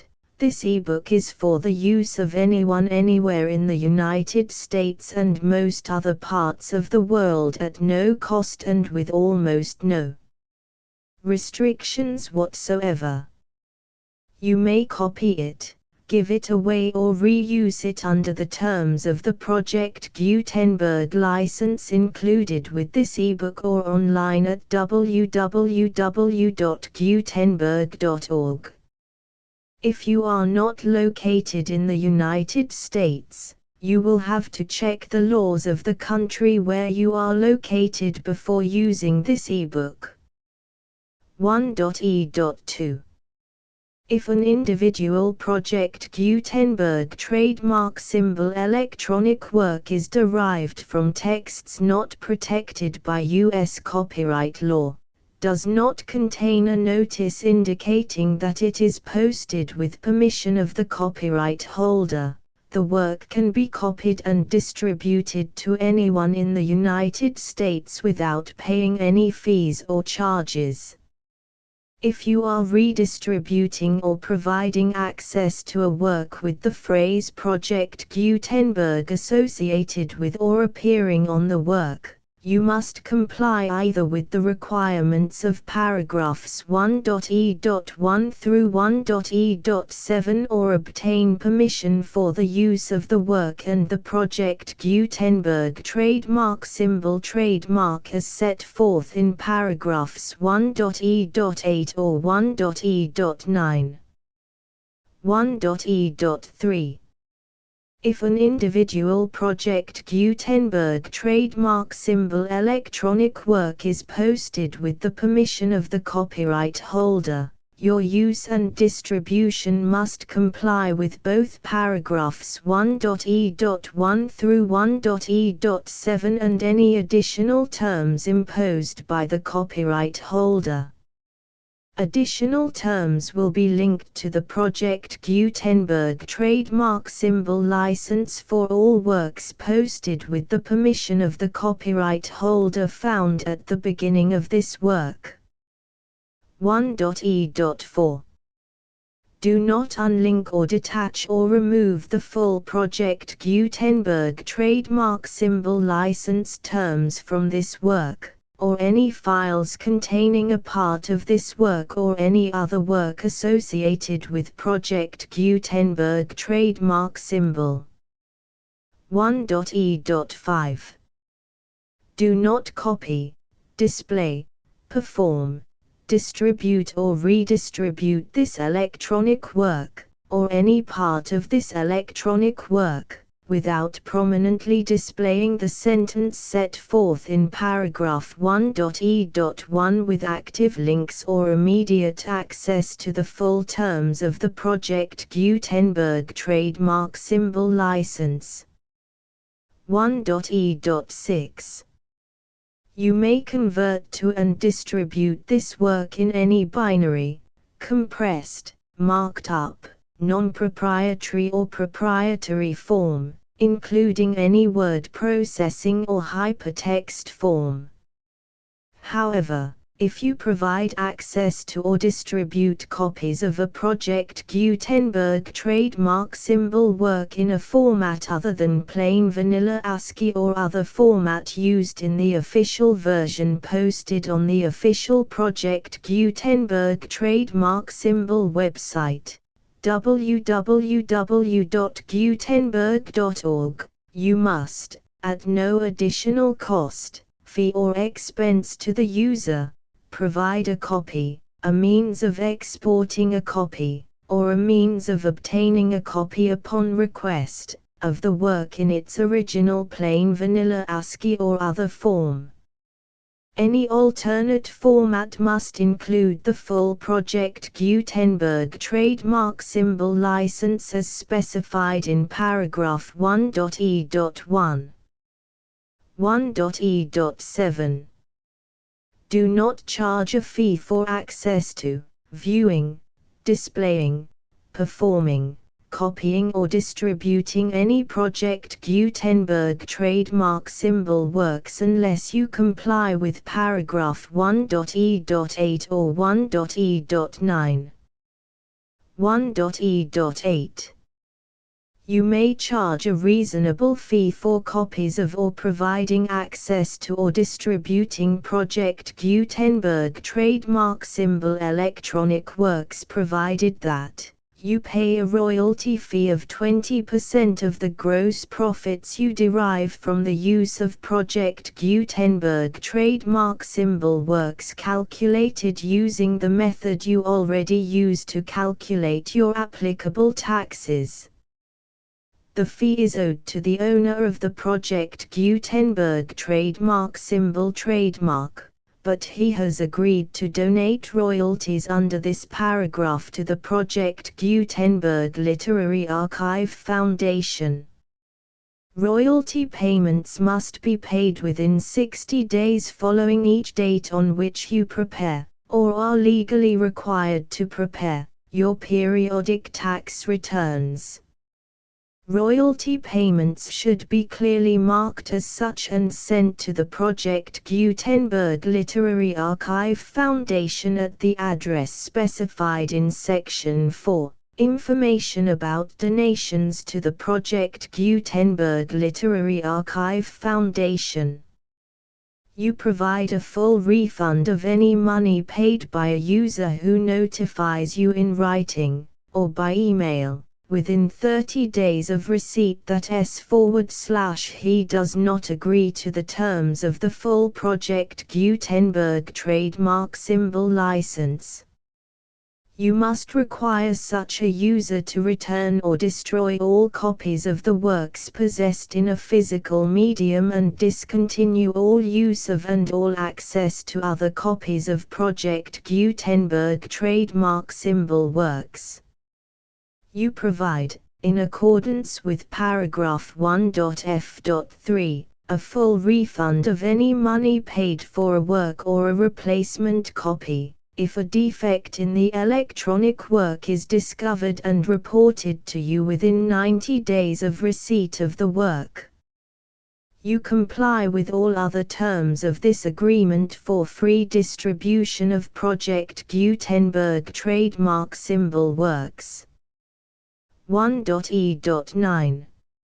If you wish to charge a fee or distribute a Project Gutenberg trademark symbol electronic work or group of works on different terms than are set forth in this agreement, you must obtain permission in writing from the Project Gutenberg Literary Archive Foundation, the manager of the Project Gutenberg trademark symbol trademark.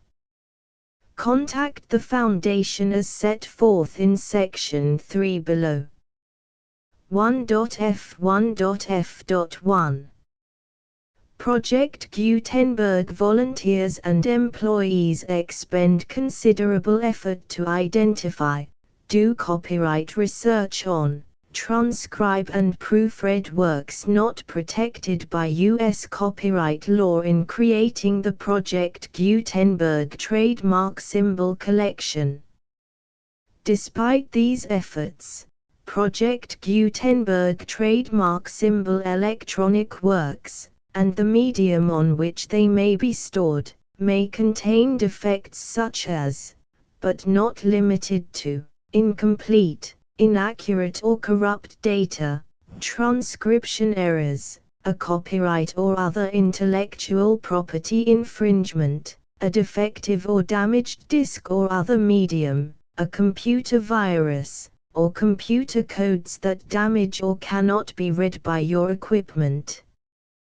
1.f.2 Limited warranty, disclaimer of damages, except for the right of replacement or refund described in paragraph 1.f.3, the Project Gutenberg Literary Archive Foundation, the owner of the Project Gutenberg trademark symbol trademark, and any other party distributing a Project Gutenberg trademark symbol electronic work under this agreement, disclaim all liability to you for damages, costs and expenses, including legal fees. You agree that you have no remedies for negligence, strict liability, breach of warranty or breach of contract except those provided in paragraph 1.f.3. You agree that the Foundation, the trademark owner, and any distributor under this agreement will not be liable to you for actual, direct, indirect, consequential, punitive or incidental damages even if you give notice of the possibility of such damage.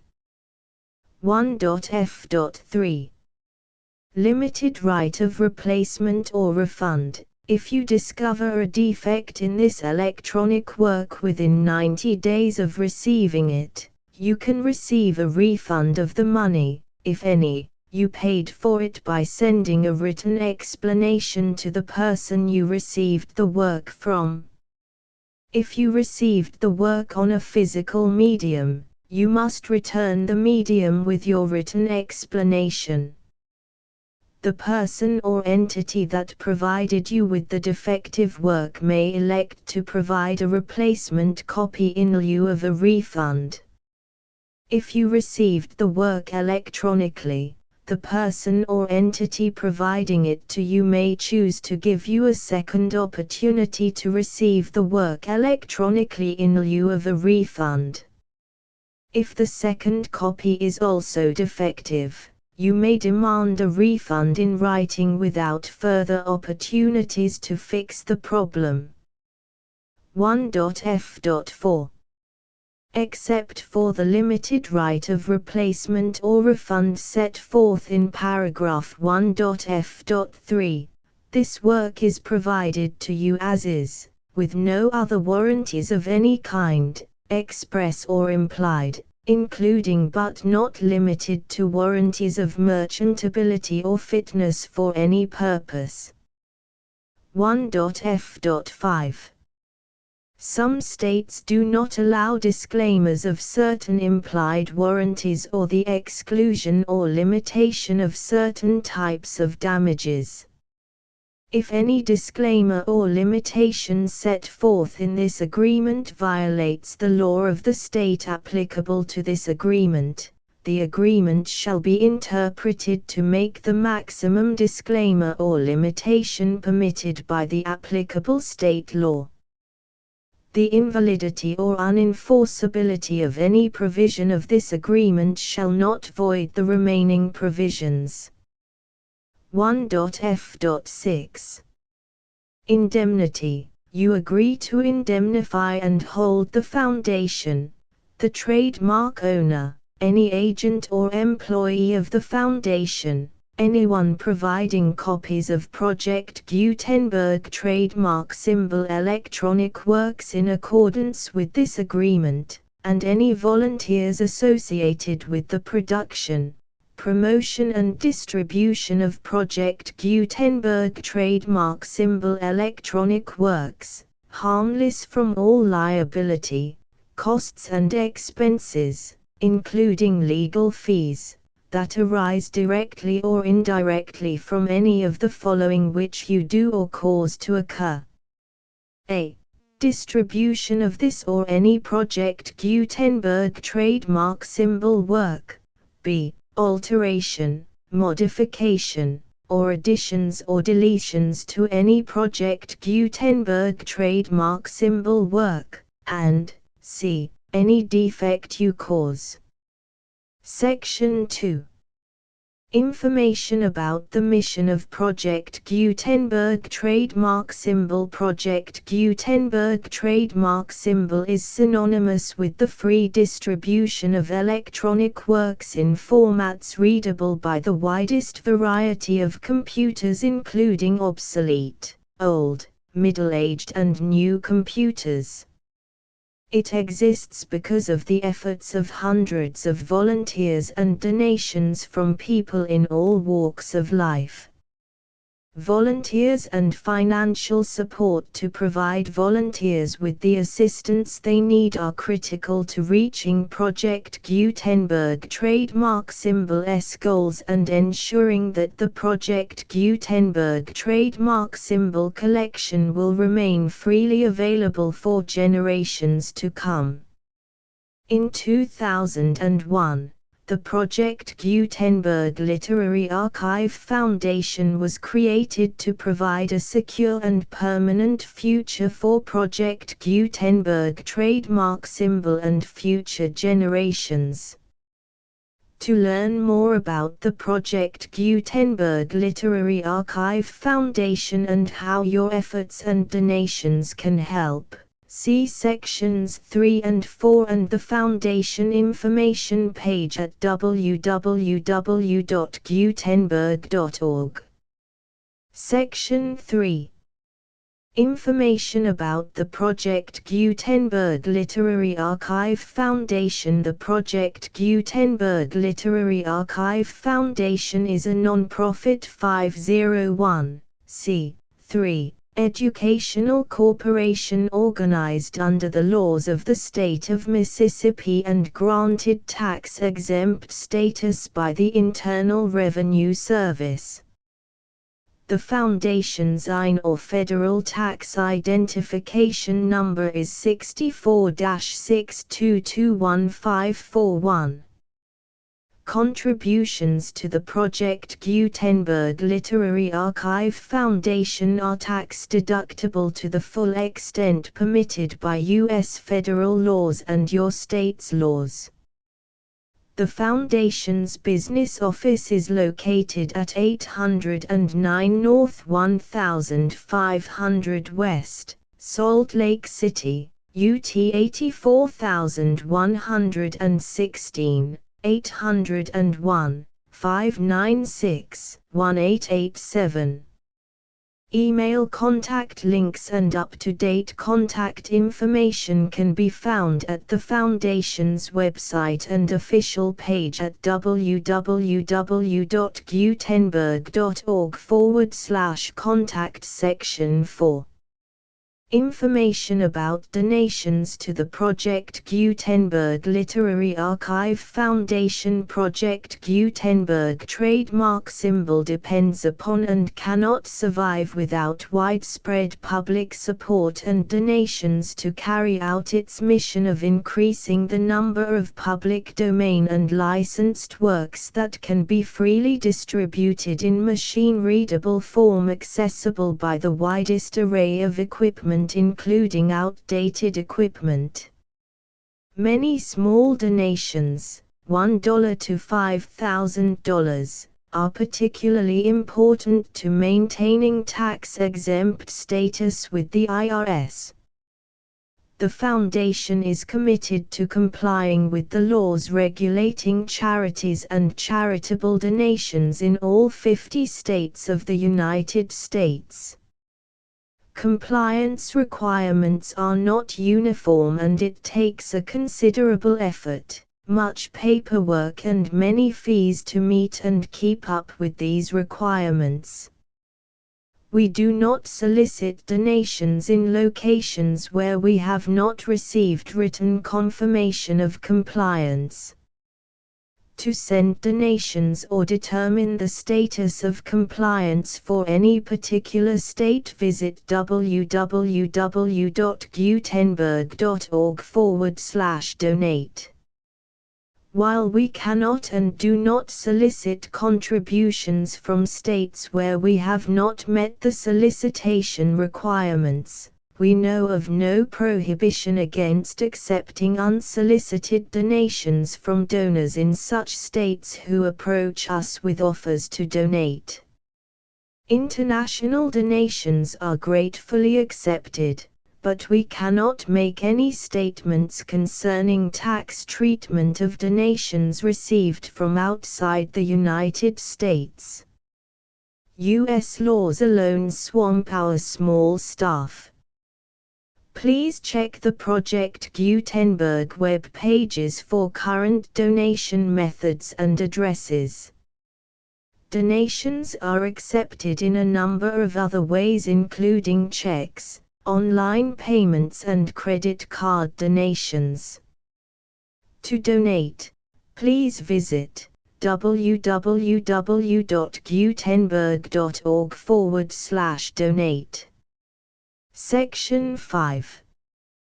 General information about Project Gutenberg trademark symbol electronic works. Professor Michael S. Hart was the originator of the Project Gutenberg trademark symbol concept of a library of electronic works that could be freely shared with anyone. For 40 years, he produced and distributed Project Gutenberg trademark symbol ebooks with only a loose network of volunteer support. Project Gutenberg trademark symbol ebooks are often created from several printed editions, all of which are confirmed as not protected by copyright in the US unless a copyright notice is included. Thus, we do not necessarily keep ebooks in compliance with any particular paper edition. Most people start at our website, which has the main PG search facility, www.gutenberg.org. This website includes information about Project Gutenberg trademark symbol, including how to make donations to the Project Gutenberg Literary Archive Foundation, how to help produce our new ebooks, and how to subscribe to our email newsletter to hear about new ebooks.